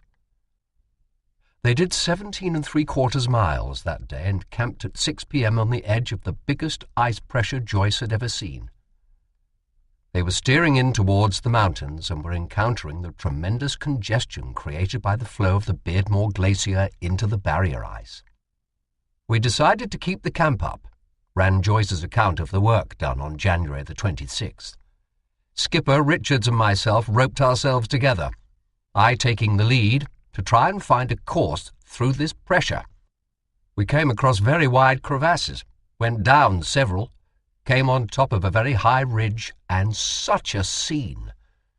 Imagine thousands of tons of ice churned up to a depth of about 300 feet. We took a couple of photographs, then carried on to the east. At last we found a passage through and carried on through smaller crevasses to Mount Hope, or we hoped it was the mountain by that name. We can see a great glacier ahead which we take for the Beardmore, which this mountain is on, but the position on the chart seems wrong." It was not Ernest H. Shackleton. "We nearly arrived at the ice foot when Richard saw something to the right which turned out to be 2 of Captain Scott's sledges, upright, but 3/4 buried in snow. Then we knew for certain this was the place we had struggled to get to. So we climbed the glacier on the slope and went up about 1 1/4 miles, and saw the great Beardmore Glacier stretching to the south. It is about 25 miles wide, a most wonderful sight. Then we returned to our camp, which we found to be 6 miles away. We left at 8 a.m. and arrived back at 3 p.m., a good morning's work. We then had lunch. About 4 p.m. we got underway and proceeded with the 2 sledges and camped about 7 o'clock. Wild, Hayward and myself then took the depot up the glacier, a fortnight's provisions. We left it lashed to a broken sledge and put up a large flag. I took 2 photographs of it. We did not arrive back until 10:30 p.m. It was rather a heavy pull up. I was very pleased to see our work completed at last. Turned in 12 o'clock. The distance done during day, 22 miles. The party remained in camp until 3:30 p.m. on the 27th, owing to a blizzard with heavy snow. Then they made a start in clearer weather and got through the crevassed area before camping at 7 p.m. Joyce was suffering from snow blindness. They were now homeward bound, with 365 miles to go. They covered 16.5 miles on the 28th, with Joyce absolutely blind and hanging to the harness for guidance. But still pulling his whack. They reached Spencer Smith's camp the next afternoon and found him in his sleeping bag, quite unable to walk. Joyce's diary of this date contains a rather gloomy reference to the outlook, since he guessed that McIntosh also would be unable to make the homeward march. "The dogs are still keeping fit," he added. "If they will only last 80 degrees south, We shall then have enough food to take them in, and then if the ship is in, I guarantee they will live in comfort the remainder of their lives. No march could be made on the 30th, since a blizzard was raging. The party made 8 miles on the 31st, with Spencer Smith on one of the sledges in his sleeping bag. The sufferer was quite helpless, and had to be lifted and carried about, but his courage did not fail him. His words were cheerful even when his physical suffering and weakness were most pronounced. The distance, for February the 1st, was 13 miles. The next morning the party abandoned one sledge in order to lighten the load and proceeded with a single sledge, Spencer Smith lying on top of the stores and gear. The distance for the day was 15.5 miles. They picked up the 82 degrees South depot on February the 3rd and took 1 week's provisions, leaving 2 weeks' rations for the overland party. Joyce, Wild, Richards, and Hayward were feeling fit. Mackintosh was lame and weak. Spencer Smith's condition was alarming. The party was being helped by strong southerly winds, and the distances covered were decidedly good. The sledge meter recorded 15 miles, 1,700 yards on February the 4th, 17 miles, 1,400 yards on the 5th, 18 miles, 1,200 yards on the 6th, and 13 miles, 1,000 yards on the 7th. When the 81-degree South depot was picked up at 10:30 a.m. and 1 week's stores taken, 2 weeks' rations being left.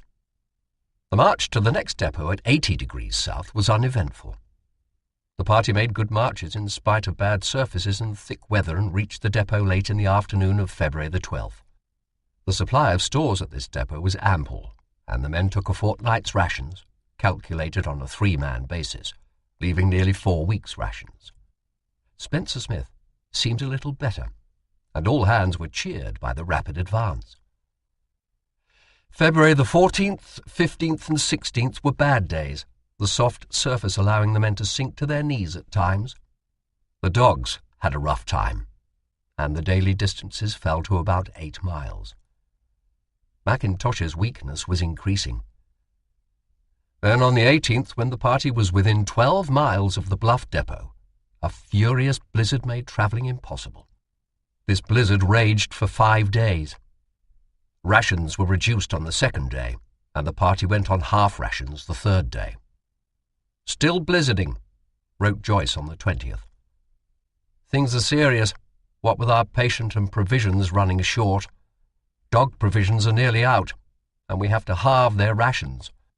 We are now on 1 cup of hoosh among the 3 of us, with 1 biscuit and 6 lumps of sugar. The most serious of calamities is that our oil is running out. We have plenty of tea, but no fuel to cook it with." The men in Mackintosh's tent were in no better plight. Mackintosh himself was in a bad way. He was uncertain about his ability to resume the march, but was determined to try. "Still blizzarding," wrote Joyce again on the 21st. "We are lying in pools of water made by our bodies through staying in the same place for such a long time. I don't know what we shall do if this does not ease. It has been blowing continuously without a lull. The food for today was 1 cup of pemmican amongst 3 of us, 1 biscuit each, and 2 cups of tea among 3. The kerosene was exhausted, but Richards improvised a lamp by pouring some spirit, intended for priming the oil lamp, into a mug, lighting it, and holding another mug over it. It took half an hour to heat a mug of melted snow in this way. "Same old thing, no ceasing of this blizzard," was Joyce's note 24 hours later. "Hardly any food left except tea and sugar. Richards, Hayward, and I, after a long talk, decided to get under way tomorrow in any case, or else we shall be sharing the fate of Captain Scott and his party. The other tent seems to be very quiet, but now and again we hear a burst of song from Wild, so they are in the land of the living. We gave the dogs the last of their food tonight, so we shall have to push, as a great deal depends on them." Further quotations from Joyce's diary tell their own story. February the 23rd, Wednesday. About 11 o'clock saw a break in the clouds and the sun showing. decided to have the meal we kept for getting under way. Sang out to the skipper's party that we should shift as soon as we had a meal. I asked Wild and found they had a bag of oatmeal, some Bovril cubes, 1 bag of chocolate, and 18 biscuits, so they are much better off than we are. After we had our meal, we started to dig out our sledge, which we found right under. It took us 2 hours, and one would hardly credit how weak we were. 2 digs of the shovel, and we were out of breath. This was caused through our lying up on practically no food. After getting the sledge out, we took it around to the skipper's tent on account of the heavy sastrugi, which was very high. Got under way about 2:20. Had to stop very often on account of sail, etc. About 3:20, the skipper, who had tied himself to the rear of the sledge, found it impossible to proceed. So, after a consultation with Wild and party, decided to pitch their tent, leaving Wild to look after the skipper and Spencer Smith, and make the best of our way to the depot, which is anything up to 12 miles away. So we made them comfortable and left them about 3:40. I told Wild I should leave as much as possible and get back 26th or 27th, weather permitting. But just as we left them, it came on to snow pretty hard, sun going in, and we found even with the 4 dogs we could not make more than 1/2 to 3/4 of a mile an hour. The surface is so bad that sometimes you go in up to your waist. Still, in spite of all this, we carried on until 6:35. Camped in a howling blizzard. I found my left foot badly frostbitten. Now after this march, we came into our banquet. 1 cup of tea and half a biscuit. Turned in at 9 o'clock. Situation does not look very cheerful. This is really the worst surface I have ever come across in all my journeys here. Mackintosh had stayed on his feet as long as was humanly possible. The records of the outward journey show clearly that he was really unfit to continue beyond the 82 degrees south depot, and other members of the party would have liked him to have stayed with Spencer Smith at latitude 83 degrees south. But the responsibility for the work to be done was primarily his, and he would not give in. He had been suffering for several weeks from what he cheerfully called a sprained leg owing to scurvy. He marched for half an hour on the 23rd before breaking down, but had to be supported partly by Richards.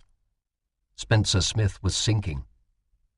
Wild, who stayed in charge of the 2 invalids, was in fairly good condition. Joyce, Richards and Hayward, who had undertaken the relief journey, were all showing symptoms of scurvy, though in varying degrees. Their legs were weak, their gums swollen. The decision that the invalids, with Wild, should stay in camp from February the 24th, while Joyce's party pushed forward to Bluff Depot, was justified fully by the circumstances. Joyce, Richards and Hayward had difficulty in reaching the depot with a nearly empty sledge. An attempt to make their journey with 2 helpless men might have involved the loss of the whole party. February the 24th, Thursday. Up at 4:30. Had 1 cup of tea, half biscuit. Underway after 7. Weather, snowing and blowing like yesterday.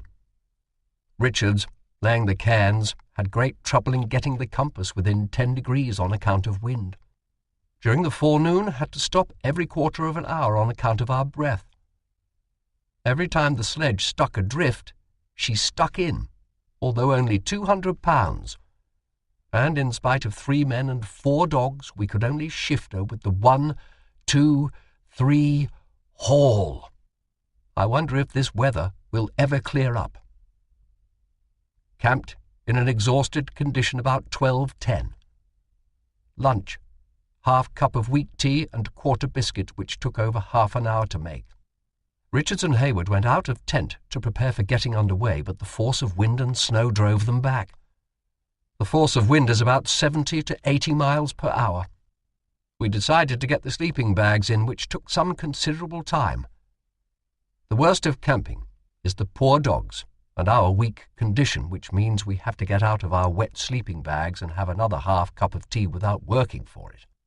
With scrapings from dog tank, it is a very scanty meal.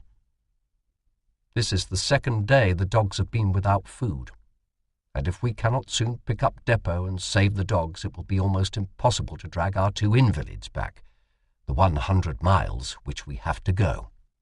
The wind carried on with unabating fury until 7 o'clock, and then came a lull. We at once turned out, but found it snowing so thickly that it was impossible to proceed on account of our weakness. No chance must we miss.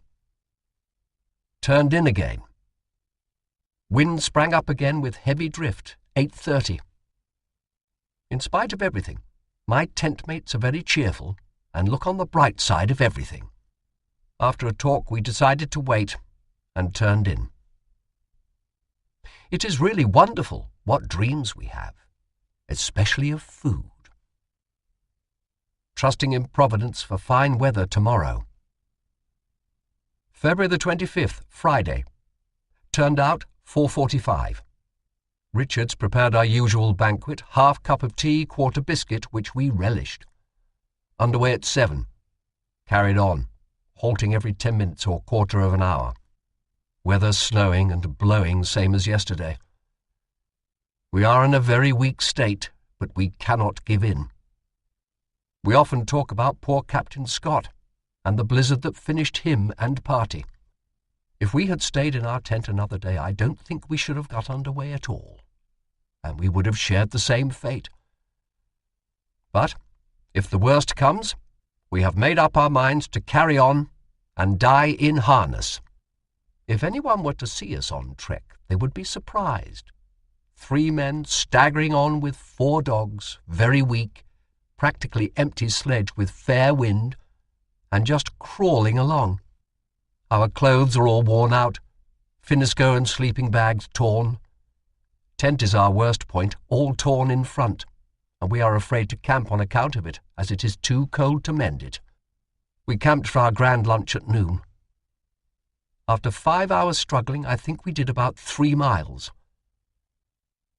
After lunch, sat in our tent talking over the situation. Decided to get under way again as soon as there is any clearance. Snowing and blowing, force about 50 or 60 miles an hour. February the 26th, Saturday. Richards went out 1:10 a.m. and found it clearing a bit, so we got under way as soon as possible, which was 2:10 a.m. About 2:35, Richards sighted depot, which seemed to be right on top of us. I suppose we camped no more than 3/4 of a mile from it. The dogs sighted it, which seemed to electrify them. They had new life and started to run, but we were so weak that we could not go more than 200 yards and then spell. I think another day would have seen us off. Arrived at depot 3:25. Found it in a dilapidated condition. Cases all about the place. I don't suppose there has ever been a weaker party arrive at any depot, either north or south. After a hard struggle, got our tent up and made camp. Then gave the dogs a good feed of pemmican. If ever dogs save the lives of anyone, they have saved ours. Let us hope they will continue in good health so that we can get out to our comrades. I started on our cooking. Not one of us had any appetite, although we were in the land of plenty, as we call this depot. Plenty of biscuit, etc., but we could not eat. I think it is the reaction, not only in arriving here, but also finding no news of the ship, which was arranged before we left. We all think there has been a calamity there. Let us hope for the best. We decided to have rolled oats and milk for a start, which went down very well, and then a cup of tea. How cheery the Primus sounds. It seems like coming out of a thick London fog into a drawing-room. After consultation, we decided to have a meal of pemmican in 4 hours, and so on, until our weakness was gone. Later, still the same weather. We shall get under way and make a forced march back as soon as possible. I think we shall get stronger travelling and feeding well. Later, weather will not permit us to travel yet. Mended our torn tent with food bags. This took 4 hours. Feeding the dogs every 4 hours, and Richards and Hayward built up depot. It is really surprising to find it takes 2 men to lift a 50-pound case. It only shows our weakness. Weather still the same. Force of wind at times about 70 to 90 miles an hour. Really surprising how this can keep on so long. February the 27th, Sunday. Wind continued with fury the whole night. Expecting every minute to have the tent blown off us. Up 5 o'clock. Found it so thick one could not get out of the tent. We are still very weak, but think we can do the 12 miles to our comrades in one long march. If only it would clear up for just one day, we would not mind. This is the longest continuous blizzard I have ever been in. We have not had a travelling day for 11 days, and the amount of snow that has fallen is astonishing. Later. Had a meal 10:30 and decided to get underway in spite of the wind and snow. Underway 12 o'clock. We have 3 weeks' food on sledge, about 160 pounds, and 1 week's dog food, 50 pounds. The whole weight, all told, about 600 pounds, and also taking an extra sledge to bring back Captain Mackintosh. To our surprise, we could not shift the sledges. After half an hour we got about 10 yards. We turned the sledge up and scraped runners. It went a little better after that. I am afraid our weakness is much more than we think. Hayward is in rather a bad way about his knees, which are giving him trouble and are very painful. We will give him a good massage when we camp. The dogs have lost all heart in pulling. They seem to think that going south again is no good to them. They seem to just jog along, and one cannot do more. I don't suppose our pace is more than 1/2 or 3/4 of a mile per hour. The surface is rotten, snow up to one's knees, and what with wind and drift, a very bad outlook. Lunched about 4:30. Carried on until 11:20 when we camped. It was very dark making our dinner, but soon got through the process. Then Richard spent an hour or so in rubbing Hayward with methylated spirits, which did him a world of good. If he were to break up now, I should not know what to do. Turned in about 1:30. It is now calm, but overcast with light falling snow. February the 28th, Monday. Up at 6 o'clock. Can just see a little skyline. Underway at 9 o'clock. The reason of delay had to mend finnesko, which are in a very dilapidated condition. I got my feet badly frostbitten yesterday. About 11 o'clock came on to snow. Everything overcast. We ought to reach our poor boys in 3 or 4 hours, but fate wills otherwise, as it came on again to blizzard force about 11:45. Camped at noon. I think the party must be within a very short distance, but we cannot go on as we might pass them, and as we have not got any position to go on except compass. Later. Kept on blizzarding all afternoon and night. February the 29th, Tuesday. Up at 5 o'clock. Still very thick. It cleared up a little to the south about 8 o'clock, when Richard sighted something black to the north of us, but could not see properly what it was. After looking round, sighted camp to the south, so we got under way as soon as possible. Got up to the camp about 12:45 when Wild came out to meet us. We gave him a cheer, as we fully expected to find all down. He said he had taken a little exercise every day. They had not any food left. The skipper then came out of the tent, very weak, and as much as he could do to walk. He said, "I want to thank you for saving our lives." I told Wild to go and give them a feed and not to eat too much at first in case of reaction, as I am going to get under way as soon as they have had a feed. So we had lunch, and the skipper went ahead to get some exercise, and after an hour's digging out got everything ready for leaving. When we lifted Smith, we found he was in a great hole which he had melted through. This party had been in one camp for 12 days. We got underway and picked the skipper up. He had fallen down, too weak to walk. We put him on the sledge we had brought out, and we camped about 8 o'clock.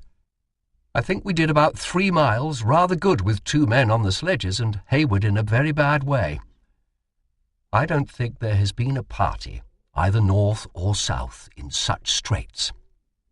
3 men down, and 3 of us very weak. But the dogs seem to have new life since we turned north. I think they realize they are homeward bound.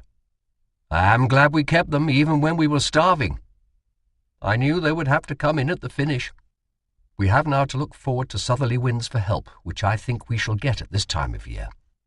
Let us hope the temperature will keep up, as our sleeping bags are wet through and worn out, and all our clothes full of holes, and finneskoe in a dilapidated condition. In fact, one would not be out on a cold day in civilization with the rotten clothes we have on. Turned in 11 o'clock. Wet through, but in a better frame of mind. Hope to try and reach the depot tomorrow, even if we have to march overtime. March the 1st, Wednesday. Turned out usual time. A good south wind, but worse luck, heavy drift. Set sail, put the skipper on rear sledge. The temperature has gone down and it is very cold. Bluff in sight. We are making good progress, doing a good mileage before lunch. After lunch, a little stronger wind. Hayward still hanging on to sledge. Skipper fell off twice. Reached depot 5:45. When camping, found we had dropped our tent poles. So Richards went back a little way and spotted them through the binoculars about half a mile off and brought them back. Hayward and I were very cold by that time. The drift very bad. Moral: see everything properly secured. We soon had our tent up, cooked our dinner in the dark, and turned in about 10 o'clock. March the 2nd, Thursday. Up as usual. Strong southwest wind with heavy drift. Took 2 weeks' provisions from the depot. I think that will last us through, as there is another depot about 50 miles north from here. I am taking the outside course on account of the crevasses, and one cannot take too many chances with 2 men on sledges and 1 crippled. Underway about 10 o'clock. Lunched noon in a heavy drift. Took an hour to get the tents up, etc., the wind being so heavy. Found sledges buried under snow after lunch. Took some time to get underway. Wind and drift very heavy. Set half sail on the first sledge and underway about 3:30. The going is perfect. Sometimes sledges overtaking us. Carried on until 8 o'clock, doing an excellent journey for the day. Distance about 11 or 12 miles. Gives one a bit of heart to carry on like this. Only hope we can do this all the way. Had to cook our meals in the dark, but still we did not mind. Turned in about 11 o'clock. Pleased with ourselves, although we were wet through with snow as it got through all the holes in our clothes. And the sleeping bags are worse than awful. March the 3rd, Friday. Up the usual time. It has been blowing a raging blizzard all night. Found to our disgust utterly impossible to carry on. Another few hours of agony in these rotten bags. Later. Blizzard much heavier. Amused myself mending finneskoe and Burberry's mitts and socks. Had the Primus while this operation was in force. Hoping for a fine day tomorrow. March the 4th, Saturday. Up 5:20. Still blizzarding, but have decided to get underway, as we will have to try and travel through everything, as Hayward is getting worse and one doesn't know who is the next. No mistake, it is scurvy, and the only possible cure is fresh food. I sincerely hope the ship is in. If not, we shall get over the hills by Castle Rock, which is rather difficult, and will delay another couple of days. Smith is still cheerful. He has hardly moved for weeks, and he has to have everything done for him. Got underway 9:35. It took some 2 hours to dig out dogs and sledges, as they were completely buried. It is the same every morning now. Set sail, going along pretty fair. Hayward gets on sledge now and again. Lunched as usual. Sledges got buried again at lunchtime. It takes some time to camp now, and in this drift it is awful. In the afternoon, wind eased a bit and drift went down. Found it very hard pulling with the third man on sledge, as Hayward has been on all the afternoon. Wind veered 2 points to south, so we had a fair wind. An hour before we camped, Erebus and Terror showing up. A welcome sight. Only hope wind will continue. Drift is worst thing to contend with, as it gets into our clothes, which are wet through now. Camped 8 o'clock. Cooked in the dark, and turned in our wet sleeping bags about 10 o'clock. Distance about 8 or 9 miles. March the 5th, Sunday. Turned out 6:15. Overslept a little. Very tired after yesterday. Sun shining brightly and no wind. It seemed strange last night. No flapping of tent in one's ears. About 8:30, came on to drift again. Underway 9:20, both sails set. Sledge going hard, especially in soft places. If Hayward had not broken down, we should not feel the weight so much. Lunch 12:45, underway at 3. Wind and drift very heavy. A good job it is blowing some, or else we should have to relay. All land obscured. Distance about 10 or 11 miles, a very good performance. Camped 7:10 in the dark. Patience, not in the best of trim. I hope to get in bar accidents in 4 days.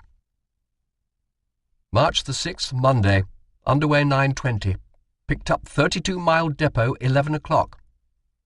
Going with a fair wind in the forenoon, which eased somewhat after lunch, and so caused very heavy work in pulling.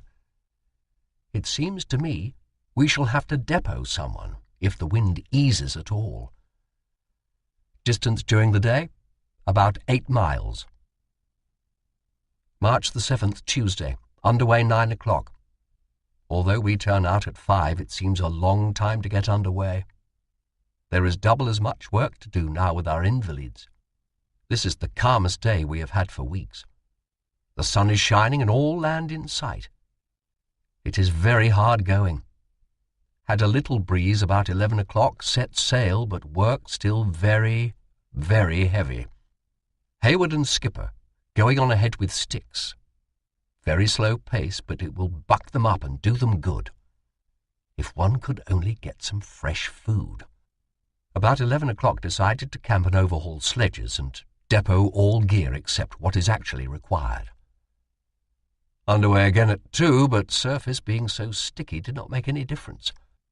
After a consultation, the skipper decided to stay behind in a tent with 3 weeks' provisions while we pushed on with Smith and Hayward.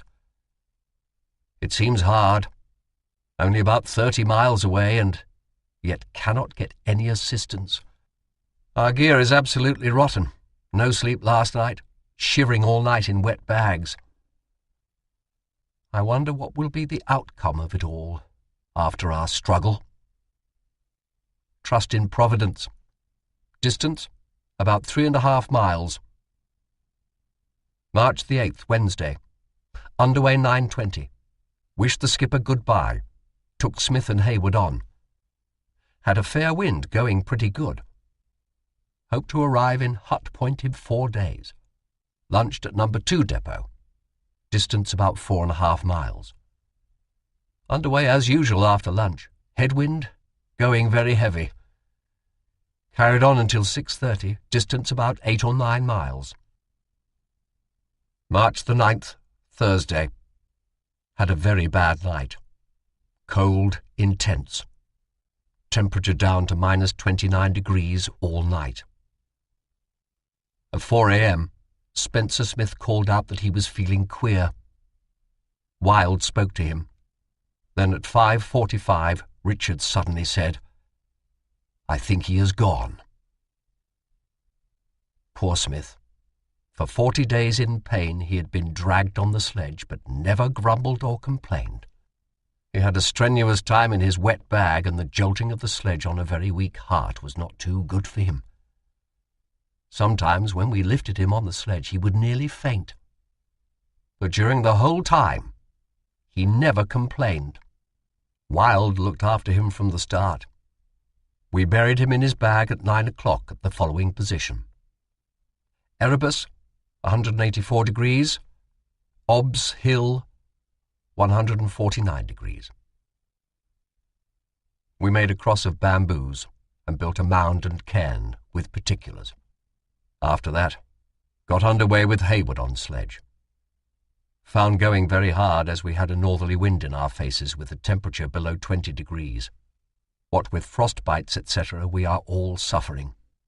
Even the dogs seem like giving in. They do not seem to take any interest in their work. We have been out much too long, and nothing ahead to cheer us up but a cold, cheerless hut. We did about 2.5 miles in the forenoon. Hayward toddling ahead every time we had a spell. During lunch, the wind veered to the south with drift, just right to set sail. We carried on with Hayward on sledge and camped in the dark about 8 o'clock. Turned in at 10, weary, worn, and sad. Hoping to reach depot tomorrow. March the 10th, Friday. Turned out as usual. Beam wind, going pretty fair, very cold. Came into very soft snow about 3. Arrived at safety camp, 5 o'clock. Got to edge of ice barrier. Found passage over in a bay full of seals. Dogs got very excited. Had a job to keep them away. By the glass it looked clear right to Cape Armitage, which is 4.5 miles away. Arrived there 8 o'clock, very dark and bad light. Found open water. Turned to climb slopes against a strong northeasterly breeze with drift. Found a place about a mile away, but we were so done up that it took until 11:30 to get gear up. This slope was about 150 yards up, and every 3 paces we had to stop and get breath. Eventually camped and turned in about 2 o'clock. I think this is the worst day I ever spent. What with the disappointment of not getting round the point and the long day, and the thought of getting Hayward over the slopes, it is not very entertaining for sleep. March the 11th, Saturday. Up at 7 o'clock. Took binoculars and went over the slope to look around the cape.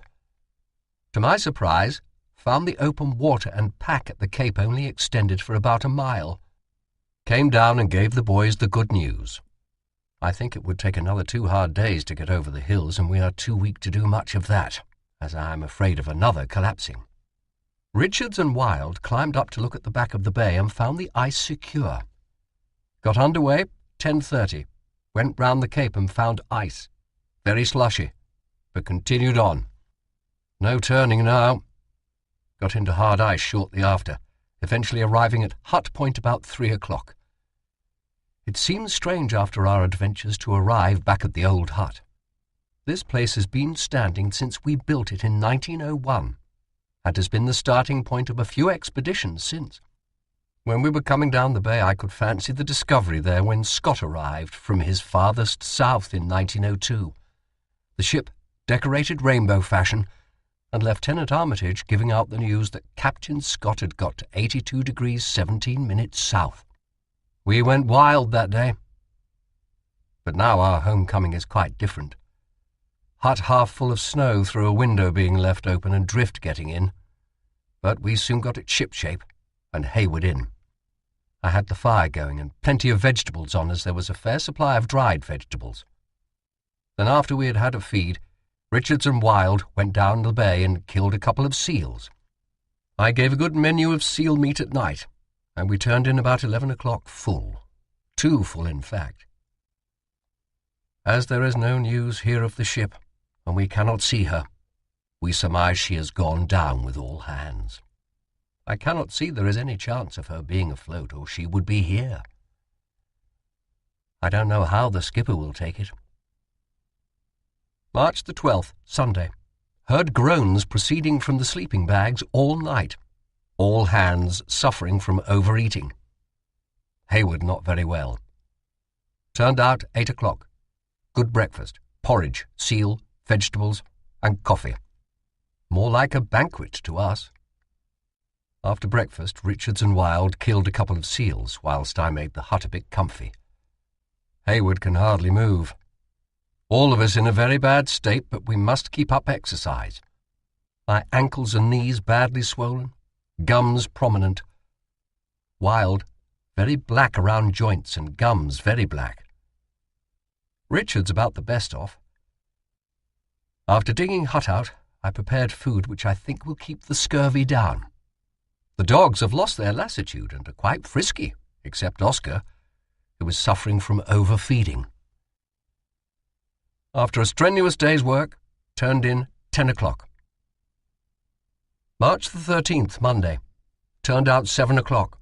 Carried on much the same as yesterday, bringing in seal blubber and meat. Preparing for departure tomorrow. Hope everyone will be all right. Made new dog harness and prepared sledges. In afternoon, cooked sufficient seal meat for our journey out and back, and same for dogs. Turned in 10 o'clock, feeling much better.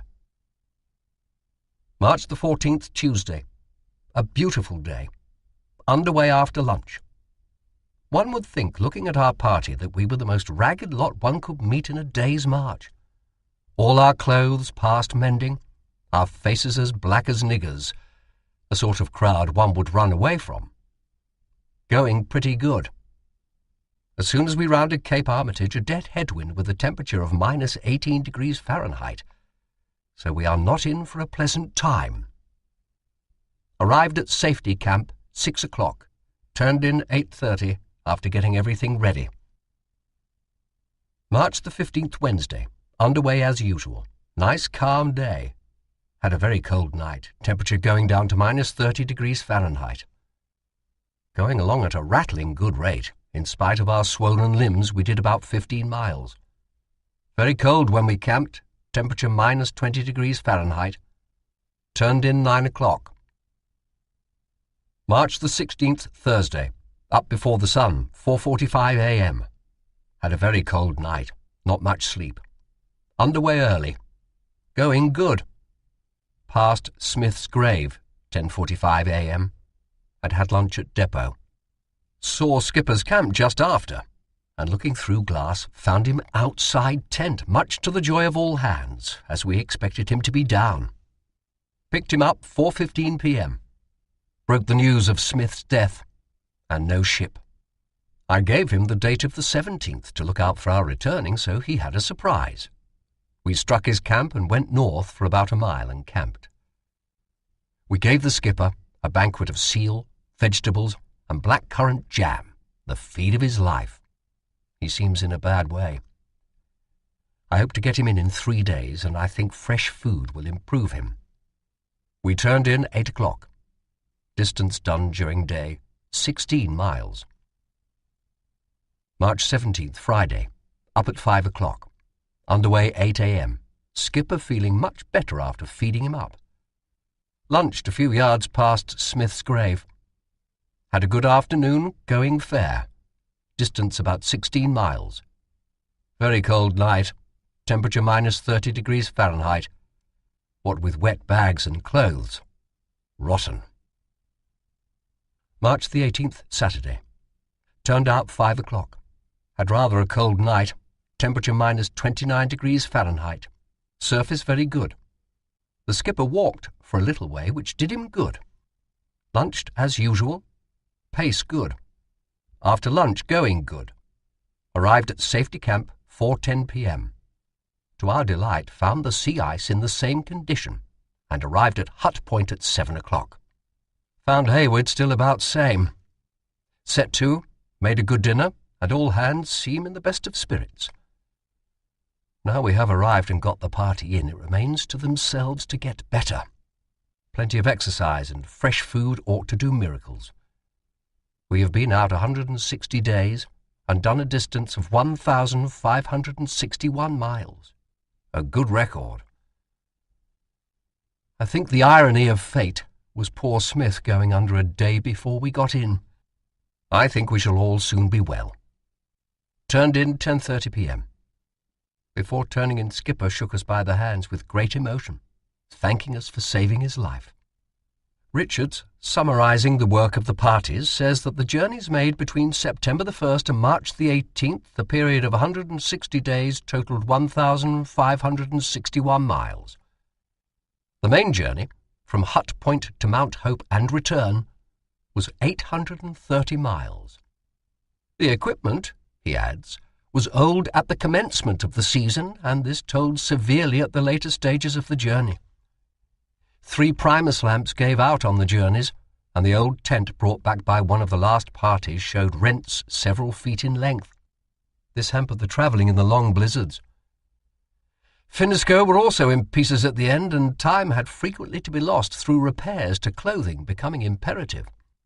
This account would not be complete without some mention of the unselfish service rendered by Wild and his 2 ill tent mates.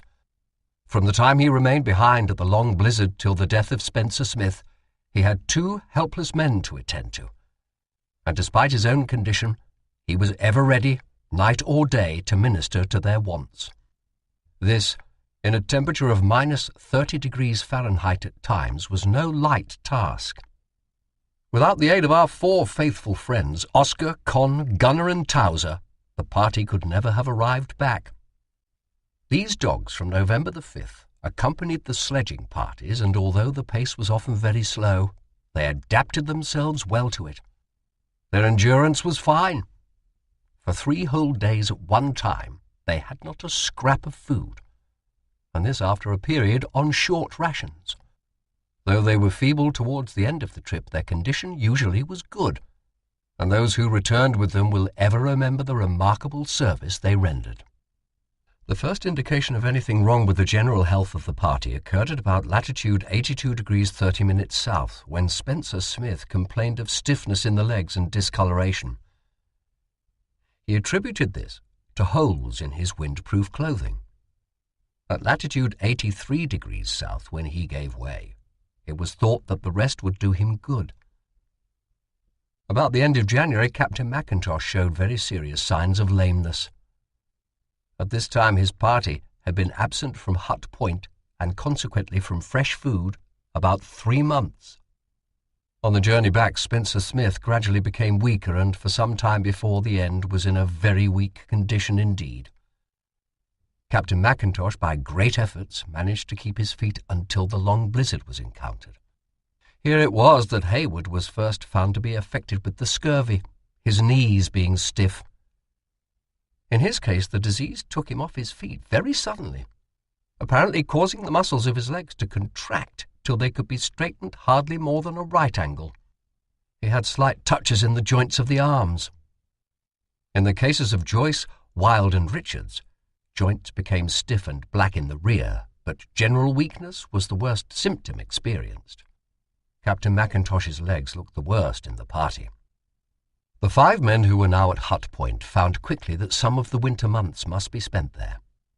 They had no news of the ship and were justified in assuming that she had not returned to the Sound, since if she had, some message would have been awaiting them at Hut Point, if not farther south.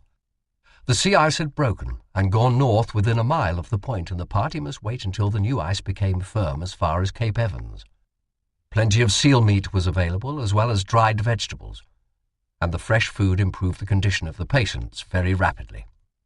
Richards massaged the swollen joints and found that this treatment helped a good deal. Before the end of March, Mackintosh and Hayward, the worst sufferers, were able to take exercise. By the 2nd week of April, Mackintosh was free of pain, though the backs of his legs were still discoloured. A tally of the stores at the hut showed that on a reasonable allowance the supply would last till the middle of June. Richards and Wild killed many seals, so that there was no scarcity of meat and blubber. A few penguins were also secured. The sole means of cooking food and heating the hut was an improvised stove of brick covered with 2 sheets of iron. This had been used by the former expedition. The stove emitted dense smoke and often made the hut very uncomfortable, while at the same time it covered the men and all their gear with clinging and penetrating soot. Cleanliness was out of the question, and this increased the desire of the men to get across to Cape Evans.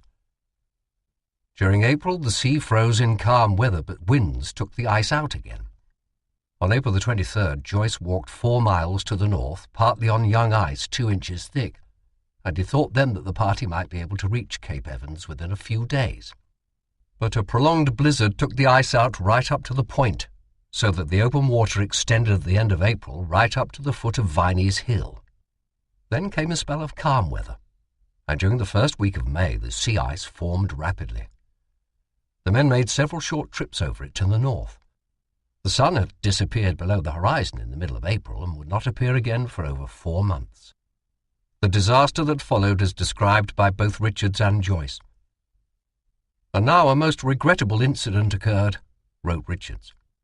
"On the morning of May the 8th, before breakfast, Captain Mackintosh asked Joyce what he thought of his going to Cape Evans with Hayward.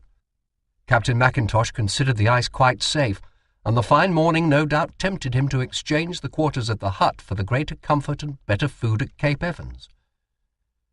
Mackintosh naturally would be anxious to know if the men at Cape Evans were well and had any news of the ship. He was strongly urged at the time not to take the risk, as it was pointed out that the ice, although firm, was very young, and that a blizzard was almost sure to take part of it out to sea. However, at about 1 p.m., with the weather apparently changing for the worse, Mackintosh and Hayward left, after promising to turn back if the weather grew worse. The last sight the watching party on the hill gained of them was when they were about a mile away, close to the shore, but apparently making straight for Cape Evans. At 3 p.m., a moderate blizzard was raging, which later increased in fury, and the party in the hut had many misgivings for the safety of the absent men. On May the 10th, the first day possible, the 3 men left behind walked over new ice to the north to try and discover some trace as to the fate of the others. The footmarks were seen clearly enough raised up on the ice, and the track was followed for about 2 miles in a direction leading to Cape Evans.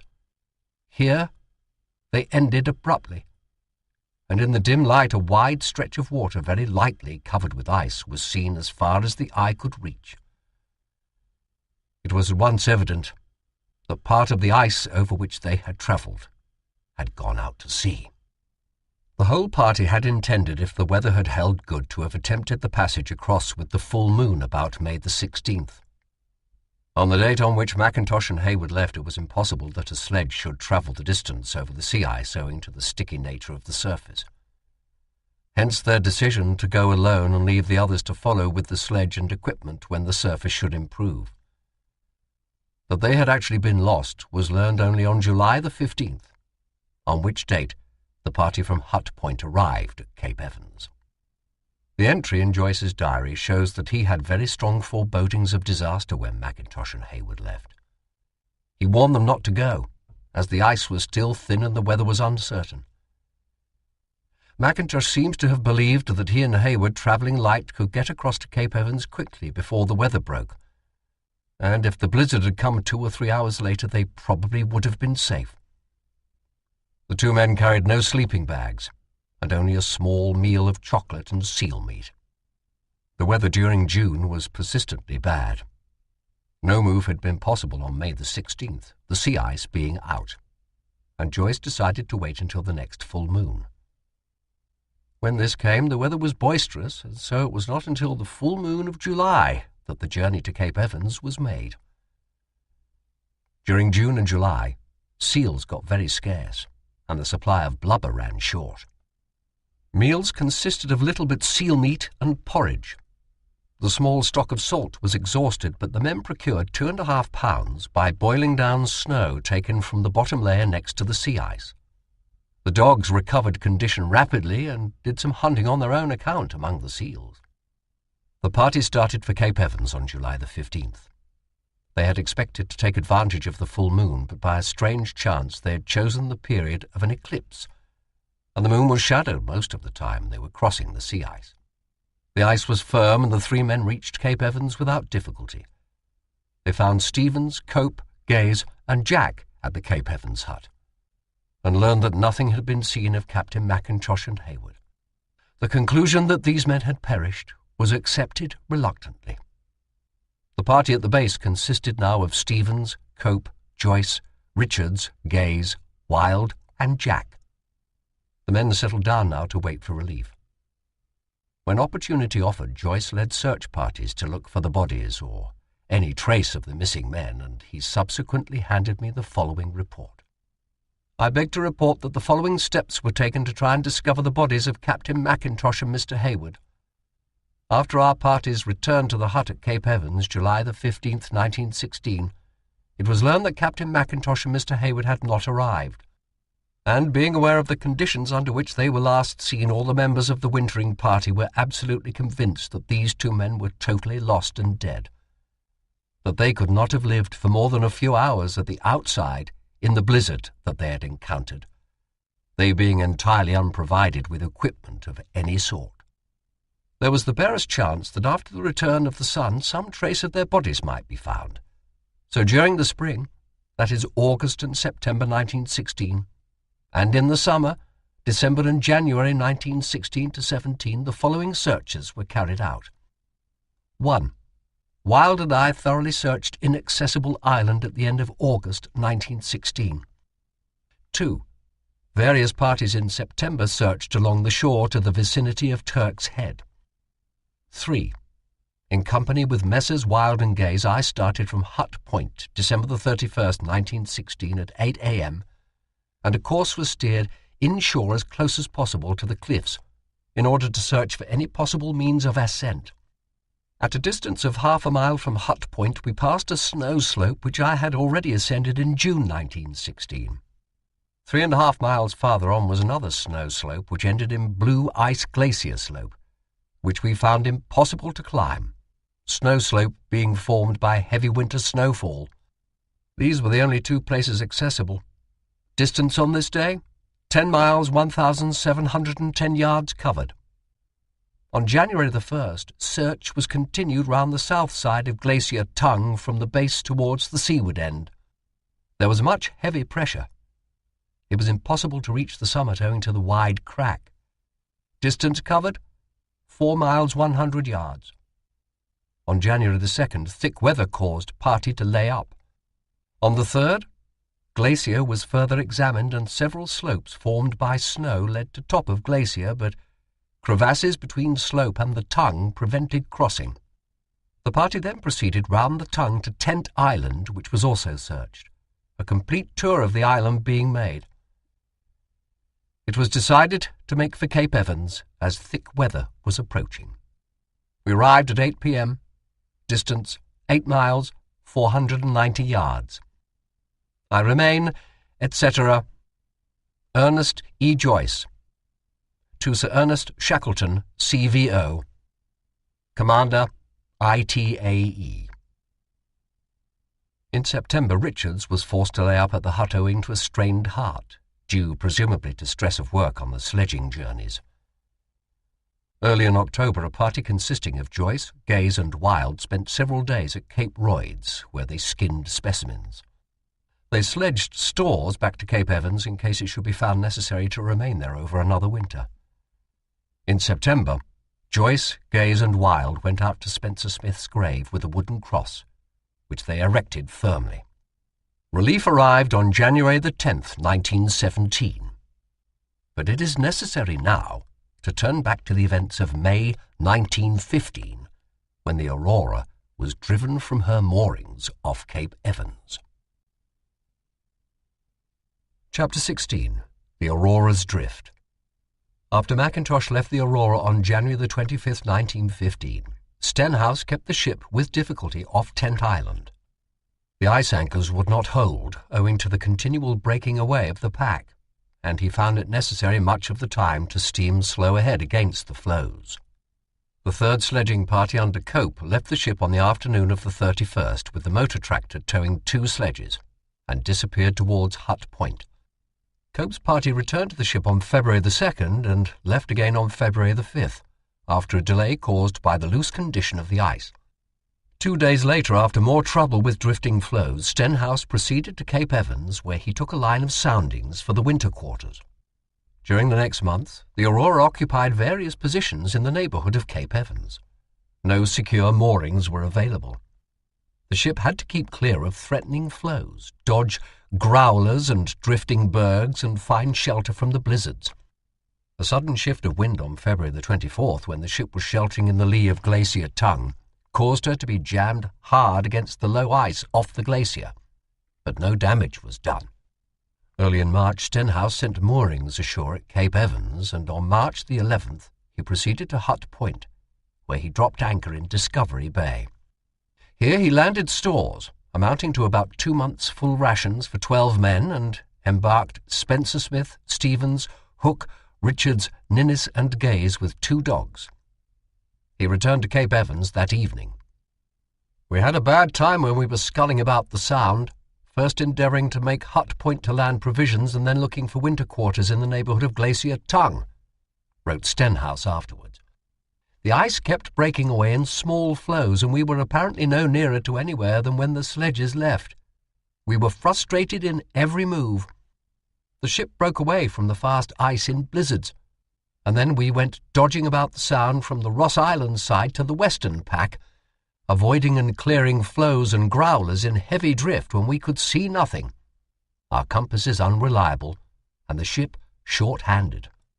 In that homeless time I kept watch and watch with the second officer, and was hard-pressed to know what to do. Was ever ship in such predicament? To the northwards of Cape Royds was taboo, as also was the coast south of Glacier Tongue. In a small stretch of ice-bound coast we had to find winter quarters. The ice lingered on, and all this time we could find nowhere to drop anchor, but had to keep steam handy for emergencies. Once I tried the North Bay of Cape Evans, as it apparently was the only ice-free spot. I called all hands, and making up a boat's crew with one of the firemen, sent the whaler away with the second officer in charge to Sound. No sooner had the boat left ship than the wind freshened from the northward, and large bergs and growlers, setting into the bay, made the place untenable. The anchorage I eventually selected seemed the best available, and here we are, drifting with all plans upset, when we ought to be lying in winter quarters. A heavy gale came up on March the 12th, and the Aurora, then moored off Cape Evans, dragged her anchor and drifted out of the bay.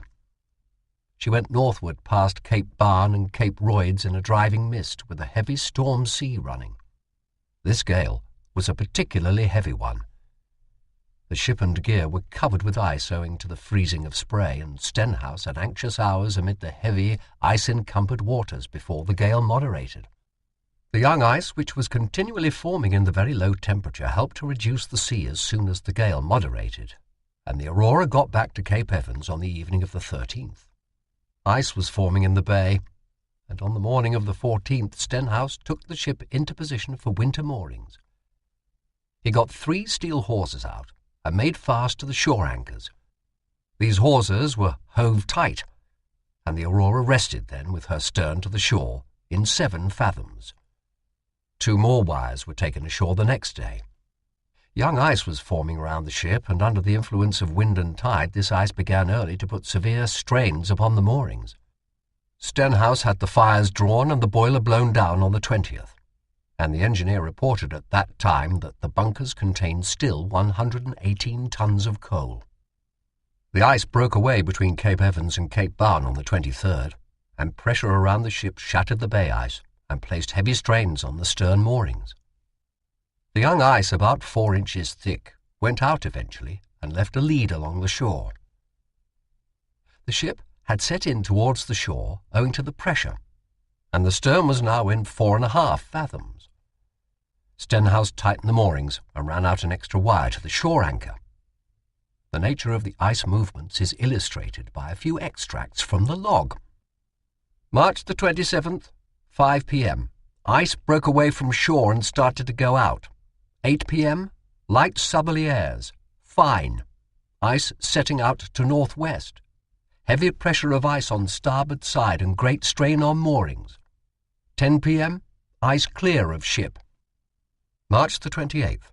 New ice forming over bay. 3 a.m. Ice which went out last watch set in towards bay. 5 a.m.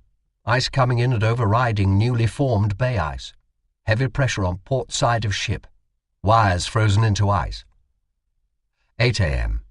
Calm and fine. New ice setting out of bay. 5 p.m. New ice formed since morning, cleared from bay except area on port side of ship, and stretching a beam and a head for about 200 yards, which is held by bights of wire. New ice forming. March the 29th, 1:30 p.m. New ice going out. 2 p.m. Hands on floe on port quarter clearing wires, stern in 3 fathoms. Hauled wires tight, bringing stern more to eastward, and in 4 fathoms. Hove in about 1 fathom of starboard cable which had dragged during recent pressure. April the 10th, 1:30 p.m. Ice breaking from shore under influence of southeast wind. 2 starboard quarter wires parted. All bights of stern wires frozen in ice. Chain taking weight. 2 p.m. Ice opened, leaving ice in bay in line from Cape to landward of glacier. 8 p.m. Fresh wind. Ship holding ice in bay. Ice in sound, wind-driven to northwest. April the 17th, 1 a.m. Pressure increased and wind shifted to northwest. Ice continued to override and press into shore until 5 o'clock. During this time, pressure into bay was very heavy. Movement of ice in straits causing noise like heavy surf. Ship took ground gently at rudder post during pressure. Bottom under stern shallows very quickly. 10 p.m. Ice moving out of bay to westward. Heavy strain on after moorings and cables which are cutting the flow. Stenhouse continued to nurse his moorings against the onslaughts of the ice during the rest of April and the early days of May. The break away from the shore came suddenly and unexpectedly on the evening of May the 6th. May the 6th, 1915. Fine morning with light breezes from east-southeast. 3:30 p.m. Ice nearly finished. Sent hands ashore for sledge load. 4 p.m. Wind freshening with blizzardy appearance of sky. 8 p.m. Heavy strain on after moorings. 9:45 p.m. The ice parted from the shore. All moorings parted. Most fascinating to listen to waves and chain breaking. In the thick haze I saw the ice astern breaking up and the shore receding. I called all hands and clapped relieving tackles, 4-inch manila luff tackles, onto the cables on the forepart of the windlass. The boatswain had rushed along with his hurricane lamp and shouted, "She is away wi' it!" He is a good fellow and very conscientious. I ordered steam on main engines and the engine room staff with Hook and Ninnis turned to. Grady, fireman, was laid up with a broken rib. As the ship in the solid flow set to the northwest, the cables rattled and tore at the hawse pipes. Luckily, the anchors, lying as they were on the stripped sloping bottom, came away easily without damage to windlass or hawse pipes. Slowly, as we disappeared into sound, the light in the hut died away. At 11:30 p.m. the ice around us started to break up, the floes playing tattoo on the ship's sides. We were out in the sound and catching the full force of the wind. The moon broke through the clouds after midnight and showed us the pack stretching continuously to northward and about 1 mile to the south. As the pack from the southward came up and closed in on the ship, the swell lessened and the banging of floes alongside eased a little. May the 7th, 8 a.m. Wind east-southeast, moderate gale with thick drift. The ice around ship is packing up and forming ridges about 2 feet high. The ship is lying with head to the eastward, Cape Bird showing to northeast. When steam is raised, I have hopes of getting back to the fast ice near the glacier tongue. Since we have been in winter quarters, the ice has formed and, held by the islands and land at Cape Evans, has remained north of the tongue. If we can return, we should be able now to moor to the fast ice. The engineers are having great difficulty with the sea connections, which are frozen. The main bow-down cock from which the boiler is run up has been tapped, and a screw plug put into it to allow of a hot iron rod being inserted to thaw out the ice between the cock and the ship's side, about 2 feet of hard ice. 4:30 p.m. The hot iron has been successful. Donnelly, second engineer, had the pleasure of stopping the first spurt of water through the pipe. He got it in the eye. Fires were lit in furnaces and water commenced to blow in the boiler, the first blow in our defence against the terrific forces of nature in the Antarctic. 8 p.m. The gale has freshened, accompanied by thick drift. The Aurora drifted helplessly throughout May the 7th. On the morning of May the 8th, the weather cleared a little and the western mountains became indistinctly visible. Cape Bird could also be seen. The ship was moving northwards with the ice. The daylight was no more than a short twilight of about 2 hours' duration. The boiler was being filled with ice, which had to be lifted aboard, broken up, passed through a small porthole to a man inside, and then carried to the manhole on top of the boiler. Stenhouse had the wireless area rigged during the afternoon, and at 5 p.m. was informed that the watering of the boiler was complete. The wind freshened to a moderate southerly gale with thick drift in the night, and this gale continued during the following day, the 9th. The engineer reported at noon that he had 40 pounds pressure in the boiler and was commencing the thawing of the auxiliary sea connection pump by means of a steam pipe. Cape Bird is the only land visible, bearing northeast true about 8 miles distant, wrote Stenhouse on the afternoon of the 9th. So this is the end of our attempt to winter in McMurdo Sound. Hard luck after 4 months' buffeting, for the last 7 weeks of which we nursed our moorings. Our present situation calls for increasing vigilance. It is 5 weeks to the middle of winter. There is no sun, the light is little and uncertain, and we may expect many blizzards. We have no immediate water supply, as only a small quantity of fresh ice was aboard when we broke adrift. The Aurora is fast in the pack, and drifting God knows where. Well, there are prospects of a more interesting winter drift. We are all in good health, except Grady, whose rib is mending rapidly. We have good spirits, and we will get through.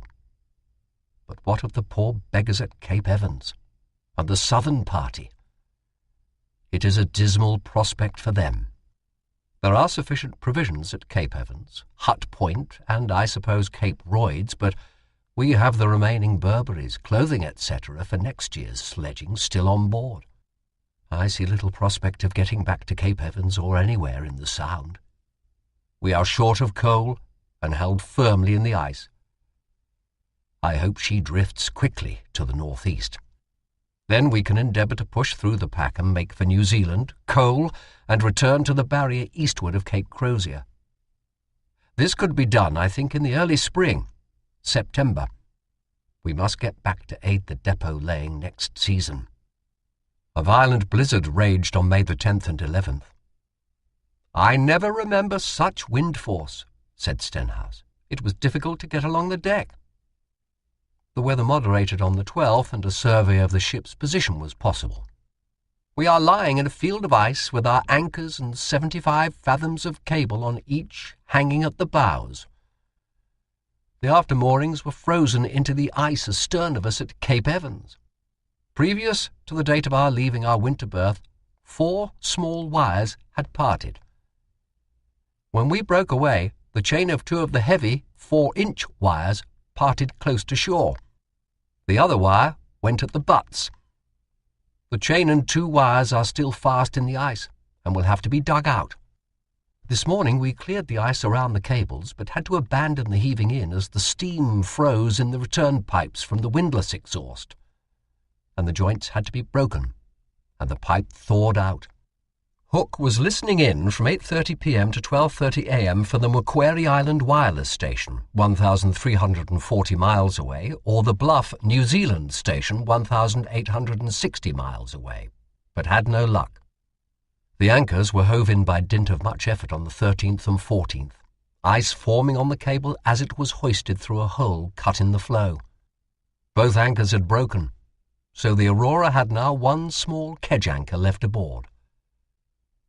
The ship's position on May the 14th was approximately 45 miles north, 34 west of Cape Evans. In 1 week we have drifted 45 miles geographical. Most of this distance was covered during the first 2 days of the drift. We appear to be nearly stationary.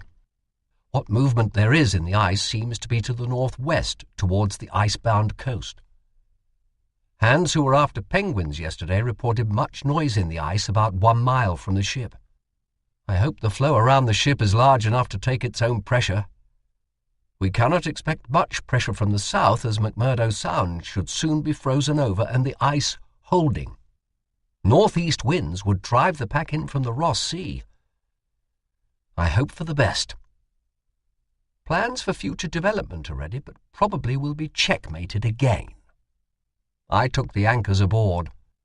They are of no further use as separate anchors, but they ornament the forecastle head, so we put them in their places. The supply of fresh water is a problem. The engineer turns steam from the boiler into the main water tank, starboard, through a pipe leading from the main winch pipe to the tank top. The steam condenses before reaching the tank. I hope freezing does not burst the tank. A large tabular iceberg carved from the barrier is silhouetted against the twilight glow in the sky about 10 miles away. The sight of millions of tons of fresh ice is most tantalizing. It would be a week's journey to the berg and back over pack and pressure, and probably we could bring enough ice to last 2 days. The record of the early months of the Aurora's long drift in the Ross Sea is not eventful. The galley condenser was rigged, but the supply of fresh water remained a problem. The men collected fresh fallen snow when possible and hoped to get within reach of fresh ice. Hook and Ninnis worked hard at the wireless plant with the object of getting into touch with Macquarie Island and possibly sending news of the ship's movements to Cape Evans. They got the wireless motor running and made many adjustments of the instruments and aerials, but their efforts were not successful. Emperor penguins approached the ship occasionally, and the birds were captured whenever possible for the fresh meat they afforded. The Aurora was quite helpless in the grip of the ice, and after the engine room bilges had been thawed and pumped out, the boilers were blown down. The pressure had been raised to 60 pounds, but there was no chance of moving the ship, and the supply of coal was limited. The story of the Aurora's drift during long months can be told briefly by means of extracts from Stenhouse's log. May the 21st. Early this morning there appeared to be movements in the ice. The grating and grinding noise makes one feel the unimportance of man in circumstances like ours. Twilight towards noon showed several narrow, open leads about 2 cables from ship and in all directions. Unable to get bearing, but imagine that there is little or no alteration to the ship's position, as ship's head is same, and western mountains appear the same. Hope all is well at Cape Evans and that the other parties have returned safely. Wish we could relieve their anxiety. May the 22nd. Obtained good bearings of Beaufort Island, Cape Ross and Dunlop Island, which put the ship in a position 18 miles south, 75 degrees east, true from Cape Ross. Since the 14th, when reliable bearings were last obtained, we have drifted northwest by north 7 miles. May the 24th. Blizzard from south-southeast continued until 9 p.m. when it moderated, and at 11:45 p.m. wind shifted to northwest, light with snow. Quite a lot of havoc has been caused during this blow, and the ship has made much northing.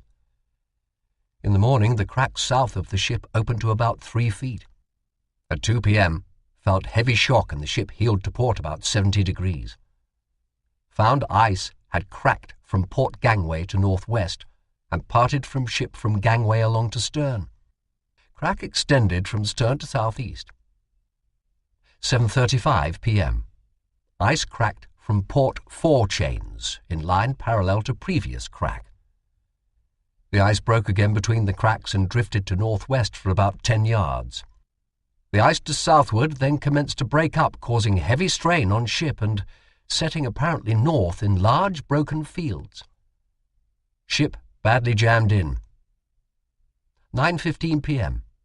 Ice closed in again around ship. 2 heavy wind squalls with a short interval between, followed by a cessation of wind. We are in a labyrinth of large rectangular floes, some with their points pressing heavily against ship, and high pressure ridges. May 25th. In middle watch, felt pressure occasionally. Twilight showed a scene of chaos all around. One floe about 3 feet in thickness had upended, driven under ship on port quarter. As far as can be seen, there are heavy blocks of ice screwed up on end, and the scene is like a graveyard. I think swell must have come up under ice from seaward, northeast, McMurdo Sound, and broken the ice, which afterwards started to move under the influence of the blizzard. Hardly think swell came from the Sound, as the cracks were wending from northwest to southeast, and also as the Sound should be getting icebound by now. If swell came from northeast, then there is open water not far away. I should like to know. I believe the Ross Sea is rarely entirely ice-covered. have bright moonlight now, which accentuates everything. The beauty and loneliness of our surroundings, and uselessness of ourselves while in this prison, so near to Cape Evans, and yet we might as well be anywhere as here, have made our sledging ration scales, and crew are busy making harness and getting sledging equipment ready for emergencies. Temperature, -30°F. May the 26th. If the ship is nipped in the ice, the ship's company, 18 hands, will take to 4 sledges with 1 month's rations and make for nearest land. 6 men and 1 sledge will endeavour to make Cape Evans via the western land, Butler Point, Hut Point, etc. The remaining 12 will come along with all possible speed, but no forced marches, killing and depoting penguins and seals for emergency retreats. If the ship remains here and makes no further drift to the north, towards latter end of July, light will be making. The sun returns August the 23rd. The sea ice should be fairly safe, and a party of 3 with 1 month's rations will proceed to Cape Evans. If the ice sets north and takes the ship clear of land, we will proceed to New Zealand, bunker, get extra officer and 4 volunteers, provisions, etc., push south with all speed to the barrier, put party onto the barrier about 2 miles east of Cape Crozier, and land all necessary stores and requirements. The ship will stand off until able to reach Cape Evans. If necessary, party will depot all stores possible at Corner Camp and go on to Cape Evans. If worst has happened, my party will lay out the depot at the Beardmore for Shackleton. If the ship is released from the ice after September, we must endeavour to reach Cape Evans before going north to bunker. We have not enough coal to hang about the Sound for many days. May the 28th. By the position obtained by meridian altitude of stars and bearing of Mount Melbourne, we have drifted 36 miles northeast from last bearings taken on the 23rd inst. The most of this must have been during the blizzard of the 24th. Mount Melbourne is 111 miles due north of us, and there is some doubt in my mind as to whether the peak which we can see is this mountain. There may be a mirage. In the evening, had the football out on the ice by the light of a beautiful moon. The exercise and break from routine are a splendid tonic. Ice noises sent all hands on board. June the 1st. Thick, hazy weather. In the afternoon, a black streak appeared in the ice about a cable's length to the westward and stretching north and south. 8 p.m. The black line widened and showed long lane of open water. Apparently, we are fast in a flow which has broken from the main field. With thick weather, we are uncertain of our position and drift. It will be interesting to find out what this crack in the ice signifies.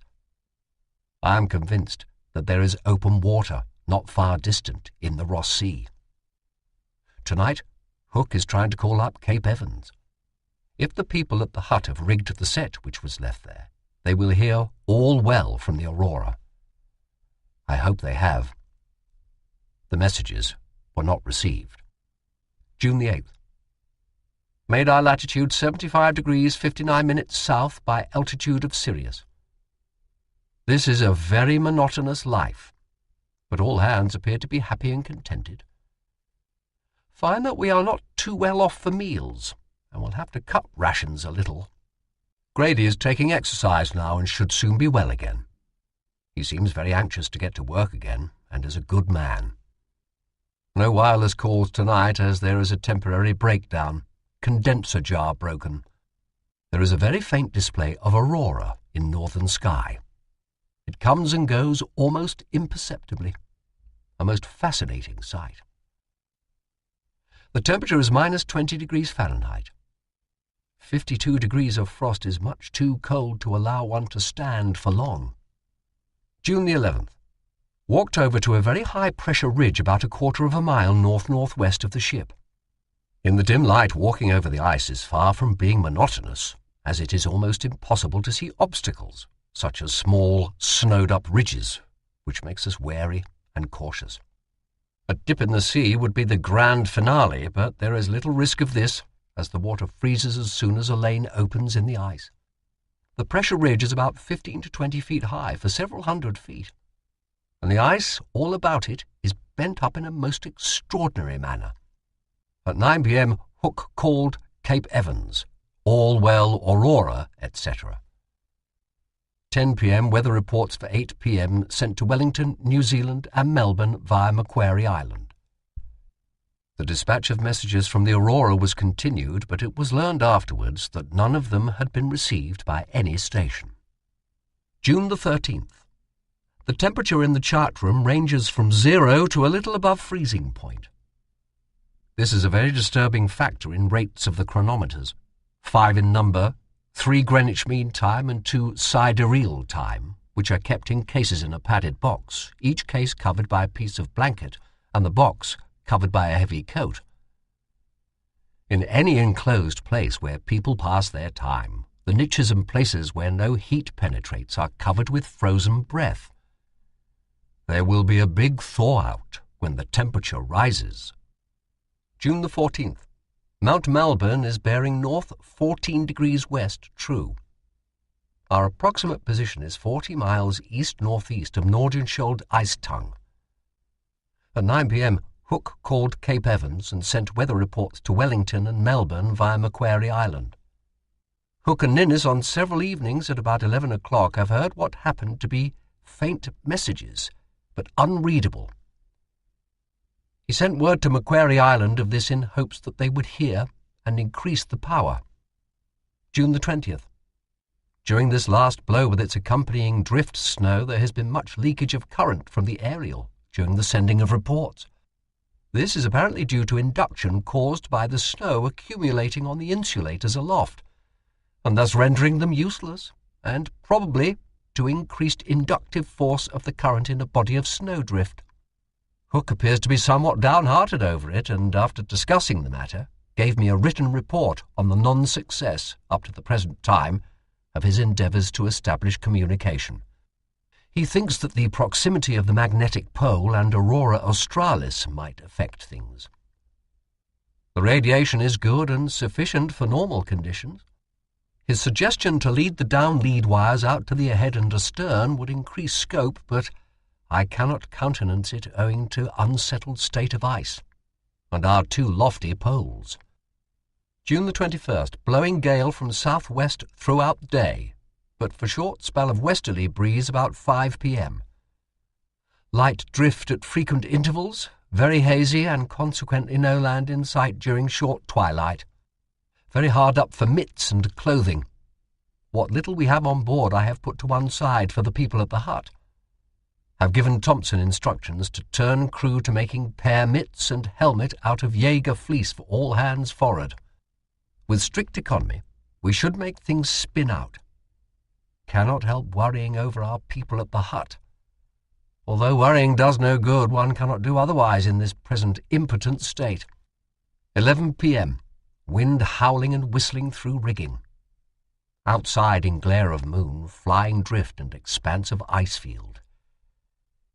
Desolation. June the 22nd. Today the sun has reached the limit of his northern declination, and now he will start to come south. Observed this day as holiday, and in the evening had hands aft to drink to the health of the king and the expedition. All hands are happy, but miss the others at Cape Evans. I pray to God we may soon be clear of this prison and in a position to help them. We can live now for sunlight and activity. July the 1st. The 1st of July, thank God.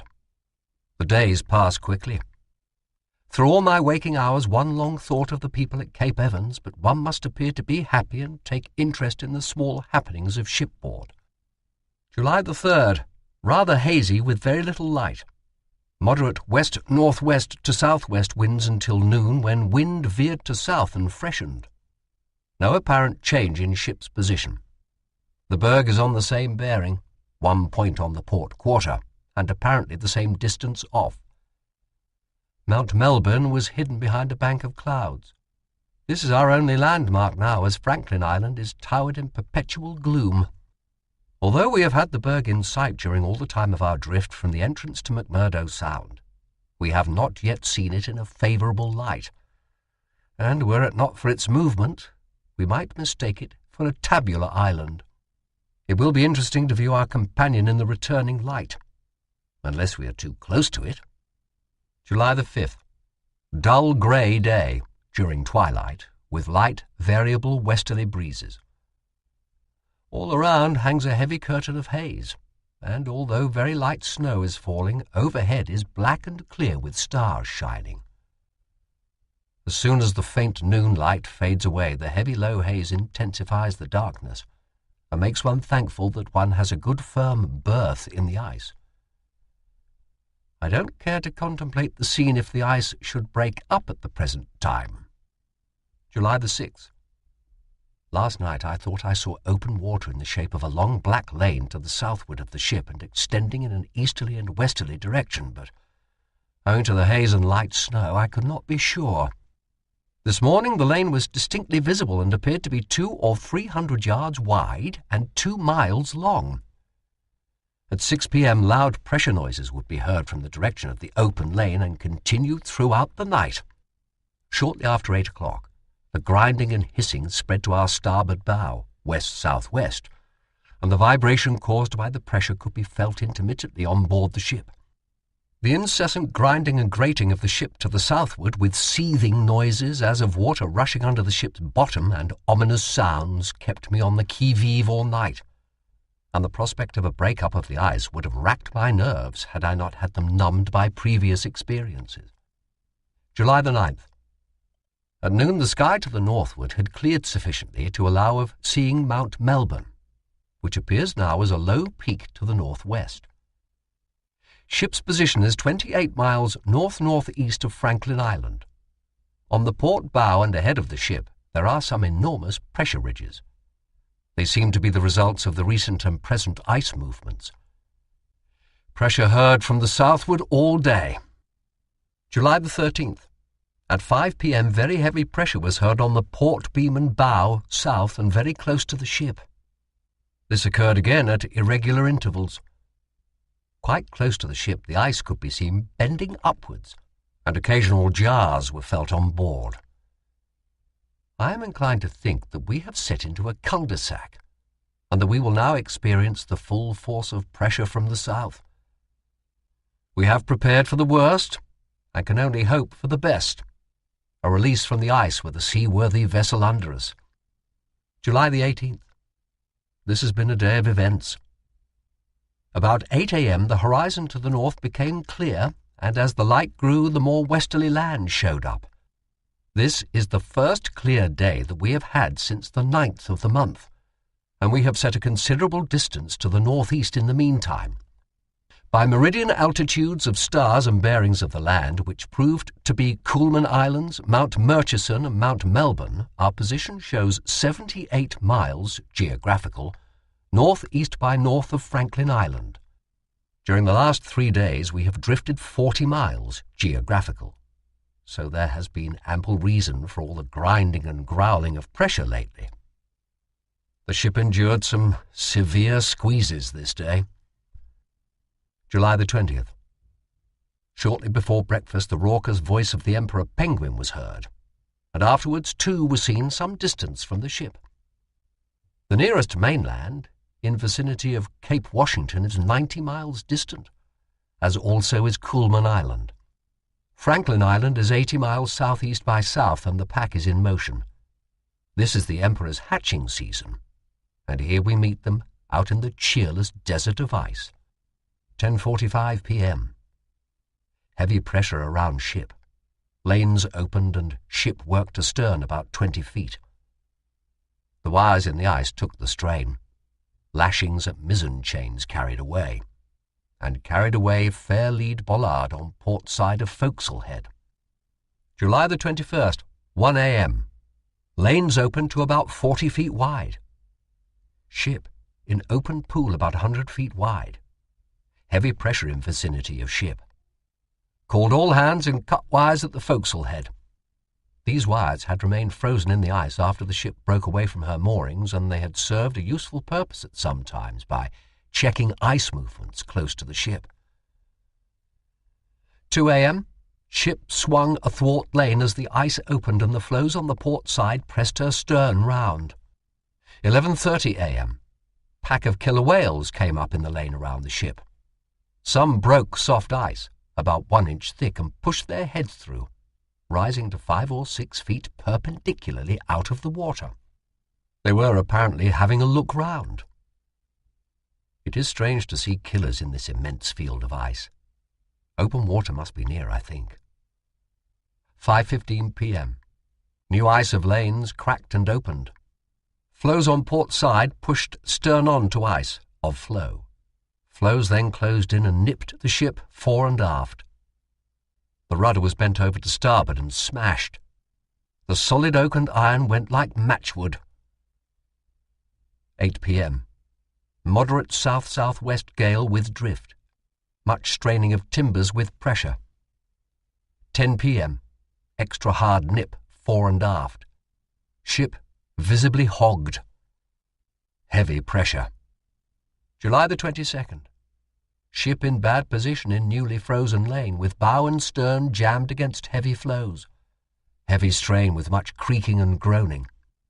8 a.m. Called all hands to stations for sledges and made final preparations for abandoning ship. Allotted special duties to several hands to facilitate quickness in getting clear should ship be crushed. I'm afraid the ship's back will be broken if the pressure continues, but cannot relieve her. 2 p.m. Ship lying easier. Poured sulfuric acid on the ice astern in hopes of rotting crack and relieving pressure on stern post, but unsuccessfully. Very heavy pressure on and around ship, taking strain fore and aft and on starboard quarter. Ship jumping and straining and listing badly. 10 p.m. Ship has crushed her way into new ice on starboard side and slewed a slant lane with stern post clear of land ice. 12 p.m. Ship is in safer position. Lanes opening in every direction. July the 23rd. Caught glimpse of Coolman Island through haze. Position of ship south 14 degrees east. True, 80 miles of Coolman Island. Pressure continued intermittently throughout the day and night, with occasional very heavy squeezes to the ship, which made timbers crack and groan. The ship's stern is now in a more or less soft bed formed of recently frozen ice of about 1 foot in thickness. I thank God that we have been spared through this fearful nightmare. I shall never forget the concertina motions of the ship during yesterday's and Wednesday's fore and aft nips. July the 24th. Compared with previous days, this is a quiet one. The lanes have been opening and closing, and occasionally the ship gets a nasty squeeze against the solid floe on our starboard quarter. The more lanes that open, the better, as they form springs when covered with thin ice, which makes to a thickness of 3 or 4 inches in a few hours, between the solid and heavier floes and fields. Surely we have been guided by the hands of Providence to have come in heavy grinding pack for over 200 miles, geographical, skirting the ice-bound western shore, around and to the north of Franklin Island, and now into what appears a clear path to the open sea. In view of our precarious position and the lives of men in jeopardy, I sent this evening an aerogram to His Majesty King George asking for a relief ship. I hope the wireless gets through. I have sent this message after much consideration, and know that in the event of our non-arrival in New Zealand on the specified date, November the 1st, a relief ship will be sent to aid the southern party. July the 25th. Very heavy pressure about the ship. During the early hours, a large field on the port quarter came charging up, and on meeting our floe, tossed up a ridge from 10 to 15 feet high. The blocks of ice, as they broke off, crumbled and piled over each other to the accompaniment of a thunderous roar. Throughout the day the pressure continued, the floes alternately opening and closing, and the ship creaking and groaning during the nips between floes. August the 4th. For 9 days we have had southerly winds, and the last 4 we have experienced howling blizzards. I am sick of the sound of the infernal wind. Din, din, din, and darkness. We should have seen the sun today, but a bank of cumulus effectually hid him, although the daylight is a never-ending joy. August the 6th. The The wind moderated towards 6 a.m., and about breakfast time, with a clear atmosphere, land from near Cape Cotter to Cape Adair was visible. What a day of delights! After 4 days of thick weather, we find ourselves in sight of Cape Adair in a position about 45 miles east of Possession Isles. In this time, we have been set 100 miles. Good going. Mount Sabine, the first land seen by us when coming south, lies away to the westward, forming the highest peak, 10,000 feet, of a majestic range of mountains covered in eternal snow. Due west we can see the Possession Islands lying under the stupendous bluff of Cape Downshire, which shows large patches of black rock. The land slopes down to the northwest of Cape Downshire and rises again into the high peninsula about Cape Adore. We felt excited this morning in anticipation of seeing the sun, which rose about 9:30 local time. It was a glorious, joyful sight. We drank to something, and with very light hearts gave cheers for the sun. August the 9th. Donnelly got to work on the rudder again. It is a long job cutting through the iron sheathing plates of the rudder, and not too safe at present, as the ice is treacherous. Hook says that the conditions are normal now. I wish for his sake that he could get through. He is a good sportsman and keeps on trying, although I am convinced he has little hope with this inadequate aerial. August the 10th. The ship's position is latitude 70 degrees 40 minutes south, 40 miles north, 29 degrees east of Cape Adair. The distance drifted from August the 2nd to the 6th was 100 miles, and from the 6th to the 10th, 88 miles. August the 12th. By observation and bearings of land, we are 45 miles northeast of Cape Adair in latitude 70 degrees 42 minutes south. This position is a little to the eastward of the position on the 10th. The bearings as laid off on a small-scale chart of mnemonic projection are very inaccurate, and here we are handicapped, as our chronometers have lost all regularity. Donnelly and Grade are having quite a job with the iron platings on the rudder, but should finish the cutting tomorrow. A jury rudder is nearly completed. This afternoon we mixed some concrete for the lower part and had to use boiling water as the water froze in the mixing. The carpenter has made a good job of the rudder, although he has had to construct it on the quarterdeck in low temperatures and exposed to biting blasts. August the 16th. We are backing and filling about 40 miles northeast of Cape Adair. This is where we expected to have made much mileage. However, we cannot grumble and must be patient. There was much mirage to the northward, and from the Crow's Nest a distinct appearance of open water could be seen, stretching from north-northwest to northeast. August the 17th. A glorious day. Land is distinctly visible, and to the northward the black fringe of water sky over the horizon hangs continuously. Hook heard Macquarie Island speaking Hobart. The message heard was the finish of the weather reports. We have hopes now of news in the near future. August the 23rd. Saw the land in the vicinity of Cape North.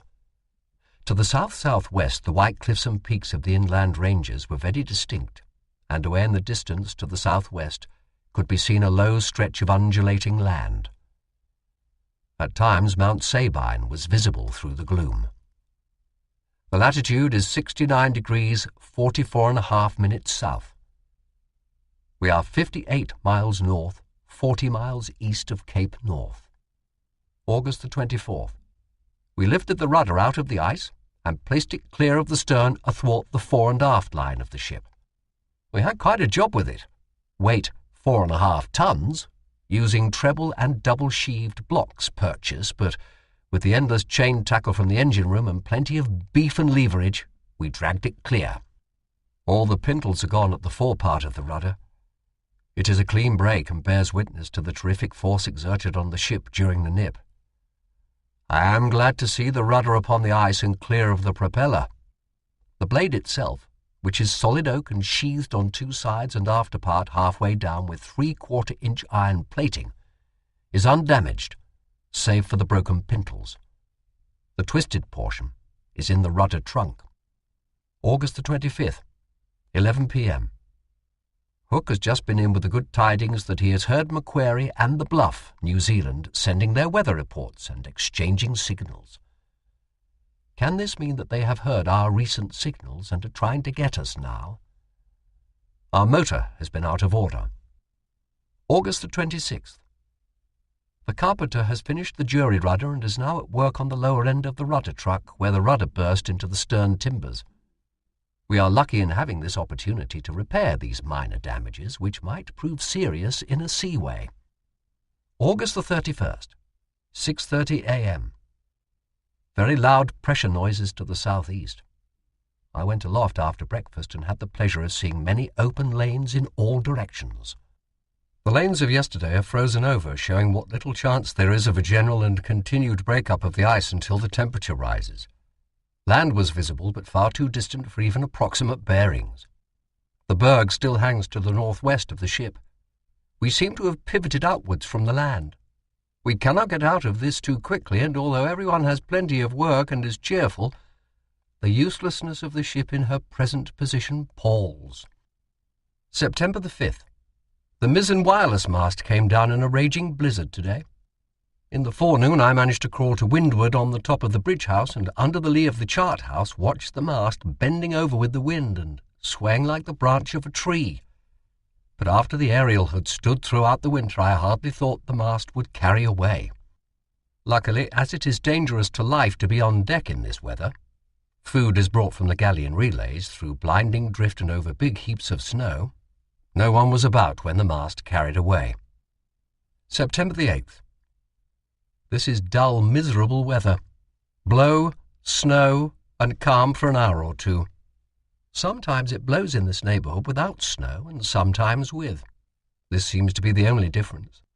I have two patients now, Larkman and Mugridge. Larkman was frostbitten on the great and second toes of the left foot some time ago and has so far taken little notice of them. Now they are causing him some alarm as gangrene has set in.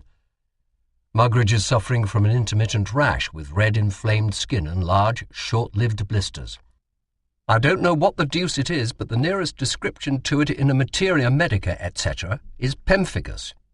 So pemphigus it is, and he has been tonicked and massaged. September the 9th. This is the first day for a long time that we have registered a minimum temperature above zero for the 24 hours. It is pleasant to think that from noon to noon throughout the night the temperature never fell below +4 degrees, 28 degrees of frost. And with the increase of daylight it makes one feel that summer really is approaching. September the 13th. All around the northern horizon there is the appearance of an open water sky, but around the ship the prospect is dreary. The sun rose at 6:20 a.m. and set at 5:25 p.m. Ship's time 11 hours 5 minutes of sunlight and 17 hours light. 3 hours twilight, morning and evening.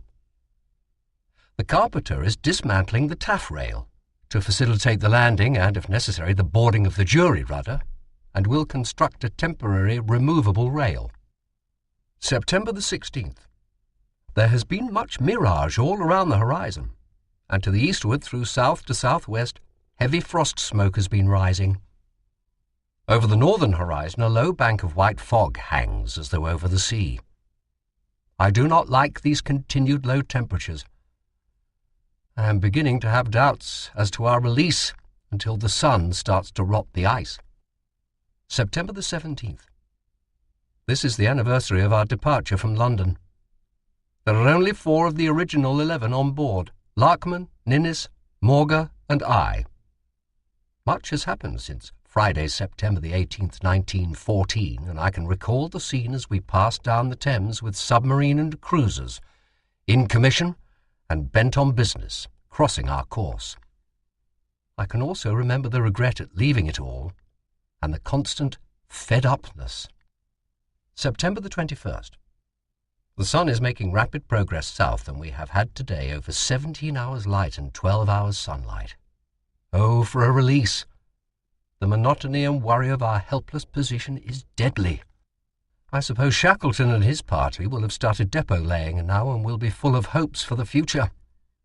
I wonder whether the Endurance wintered in the ice or went north. I cannot help thinking that if she wintered in the Weddell Sea, she will be worse off than the Aurora. What a lot we have to look for in the next 6 months.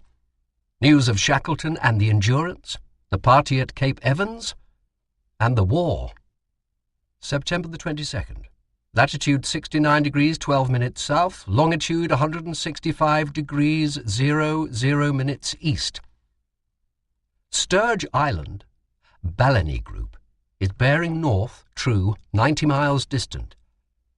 Light northwest airs with clear, fine weather.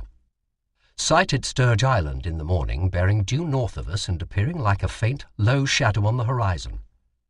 It is good to get a good landmark for fixing positions again, and it is good to see that we are making northerly progress, however small. Since breaking away from Cape Evans, we have drifted roughly 705 miles around islands and past formidable obstacles. A wonderful drift. It is good to think that it has not been in vain, and that the knowledge of the set and drill of the pack will be a valuable addition to the sum of human knowledge. The distance from Cape Evans to our present position is 705 miles, geographical. September the 27th. The temperature in my room last night was round about 0, rather chilly, but warm enough under the blankets. Hook has dismantled his wireless gear. He feels rather sick about not getting communication, although he does not show it. September the 30th.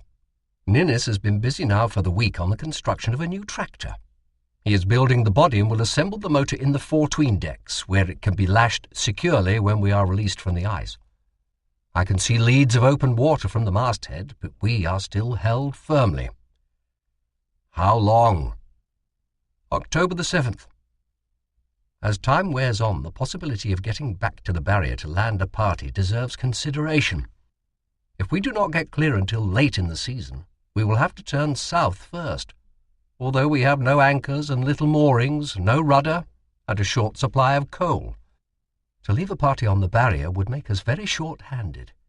Still, it can be done, and anything is preferable to the delay in assisting the people at Cape Evans. At 5 a.m. a beautiful parhelion formed around the sun. The sight so impressed the boatswain that he roused me out to see it. During the month of October, the Aurora drifted uneventfully. Stenhouse mentions that there was often an appearance of open water on the northern and eastern horizon, but anxious eyes were strained in vain for indications that the day of the ship's release was near at hand. Hook had the wireless plant running again and was trying daily to get into touch with Macquarie Island, now about 850 miles distant.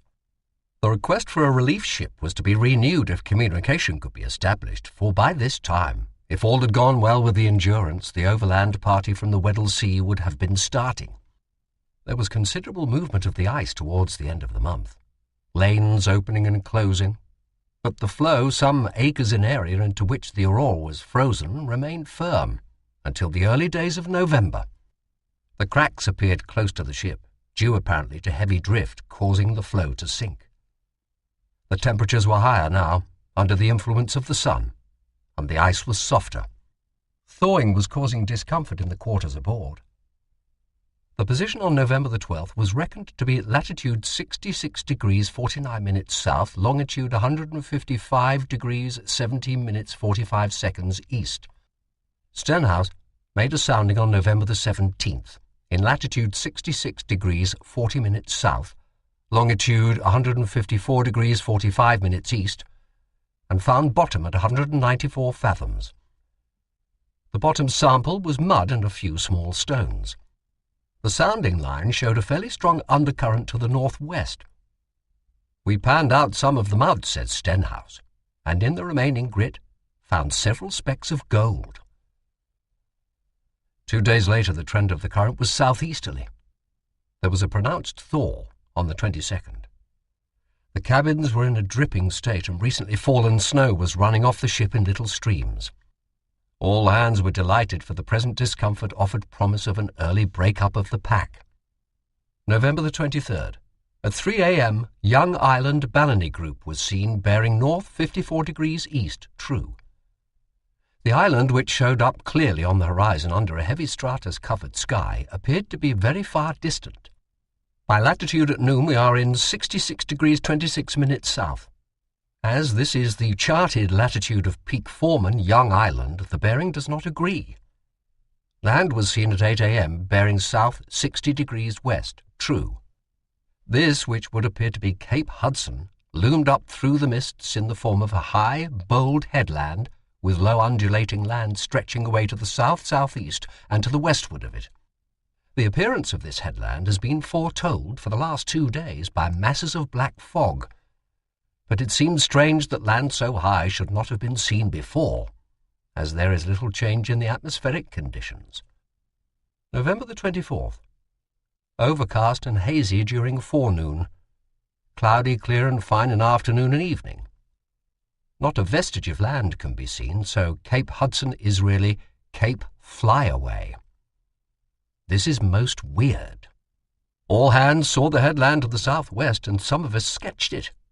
Now, afternoon, although the sky is beautifully clear to the southwest, nothing can be seen. We cannot have drifted far from yesterday's position. No wonder Wilkes reported land. 9 p.m. A low fringe of land appears on the horizon bearing southwest, but in no way resembles our cape of yesterday. This afternoon, we took a cast of the lead through the crack 200 yards west of the ship, but found no bottom at 700 fathoms. An interesting incident on November the 26th was the discovery of an emperor penguin rookery. Ninnis and Kavanagh took a long walk to the northwest and found the deserted rookery. The depressions in the ice made by the birds were about 18 inches long and contained a greyish residue. The rookery was in a hollow surrounded by pressure ridges 6 feet high. Apparently about 20 birds had been there. No pieces of eggshell were seen, but the petrels and skuas had been there in force and probably would have taken all scraps of this kind. The floes were becoming soft and rotten, and walking was increasingly difficult. Deep pools of slush and water covered with thin snow made traps for the men. Stenhouse thought that a stiff blizzard would break up the pack. His anxiety was increasing with the advance of the season, and his log is a record of deep yearning to be free and active again. But the grip of the pack was inexorable. The hands had plenty of work on the Aurora, which was being made shipshape after the buffeting of the winter storms. Seals and penguins were seen frequently, and the supply of fresh meat was maintained. The jury rudder was ready to be shipped when the ship was released, but in the meantime it was not being exposed to the attacks of the ice. No appreciable change in our surroundings was the note for December the 17th. Every day past now reduces our chance of getting out in time to go north for rudder, anchors and coal.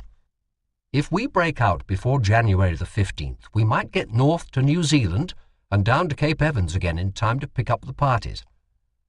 After that date, we can only attempt to go south in our crippled state and short of fuel. With only 9 days coal on board, we would have little chance of working through any Ross Sea pack, or of getting south at all if we encountered many blizzards.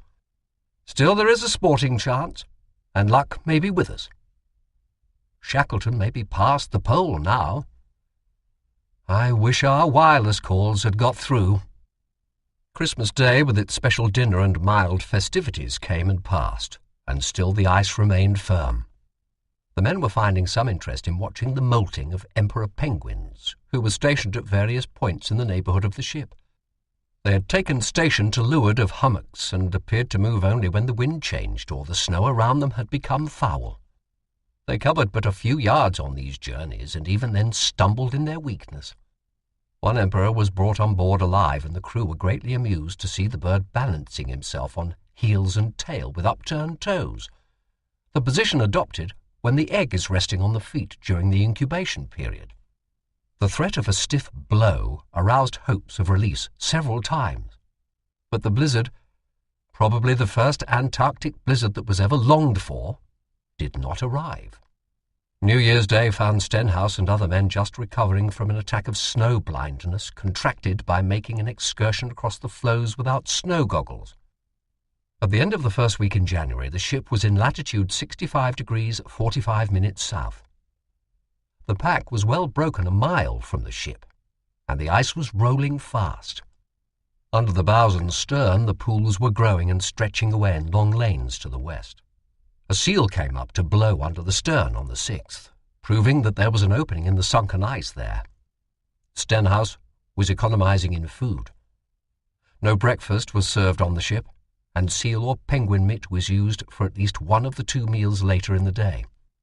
All hands were short of clothing, but Stenhouse was keeping intact the sledging gear intended for the use of the shore party. Strong variable winds on the 9th raised hopes again, and on the morning of the 10th the ice appeared to be well broken from half a mile to a mile distant from the ship in all directions. It seems extraordinary that the ship should be held in an almost unbroken flow of about a mile square, the more so as this patch was completely screwed and broken during the smash in July, and contains many faults. In almost any direction at a distance of half a mile from the ship there are pressure ridges of 8-inch ice piled 20 feet high. It was provident that although so near, these ridges were escaped. The middle of January was past and the Aurora lay still in the ice. The period of continuous day was drawing towards its close, and there was an appreciable twilight at midnight. A dark water sky could be seen on the northern horizon. The latitude on January the 24th was 65 degrees 39.5 minutes south.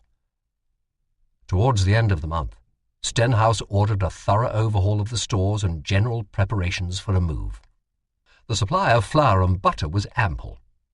Other stores were running low, and the crew lost no opportunity of capturing seals and penguins. Adelies were travelling to the east-southeast in considerable numbers, but they could not be taken unless they approached the ship closely, owing to the soft condition of the ice. The wireless plant, which had been idle during the months of daylight, had been rigged again, and Hook resumed his calls to Macquarie Island on February the 2nd. He listened in vain for any indication that he had been heard. The pack was showing much movement, but the large floe containing the ship remained firm. The break-up of the floe came on February the 12th. Strong northeast to southeast winds put the ice in motion and brought a perceptible swell. The ship was making some water, a foretaste of a trouble to come, and all hands spent the day at the pumps, reducing the water from 3 feet 8.5 inches in the well to 12 inches, in spite of frozen pipes and other difficulties. Work had just finished for the night, when the ice broke astern and quickly split in all directions under the influence of the swell. The men managed to save some seal meat which had been cached in a drift near the gangway. They lost the flagstaff, which had been rigged as a wireless mast out on the floe, but drew in the aerial. The ship was floating now amid fragments of floe and bumping considerably in the swell. A fresh southerly wind blew during the night, and the ship started to forge ahead gradually without sail. At 8:30 a.m. on the 13th, Stenhouse set the foresail and foretopmast staysail, and the Aurora moved northward slowly, being brought up occasionally by large floes. Navigation under such conditions, without steam and without a rudder, was exceedingly difficult. But Stenhouse wished, if possible, to save his small remaining stock of coal until he cleared the pack, so that a quick run might be made to McMurdo Sound. The jury rudder could not be rigged in the pack. The ship was making about 3.5 feet of water in the 24 hours, a quantity easily kept in check by the pumps. During the 14th, the Aurora worked very slowly northward through heavy pack. Occasionally the yards were backed or an ice anchor put into a floe to help her out of difficult places, but much of the time she steered herself. The jury rudder boom was topped into position in the afternoon, but the rudder was not to be shipped until open pack or open water was reached. The ship was held up all day on the 15th, in latitude 64 degrees 38 minutes south. Heavy floes barred progress in every direction. Attempts were made to work the ship by trimming sails and warping with ice anchors, but she could not be manoeuvred smartly enough to take advantage of leads that opened and closed. This state of affairs continued throughout the 16th. That night a heavy swell was rolling under the ice, and the ship had a rough time. One pointed floe, 10 or 12 feet thick, was steadily battering with a 3 feet send against the starboard side, and fenders only partially deadened at the shock. "It is no use butting against this pack with steam power," wrote Stenhouse. "We would use all our meagre supply of coal in reaching the limit of the ice in sight, and then we would be in a hole, with neither ballast nor fuel. But if this stagnation lasts another week, we will have to raise steam and consume our coal in an endeavour to get into navigable waters. I am afraid our chances of getting south are very small now." The pack remained close, and on the 21st a heavy swell made the situation dangerous. The ship bumped heavily that night, and fenders were of little avail. With each send of the swell, the ship would bang her bows on the floe ahead, then bounce back and smash into another floe across her stern post. This floe, about 6 feet thick and 100 feet across, was eventually split and smashed by the impacts. The pack was jammed close on the 23rd, when the noon latitude was 64 degrees 36.5 south. The next change was for the worse. The pack loosened on the night of the 25th, and a heavy northwest swell caused the ship to bump heavily. This state of affairs recurred at intervals in succeeding days. The battering and ramming of the floes increased in the early hours of February the 29th, until it seemed as if some sharp floe or jagged underfoot must go through the ship's hull. At 6 a.m. we converted a large coir spring into a fender and slipped it under the port quarter, where a pressured floe with 20 to 30 feet underfoot was threatening to knock the propeller and sternpost off altogether. At 9 a.m. after pumping ship, the engineer reported a leak in the way of the propeller shaft aft near the sternpost on the port side. The carpenter cut part of the lining and filled the space between the timbers with Stockholm tar, cement, and oakum. He could not get at the actual leak, but his makeshift made a little difference. I am anxious about the propeller. This pack is a dangerous place for a ship now. It seems miraculous that the old barkie still floats. The ice opened out a little on March the 1st. It was imperative to get the ship out of her dangerous situation quickly, as winter was approaching, and Stenhouse therefore ordered steam to be raised. Next morning he had the spanker gaff rigged over the stern for use as a temporary rudder while in the heavy pack. Steam had been raised to working pressure at 5:15 p.m. on the 2nd, and the Aurora began to work ahead to the westward.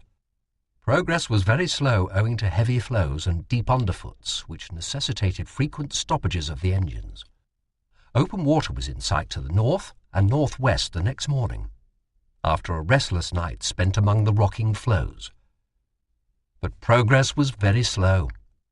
The Aurora went to leeward under the influence of a west-southwest breeze, and steering by means of the yards and a warp anchor was a ticklish business. The ship came to a full stop among heavy floes before noon on the 3rd, and 3 hours later, after vain attempts to warp ahead by means of ice anchors, Stenhouse had the fires partially drawn to save coal, and banked. No advance was made on March the 4th and 5th. A moderate gale from the east-northeast closed the ice and set it in motion, and the Aurora, with banked fires, rolled and bumped heavily. 17 bergs were in sight, and one of them was working southwards into the pack and threatening to approach the ship. During the night, the engines were turned repeatedly by the action of ice on the propeller blades. "All theories about the swell being non-existent in the pack are false," wrote the anxious master. "Here we are with a suggestion only of open water sky and the ship rolling her scuppers under and sitting down bodily on the floes." The ice opened when the wind moderated, and on the afternoon of the 6th, the Aurora moved northward again. Without a rudder, no jury rudder can yet be used amongst these swirling, rolling floes, the ship requires a lot of attention. Her head must be pointed between floes by means of ice anchors and warps, or by mooring to a floe and steaming round it. We kept a fairly good course between 2 bergs to our northward, and made about 5 miles northing till, darkness coming on, the men could no longer venture on the floes with safety to fix the anchors. The next 3 days were full of anxiety. The Aurora was held by the ice and subjected to severe buffeting, while two bergs approached from the north. On the morning of the 10th, the nearest berg was within 3 cables of the ship. But the pack had opened, and by 9:30 a.m. the ship was out of the danger zone and headed north-northeast. The pack continued to open during the afternoon, and the Aurora passed through wide stretches of small loose floes and brash. Progress was good until darkness made a stop necessary. The next morning the pack was denser. Stenhouse shipped to prevent a jury rudder, the weighted spanker gaff, but could not get steerage way. Broad leads were sighted to the northwest in the afternoon, and the ship got within a quarter of a mile of the nearest lead before being held up by heavy pack. She again bumped severely during the night, and the watch stood by with fenders to ease the more dangerous blows. Early next morning Stenhouse lowered a jury rudder with steering pennants to drag through the water, and moved north to northwest through heavy pack. He made 16 miles that day on an erratic course, and then spent an anxious night with the ship setting back into the pack and being pounded heavily. Attempts to work forward to an open lead on the morning of the 13th were unsuccessful. Early in the afternoon a little progress was made, with all hands standing by to fend off high ice, and at 4:50 p.m. the Aurora cleared the main pack. An hour was spent shipping the jury rudder under the counter, and then the ship moved slowly northward. There was pack still ahead, and the bergs and growlers were a constant menace in the hours of darkness. Some anxious work remained to be done, since bergs and scattered ice extended in all directions. But at 2 p.m. on March the 14th, the Aurora cleared the last belt of pack in latitude 62 degrees 27.5 minutes south, longitude 157 degrees 32 minutes east. "We spliced the main brace," says Stenhouse, "and blew 3 blasts of farewell to the pack with the whistle." The Aurora was not at the end of her troubles, but the voyage up to New Zealand need not be described in detail. Any attempt to reach McMurdo Sound was now out of the question. Stenhouse had a battered, rudderless ship with only a few tons of coal left in the bunkers, and he struggled northward in heavy weather against persistent adverse winds and head seas. The jury rudder needed constant nursing, and the shortage of coal made it impossible to get the best service from the engines. There were times when the ship could make no progress, and fell about helplessly in a confused swell or lay hove to amid mountainous seas. She was short-handed, and 1 or 2 of the men were creating additional difficulties. But Stenhouse displayed throughout fine seamanship and dogged perseverance. He accomplished successfully one of the most difficult voyages on record in an ocean area notoriously stormy and treacherous. On March the 23rd he established wireless communication with Bluff Station, New Zealand, and the next day was in touch with Wellington and Hobart. The naval officer in New Zealand waters offered assistance, and eventually it was arranged that the Otago Harbour Board's tug Plucky should meet the Aurora outside Port Chalmers. There were still bad days to be endured. The jury rudder partially carried away and had to be unshipped in a heavy sea. Stenhouse carried on, and in the early morning of April the 2nd the Aurora picked up the tug and was taken in tow. She reached Port Chalmers the following morning, and was welcomed with the warm hospitality that New Zealand has always shown towards Antarctic explorers. Chapter 17. The Last Relief. When I reached New Zealand at the beginning of December 1916, I found that the arrangements for the relief were complete. The New Zealand government had taken the task in hand earlier in the year, before I had got into touch with the outside world. The British and Australian governments were giving financial assistance. The Aurora had been repaired and refitted at Port Chalmers during the year at considerable cost, and had been provisioned and coaled for the voyage to McMurdo Sound. My old friend Captain John K. Davis, who was a member of my first Antarctic expedition in 1907 to 1909, and who subsequently commanded Dr. Mawson's ship in the Australian Antarctic expedition, had been placed in command of the Aurora by the governments, and he had engaged officers, engineers, and crew. Captain Davis came to Wellington to see me on my arrival there, and I heard his account of the position. I had interviews also with the Minister for Marine, the late Dr. Robert McNab, a kindly and sympathetic Scotsman who took a deep personal interest in the expedition. Stenhouse also was in Wellington, and I may say again here that his account of his voyage and drift in the Aurora filled me with admiration for his pluck, seamanship, and resourcefulness. After discussing the situation fully with Dr. McNab, I agreed that the arrangements already made for the relief expedition should stand. Time was important, and there were difficulties about making any change of plans or control at the last moment. After Captain Davis had been at work for some months, the government agreed to hand the Aurora over to me free of liability on her return to New Zealand. It was decided, therefore, that Captain Davis should take the ship down to McMurdo Sound and that I should go with him to take charge of any shore operations that might be necessary. I signed on at a salary of 1 shilling a month, and we sailed from Port Chalmers on December the 20th, 1916. A week later we sighted ice again. The Aurora made a fairly quick passage through the pack and entered the open water of the Ross Sea on January the 7th, 1917. Captain Davis brought the Aurora alongside the ice edge off Cape Royds on the morning of January the 10th, and I went ashore with a party to look for some record in the hut erected there by my expedition in 1907. I found a letter stating that the Ross Sea party was housed at Cape Evans, and was on my way back to the ship when 6 men with dogs and sledge were sighted coming from the direction of Cape Evans.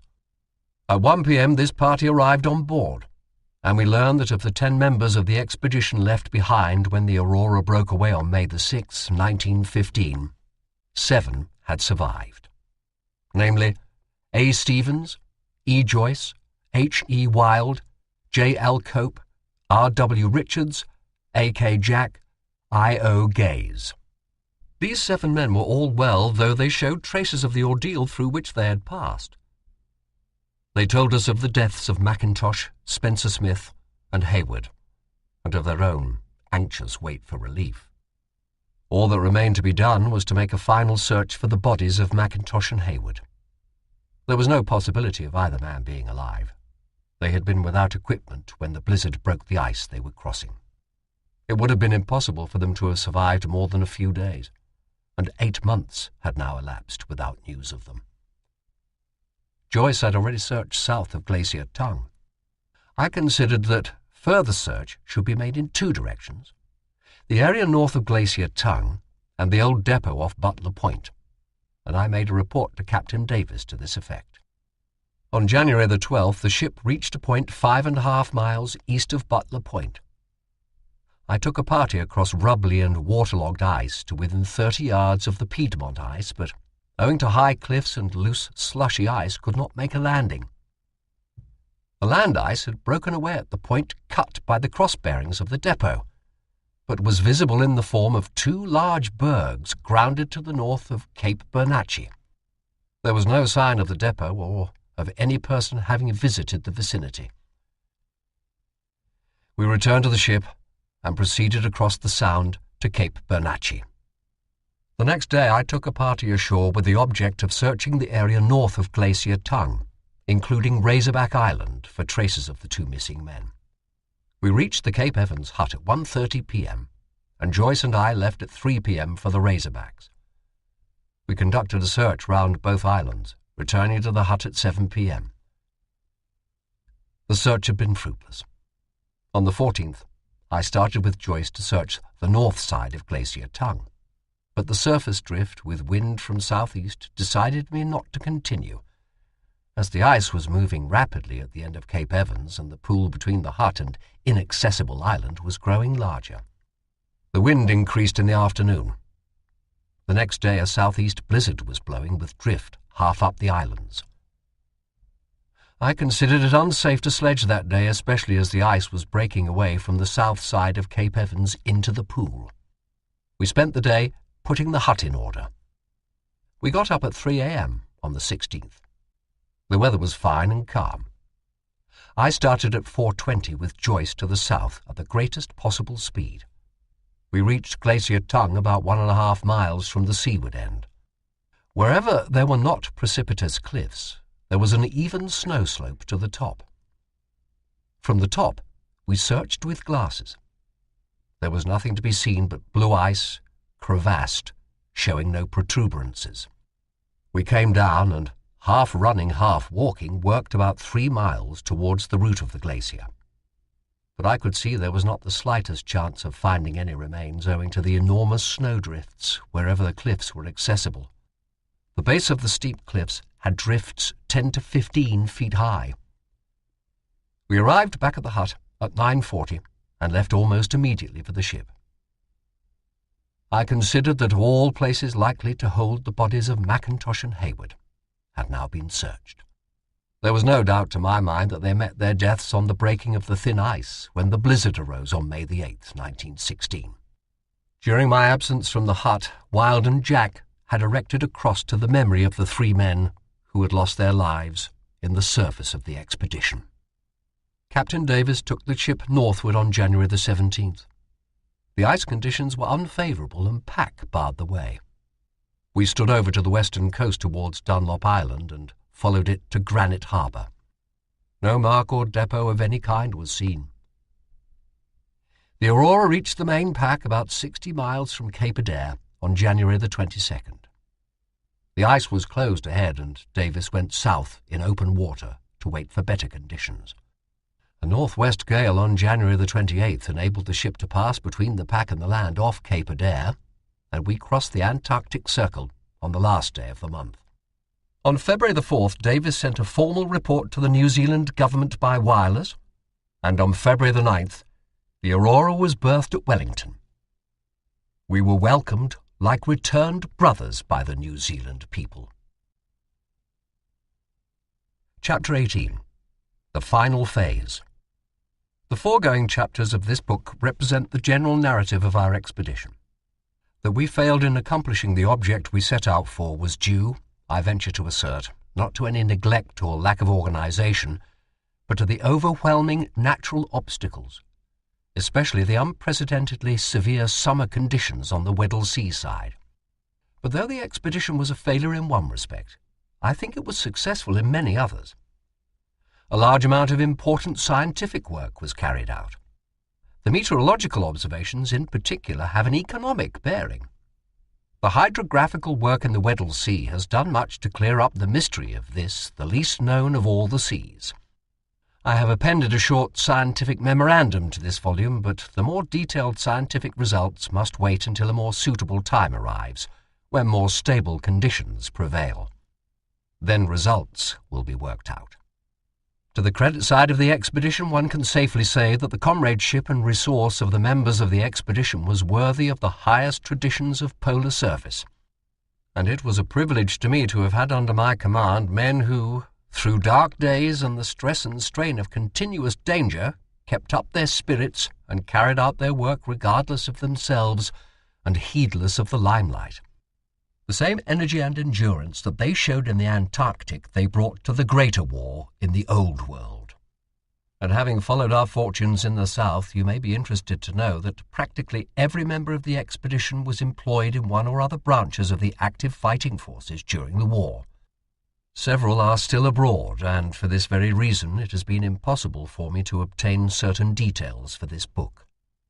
Of the 53 men who returned out of the 56 who left for the South, 3 have since been killed and 5 wounded. 4 decorations have been won and several members of the expedition have been mentioned in dispatches. McCarthy, the best and most efficient of the sailors, always cheerful under the most trying circumstances, and who, for these very reasons, I chose to accompany me on the boat journey to South Georgia, was killed at his gun in the Channel. Cheetham, the veteran of the Antarctic who had been more often south of the Antarctic Circle than any man, was drowned when the vessel he was serving in was torpedoed, a few weeks before the armistice. Ernest Wild, Frank Wild's brother, was killed while mine-sweeping in the Mediterranean. Morga the carpenter on the Aurora was badly wounded while serving with the New Zealand infantry, so that he is unable to follow his trade again. He is now employed by the New Zealand government. The 2 surgeons, Macklin and McElroy, served in France and Italy, McElroy being badly wounded at Ypres.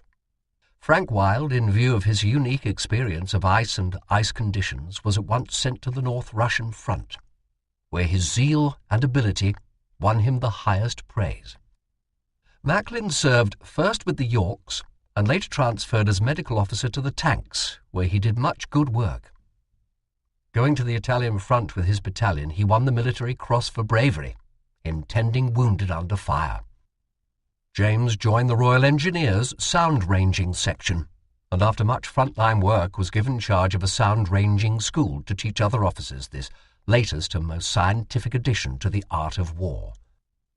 Wordy went to France with the Royal Field Artillery and was badly wounded at Armentières.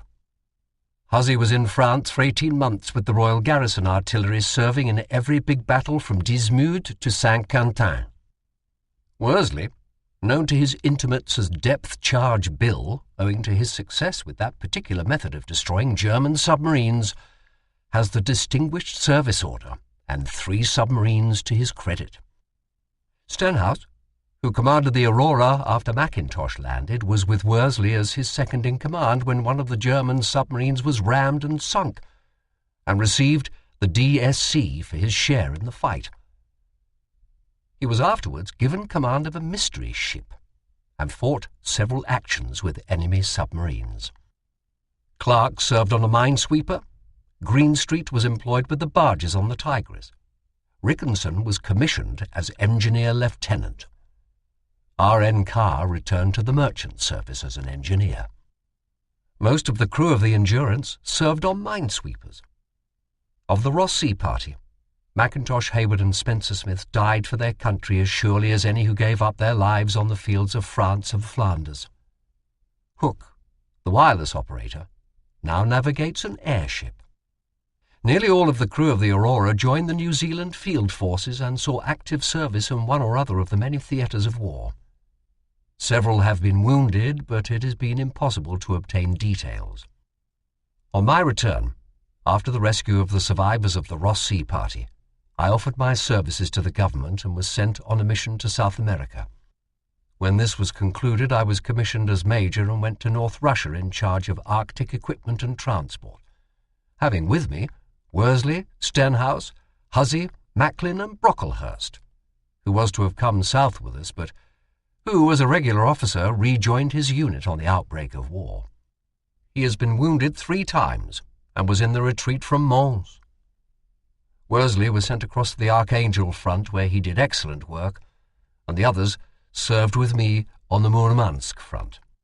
The mobile columns there had exactly the same clothing, equipment and sledging food as we had on the expedition. No expense was spared to obtain the best of everything for them, and as a result, not a single case of avoidable frostbite was reported. Taking the expedition as a unit, out of 56 men, 3 died in the Antarctic, 3 were killed in action, and 5 have been wounded, so that our casualties have been fairly high. Though some have gone, there are enough left to rally round and form a nucleus for the next expedition, when troublous times are over and scientific exploration can once more be legitimately undertaken. Appendix. Scientific Work by J. M. Wordy, Master of Arts, Cambridge, Lieutenant Royal Field Artillery. The research undertaken by the expedition was originally planned for a shore party working from a fixed base on land, but it was only in South Georgia that this condition of affairs was fully realized. On this island, where a full month was spent, the geologists made very extensive collections and began the mapping of the country. The magnetician had some of his instruments in working order for a short while, and the meteorologist was able to cooperate with the Argentine observer stationed at Grytviken. It had been realized how important the meteorological observations were going to be to the Argentine government, and they accordingly did all in their power to help, both before and at the end of the expedition. The biologist devoted most of his time meanwhile to the whaling industry, there being no less than 7 stations on the island.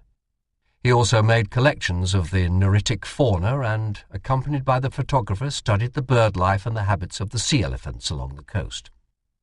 By the time the actual southern voyage commenced, each individual had his own particular line of work which he was prepared to follow out.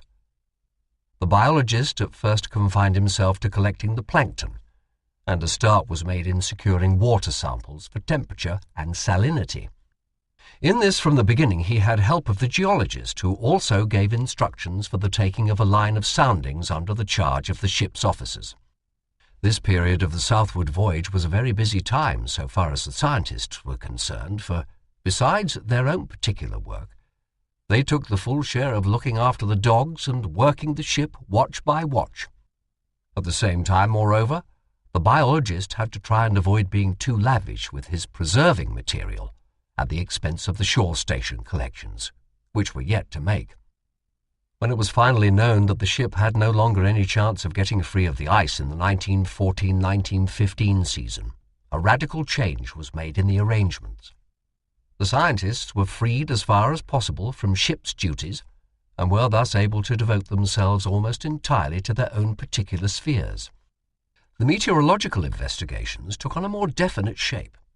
The instruments intended for the land base were set up on board ship, including self-recording barographs, thermometers, and a Dines anemometer with which very satisfactory results were got. The physicist set up his quadrant electrometer after a good deal of trouble, but throughout the winter had to struggle constantly with rime forming on the parts of his apparatus exposed to the outer air. Good runs were being thus continually spoilt. The determination of the magnetic constants also took up a good part of his time. Besides collecting plankton, the biologist was now able to put down one or other of his dredges at more frequent intervals, always taking care, however, not to exhaust his store of preserving material, which was limited.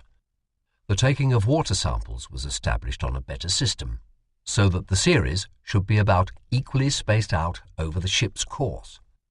The geologist suppressed all thought of rocks, though occasionally they were met with in bottom samples.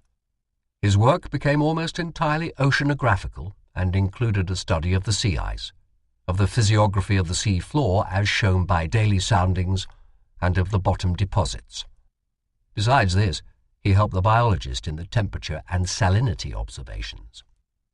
The work undertaken and accomplished by each member was as wide as possible, but it was only in keeping with the spirit of the times that more attention should be paid to work from which practical and economic results were likely to accrue.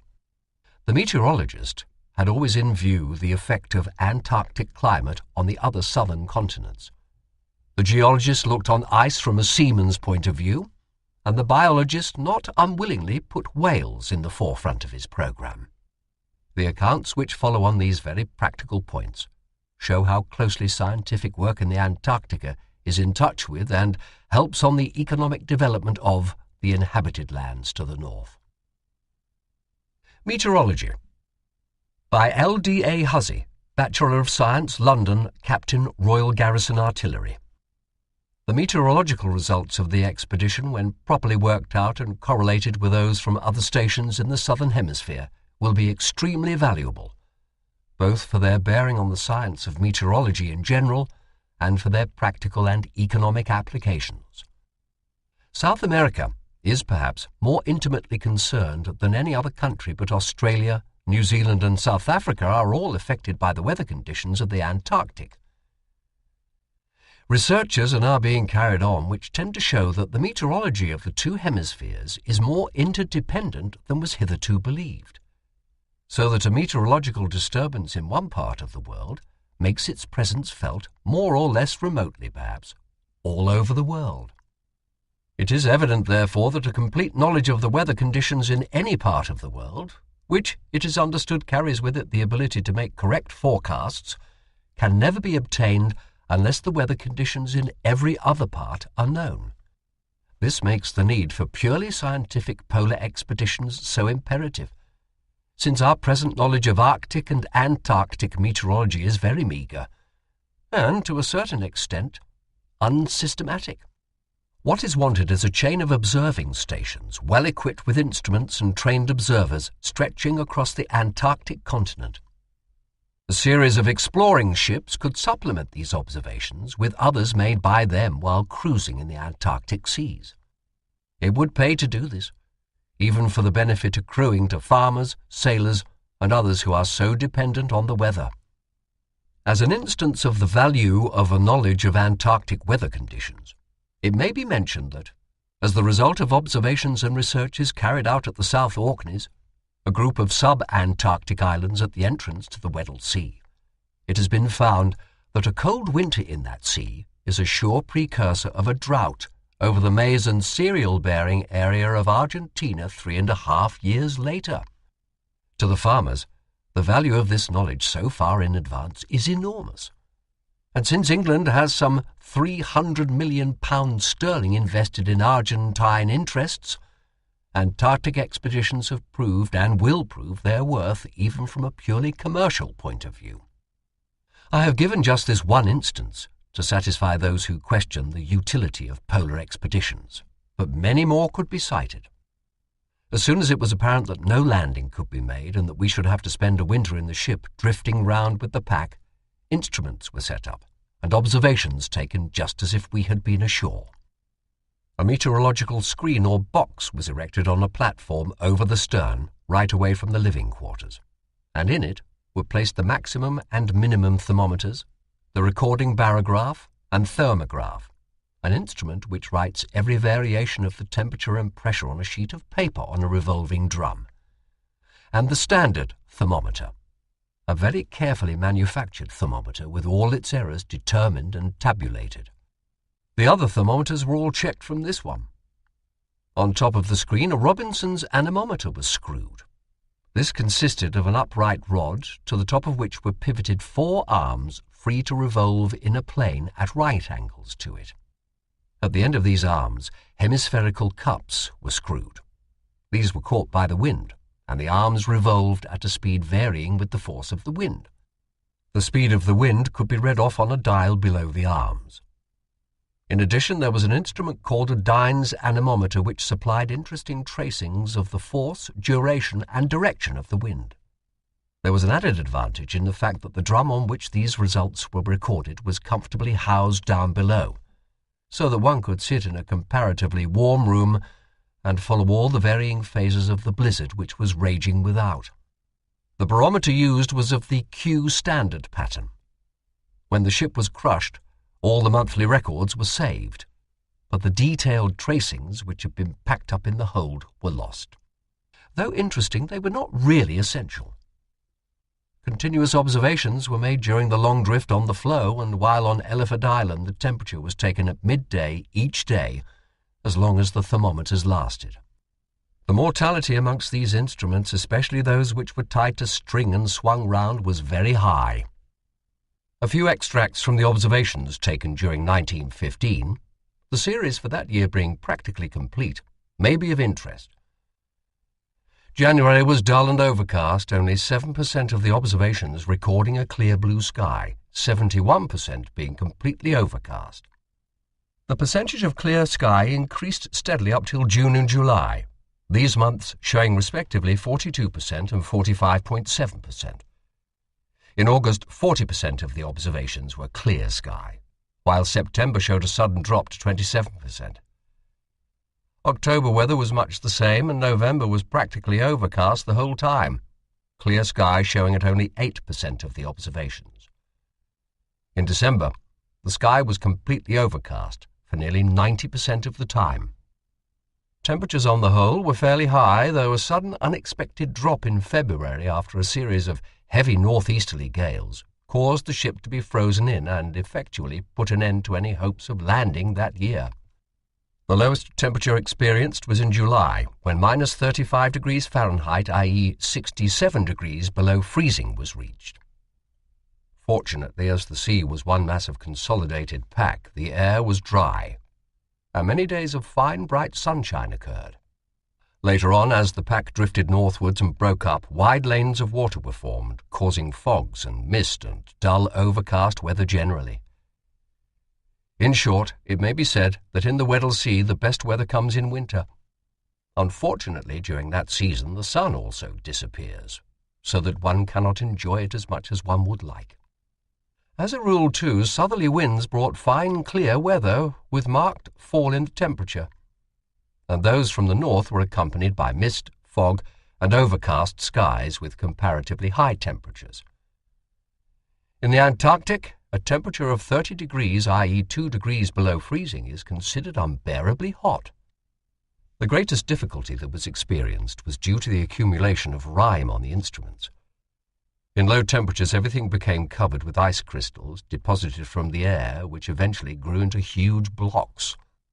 Sometimes these blocks became dislodged and fell, making it dangerous to walk along the decks. The rime collected on the thermometers, the glass bowl of the sunshine recorder, and the bearings of the anemometer, necessitating the frequent use of a brush to remove it, and sometimes effectively preventing the instruments from recording at all. One of our worst blizzards occurred on August 1st, 1915, which was, for the ship, the beginning of the end. It lasted for 4 days, with cloudy and overcast weather for the 3 following days, and from that time onwards we enjoyed very little sun. The weather that we experienced on Elephant Island can only be described as appalling. Situated as we were at the mouth of a gully down which a huge glacier was slowly moving, with the open sea in front and to the left, and towering snow-covered mountains on our right. The air was hardly ever free from snowdrift, and the winds increased to terrific violence through being forced over the glacier and through the narrow gully. Huge blocks of ice were hurled about like pebbles, and cases of clothing and cooking utensils were whisked out of our hands and carried away to sea. For the first fortnight after our landing there, the gale blew at times at over 100 miles an hour. Fortunately, it never again quite reached that intensity, but on several occasions violent squalls made us very fearful for the safety of our hut. The island was almost continuously covered with a pall of fog and snow, clear weather obtaining occasionally when pack ice surrounded us. Fortunately, a series of southwesterly gales had blown all the ice away to the northeast 2 days before the rescue ship arrived, leaving a comparatively clear sea for her to approach the island. Being one solitary moving station in the vast expanse of the Weddell Sea, with no knowledge of what was happening anywhere around us, forecasting was very difficult and at times impossible. Great assistance in this direction was afforded by copies of Mr. R.C. Mossman's researches and papers on Antarctic meteorology, which he kindly supplied to us. I have tried to make this very brief account of the meteorological side of the expedition rather more popular than scientific, since the publication and scientific discussion of the observations will be carried out elsewhere. But if, while showing the difficulties under which we had to work, it emphasizes the value of Antarctic expeditions from a purely utilitarian point of view, and the need for further continuous research into the conditions obtaining in the immediate neighborhood of the pole, it will have achieved its object. Physics. By R. W. James, Master of Arts, Cambridge, Bachelor of Science, London, Captain, Royal Engineers. Owing to the continued drift of the ship with the ice, the program of physical observations originally made out had to be considerably modified. It had been intended to set up recording magnetic instruments at the base and to take a continuous series of records throughout the whole period of residence there. Absolute measurements of the Earth's horizontal magnetic force, of the dip and declination being taken at frequent intervals for purposes of calibration. With the ice continually drifting and the possibility of the floe cracking at any time, it proved impracticable to set up the recording instruments, and the magnetic observations were confined to a series of absolute measurements taken whenever opportunity occurred. These measurements, owing to the drift of the ship, extend over a considerable distance, and give a chain of values along a line stretching roughly from 77 degrees south latitude to 69 degrees south latitude. This is not the place to give the actual results. It is quite enough to state that, as might have been expected from the position of the magnetic pole, the values obtained correspond to a comparatively low magnetic latitude, the value of the dip ranging from 63 degrees to 68 degrees. So far as possible, continuous records of the electric potential gradient in the atmosphere were taken, a form of quadrant electrometer with a boom and ink recorder made by the Cambridge Scientific Instrument Company being employed. Here again the somewhat peculiar conditions made work difficult, as the instrument was very susceptible to small changes of level, such as occurred from time to time owing to the pressure of the ice on the ship. an ionium collector, for which the radioactive material was kindly supplied by Mr. F.H. Glue, was used. The chief difficulty to contend with was the constant formation of thick deposits of rime, which either grew over the insulation and spoiled it or covered up the collector so that it could no longer act. Nevertheless, a considerable number of good records were obtained which have not yet been properly worked out. Conditions during the expedition were very favourable for observations on the physical properties and natural history of sea ice, and a considerable number of results were obtained, which are, however, discussed elsewhere, mention of them being made here since they really come under the heading of physics.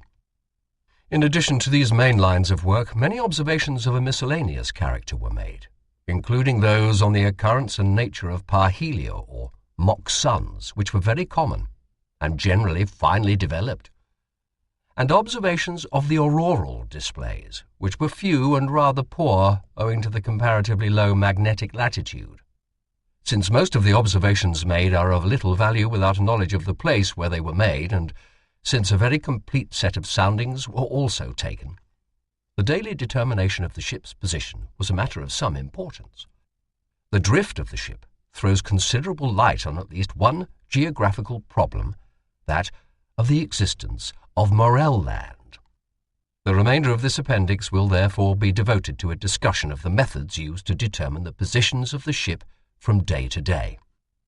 The latitude and longitude were determined astronomically every day when the sun or stars were visible, the position thus determined serving as the fixed points between which the position on days when the sky was overcast could be interpolated by the process known as dead reckoning. That is to say, by estimating the speed and course of the ship, taking into account the various causes affecting it. The sky was often overcast for several days at a stretch, and it was worthwhile to take a certain amount of care in the matter. Captain Worsley constructed an apparatus which gave a good idea of the direction of drift at any time. This consisted of an iron rod which passed through an iron tube, froze vertically into the ice, into the water below. At the lower end of the rod, in the water, was a vane. The rod being free to turn, the vane took up the direction of the current, the direction being shown by an indicator attached to the top of the rod.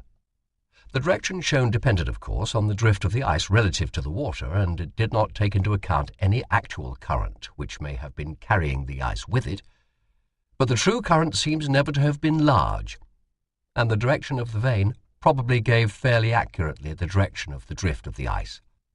No exact idea of the rate of drift could be obtained from the apparatus, although one could get an estimate of it by displacing the vane from its position of rest and noticing how quickly it returned to it, the speed of return being greater the more rapid the drift. Another means of estimating the speed and direction of the drift was from the trend of the wire when a sounding was being taken. The rate and direction of drift appeared to depend almost entirely on the wind velocity and direction at the time. If any true current effect existed, it is not obvious from a rough comparison of the drift with the prevailing wind, but a closer investigation of the figures may show some outstanding effect due to current. The drift was always to the left of the actual wind direction. This effect is due to the rotation of the Earth, a corresponding deviation to the right of the wind direction being noted by Nansen during the drift of the Fram.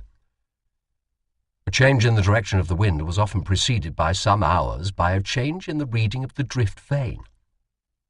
This is no doubt due to the ice to windward being set in motion, the resulting disturbance travelling through the ice more rapidly than the approaching wind. For the astronomical observations, either the sextant or a theodolite was used. The theodolite employed was a light 3-inch vernier instrument by Carey Porter, intended for sledging work. This instrument was fairly satisfactory, although possibly rigidity had been sacrificed to lightness to rather too great an extent. Another point which appears worth mentioning is the following. The foot screws were of brass. The tribrac into which they fitted was made of aluminium for the sake of lightness. The two metals have a different coefficient of expansion, and while the feet fitted the tribrac at ordinary temperatures, they were quite loose at temperatures in the region of 20 degrees Fahrenheit below zero.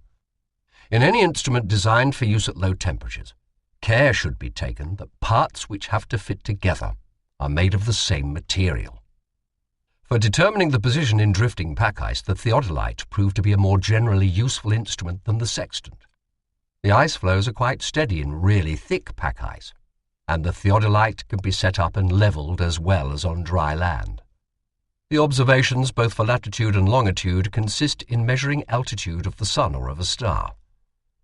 The chief uncertainty in this measurement is that introduced by the refraction of light by the air. At very low temperatures, the correction to be applied on this account is uncertain, and if possible, observations should always be made in pairs, with a north star and a south star for latitude and an east star and a west star for a longitude. The refraction error will then usually mean out. This error affects observations both with the theodolite and the sextant, but in the case of the sextant, another cause of error occurs. In using the sextant, the angle between the heavenly body and the visible horizon is measured directly. Even in dense pack ice, if the observations are taken from the deck of the ship or from a hummock or a low berg, the apparent horizon is usually sharp enough for the purpose. In very cold weather, however, and particularly if there are open leads and pools between the observer and the horizon, there is frequently a great deal of mirage, and the visible horizon may be miraged up to several minutes. This will reduce the altitude observed, and corrections on this account are practically impossible to apply. This error may be counterbalanced to some extent by pairing observations as described above, but it by no means follows that the mirage effect will be the same in the two directions. Then again, during the summer months, no stars will be visible, and observations for latitude will have to depend on a single noon sight of the sun. If the sun is visible at midnight, its altitude will be too low for accurate observations, and in any case atmospheric conditions will be quite different from those prevailing at noon. In the Antarctic, therefore, conditions are peculiarly difficult for getting really accurate observations, and it is necessary to reduce the probability of error in a single observation as much as possible. When possible, observations of the altitude of a star or of the sun should be taken with the theodolite, since the altitude is referred to the spirit level of the instrument and is independent of any apparent horizon. During the drift of the Endurance, both means of observation were generally employed. A comparison of the results showed an agreement between sextant and theodolite within the errors of the instrument if the temperature was above about 20 degrees Fahrenheit. At lower temperatures, there were frequently discrepancies which could generally be attributed to the mirage effects described above. As the Endurance was carried by the ice drift well to the west of the Weddell Sea, towards the position of the supposed Morel Land, the accurate determination of longitude became a matter of moment in view of the controversy as to the existence of this land. During a long voyage, latitude can always be determined with about the same accuracy, the accuracy merely depending on the closeness with which altitudes can be measured. In the case of longitude, matters are rather different.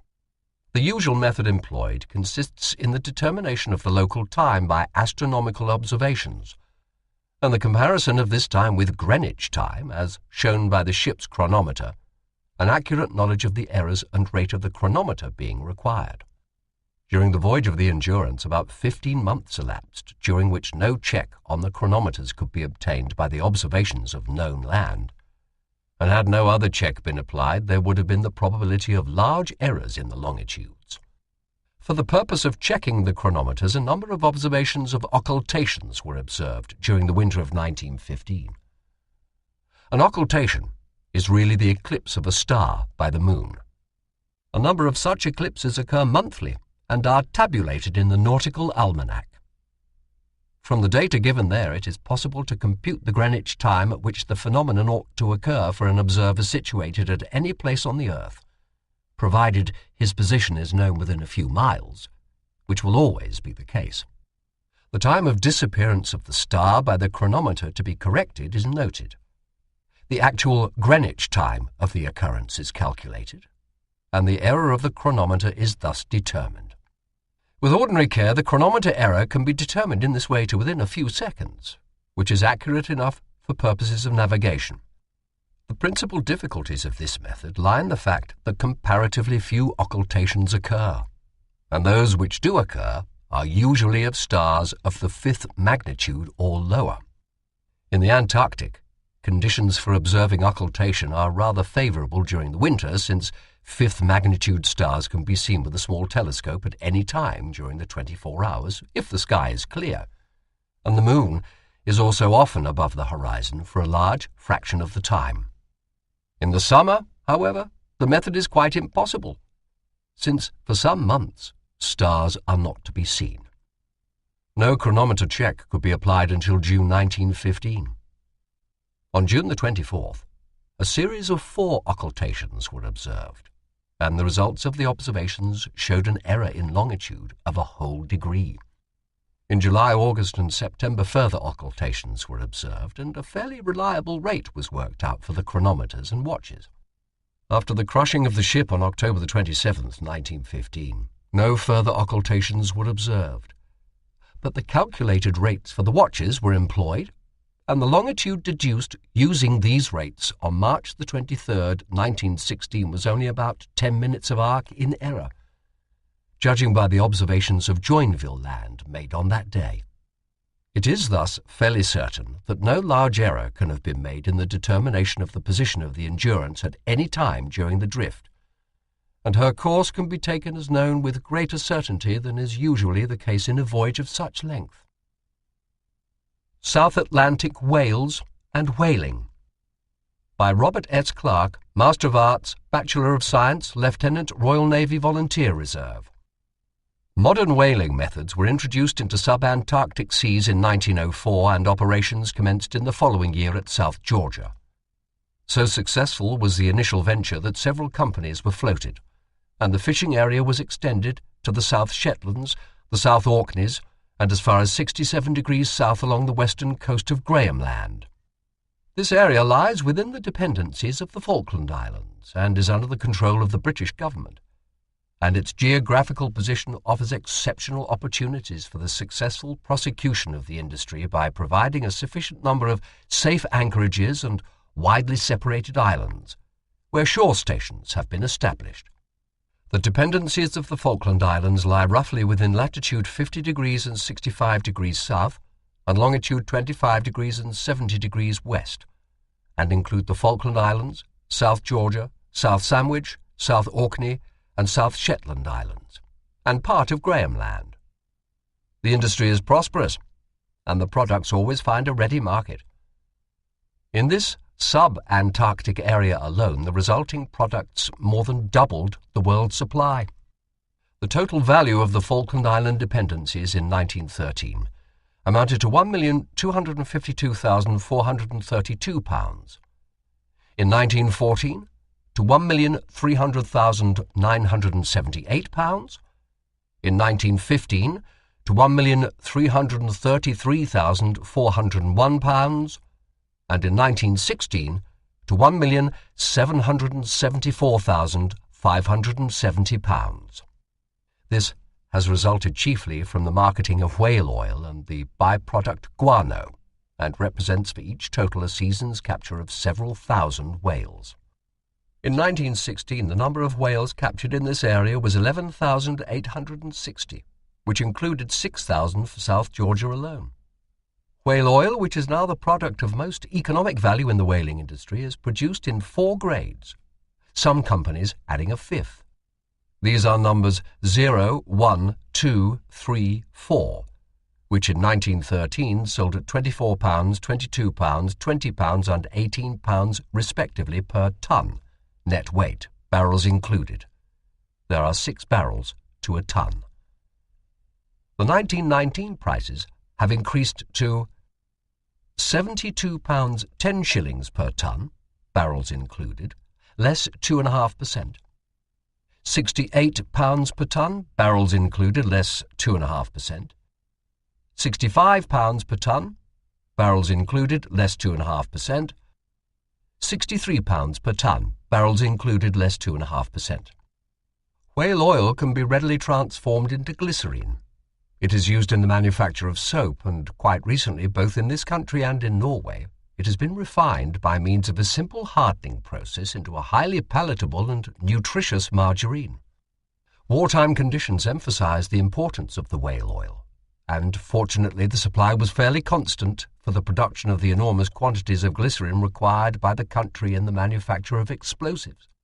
In relation to the food supply, it was no less important in saving the country from a fat famine, when the country was confronted with the shortage of vegetable and other animal oils. The production of guano, bone meal, and flesh meal may pay off the running expenses of a whaling station, but their value lies perhaps more in their individual properties. Flesh meal makes up into cattle cake, which forms an excellent fattening food for cattle, while bone meal and guano are very effective fertilizers. Guano is the meat, generally the residue of distillation, which goes through a process of drying and disintegration and is mixed with the crushed bone in the proportion of 2 parts flesh to 1 part bone. This is done chiefly at the shore stations and to a less extent on floating factories, though so far on the latter it has not proved very profitable. Whale flesh, though slightly greasy perhaps, and of strong flavour, is quite palatable, and at South Georgia it made a welcome addition to our bill of fare, the flesh of the humpback being used. A large supply of whale flesh was shipped as food for the dogs on the journey south, and this was eaten ravenously. It is interesting to note also the successful rearing of pigs at South Georgia, chiefly, if not entirely, on the whale products. The whale bone or baleen plates, which at one time formed the most valuable article of the Arctic fishery, may here be regarded as of secondary importance. The baleen plates of the southern right whale reach only a length of about 7 feet, and have been valued at £750 per ton. But the number of these whales captured is very small indeed.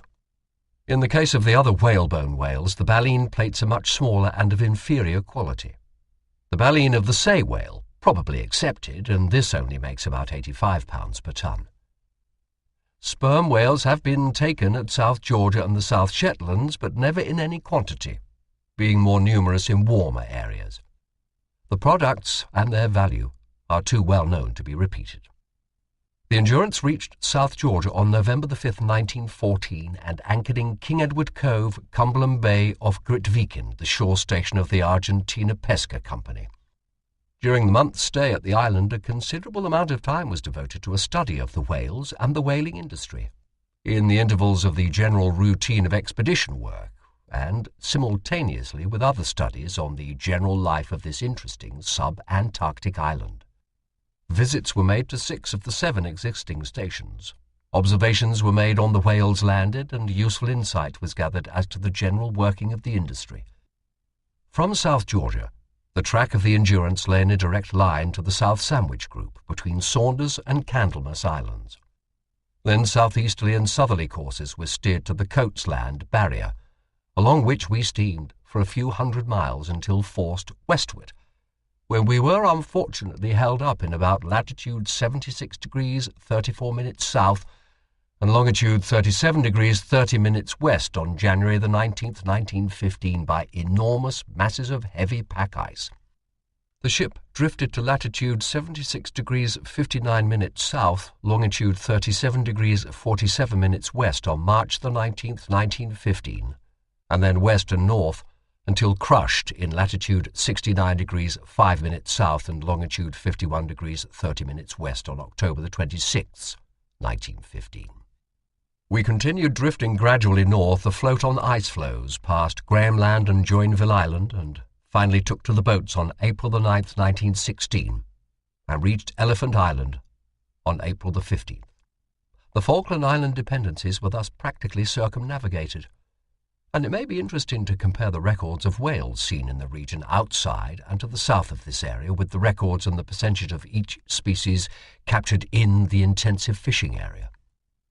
The most productive part of the South Atlantic lies south of latitude 50 degrees south, where active operations extend to and even beyond the Antarctic Circle. It appears to be the general rule in Antarctic waters.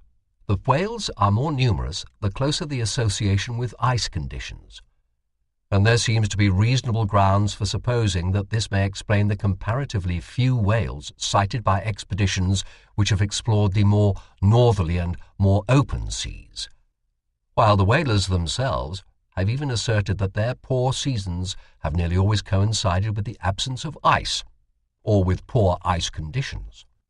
At all events, those expeditions which have penetrated far south and well into the pack ice have, without exception, reported the presence of whales in large numbers, even in the farthest south latitudes, so that our knowledge of the occurrence of whales in the Antarctic has been largely derived from these expeditions, whose main object was either the discovery of new land or the pole itself.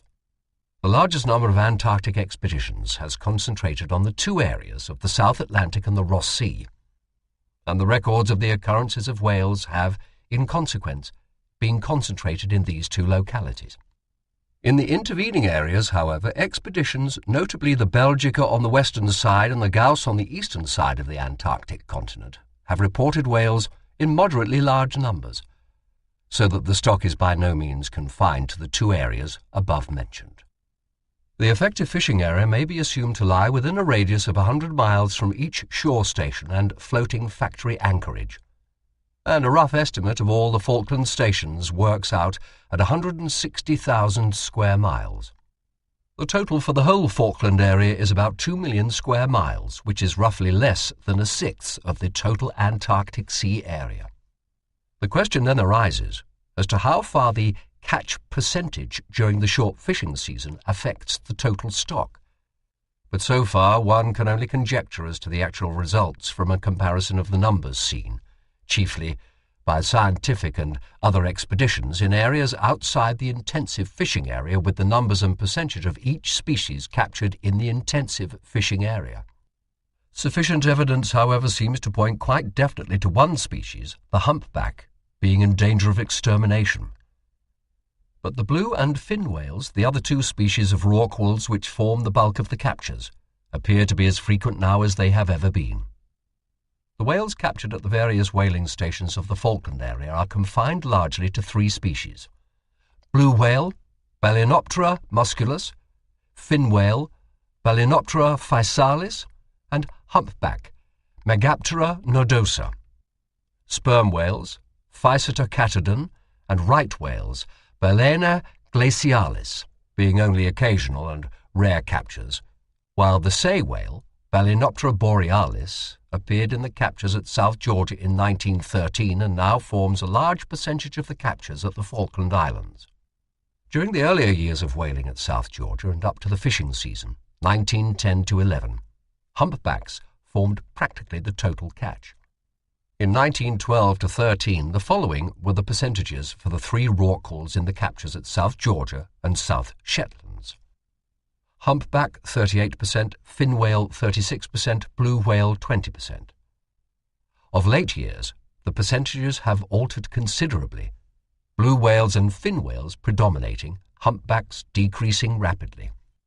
In 1915, the South Georgia Whaling Company, Messrs. Selvison Leith, captured 1,085 whales, consisting of 15% humpback, 25% fin whales, 58% blue whales, and 2 right whales. In the same year, the captures of 3 companies at the South Shetlands gave 1,512 whales, and the percentages worked out at 12% humpbacks, 42% fin whales, and 45% blue whales.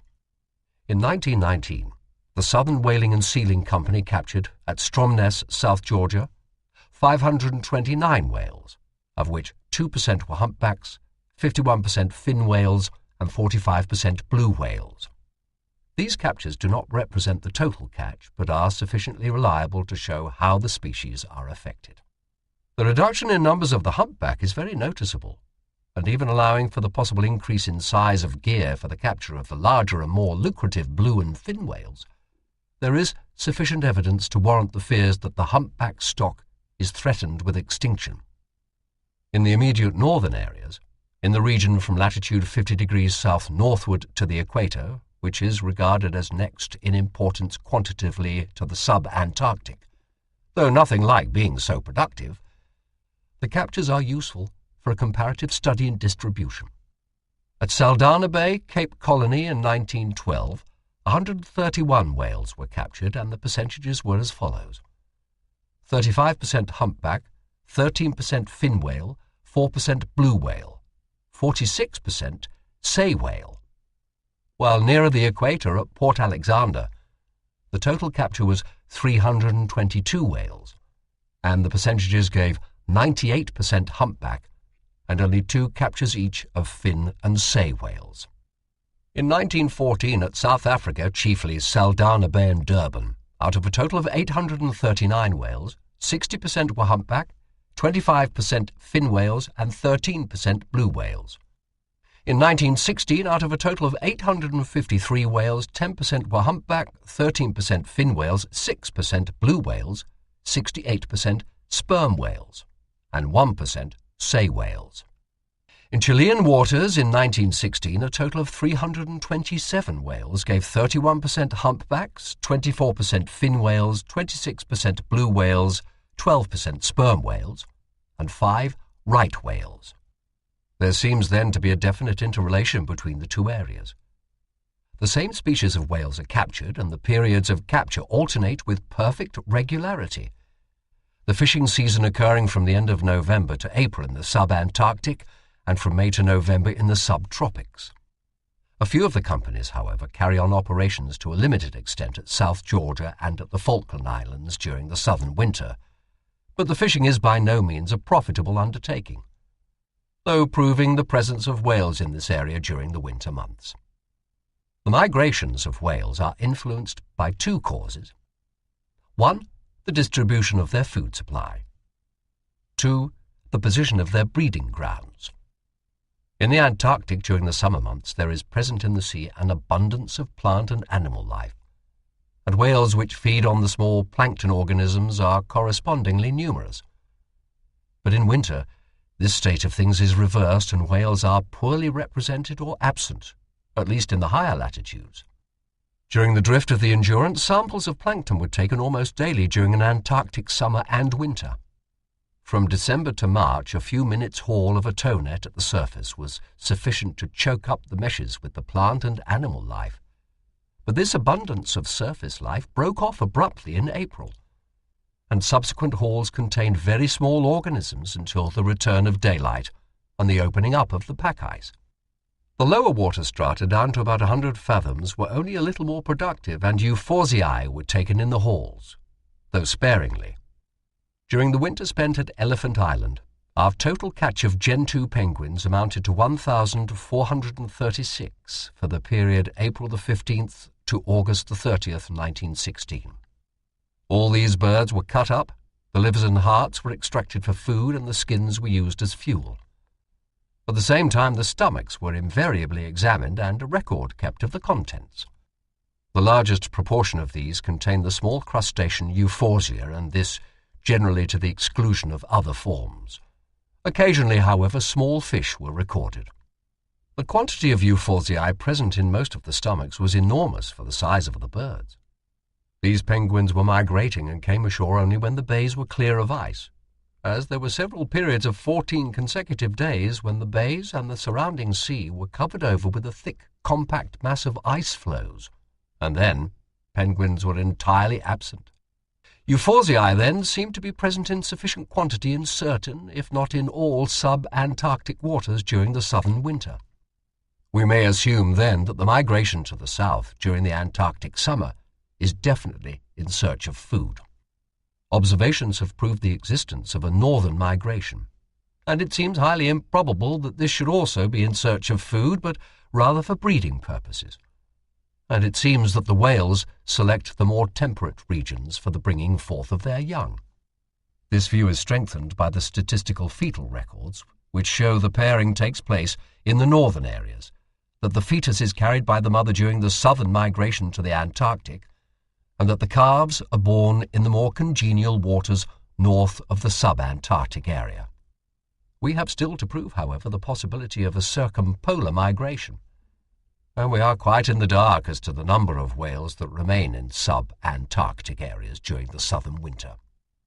The subdivision of whalebone whales is one of degree in the size of the whalebone. These whales have enormously muscular tongues which press the water through the whalebone lamellae and thus, by a filtering process, retain the small food organisms. The food of the whalebone whales is largely the small crustacea which occur in the plankton, though some whales, humpback, fin whales and sei whales, feed also on fish. The stomachs examined at South Georgia during December 1914 belonged to the three species, humpbacks, fin whales and blue whales, and all contained small crustacea. Euphorsiae were the mixture of amphipods. The toothed whales, sperms and bottlenoses, are known to live on squids, and that there is an abundance of this type of food in the Weddell Sea was proved by an examination of penguin and seal stomachs.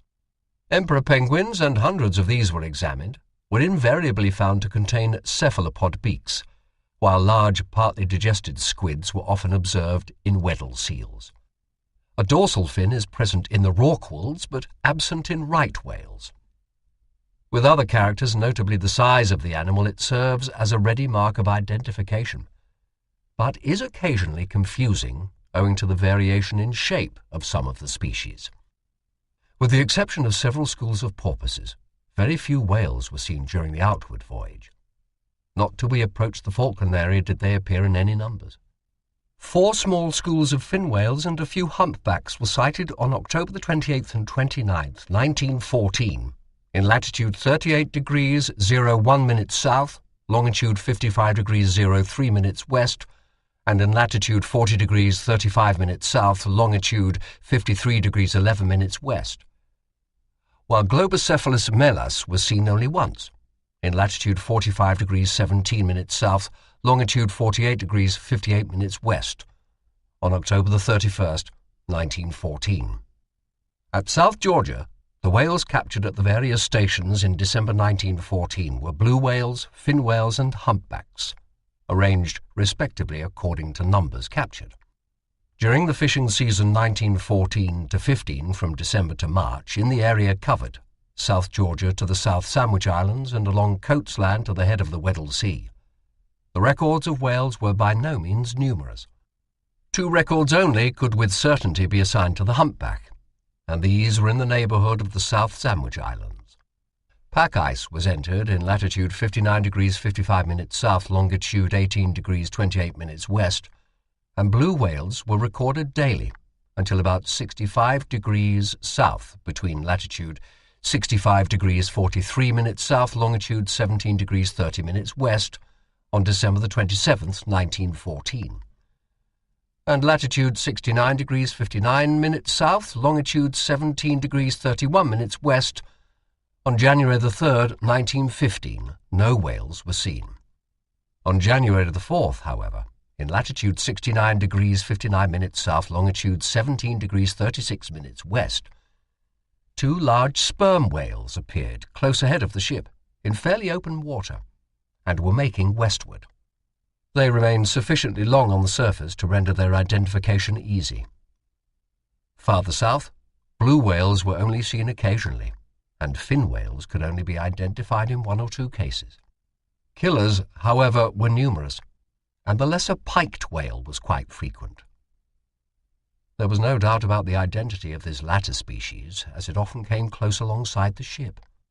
From April to September, inclusive, the sea was frozen over, with the exception of local leads, and whales were found to be absent. In October, whales again made their appearance, and from then onwards they were a daily occurrence. Identification of the species, however, was a difficult matter, for the Endurance was crushed and had sunk, and observations were only possible from the ice floe or later on from the boats. The high vertical spout opening out into a dense spray was often visible and denoted the presence of blue and fin whales. The lesser piked whale again appeared in the leads close to our camp floe and was easily identified.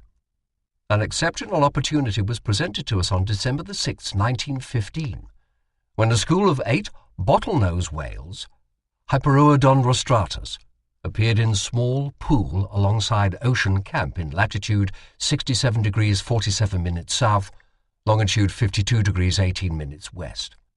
These ranged from about 20 feet to a little over 30 feet in length and were of a uniform dark dun colour, the large specimens having a dull yellow appearance.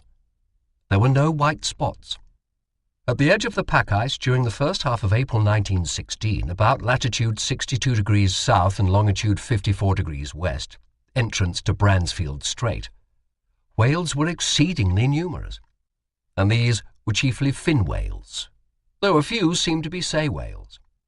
It is interesting to note that the fishing season 1915 to 1916 was exceptionally productive, no less than 11,860 whales having been captured in the Falkland area alone. The South Atlantic whaling industry then has reached a critical stage in development. It is now dependent on the capture of the large fin and blue whales, humpbacks having been rapidly reduced in numbers, so that the total stock appears to have been affected. With regard to the other species, the southern right whale has never been abundant in the captures. The sperm whale and the sei whale have shown a good deal of seasonal variation, though never numerous, and the bottlenose and lesser piked whale have so far not been hunted, except in the case of the latter for human food. The vigorous slaughter of whales both in the subantarctic and in the subtropics, for the one area reacts on the other, calls for universal legislation to protect the whales from early commercial extinction, and the industry, which is of worldwide economic importance, from having to be abandoned. The British government, with the control of the world's best fisheries, is thoroughly alive to the situation, and an interdepartmental committee, under the direction of the Colonial Office, is at present devising a workable scheme for suitable legislation for the protection of the whales and for the welfare of the industry. This concludes South, the story of Shackleton's last expedition 1914 to 1917. Please visit our website www.tantor.com for more information on our growing library of unabridged audiobooks and to take advantage of special offers. Or call toll-free 877-7-TANTOR to request a catalogue.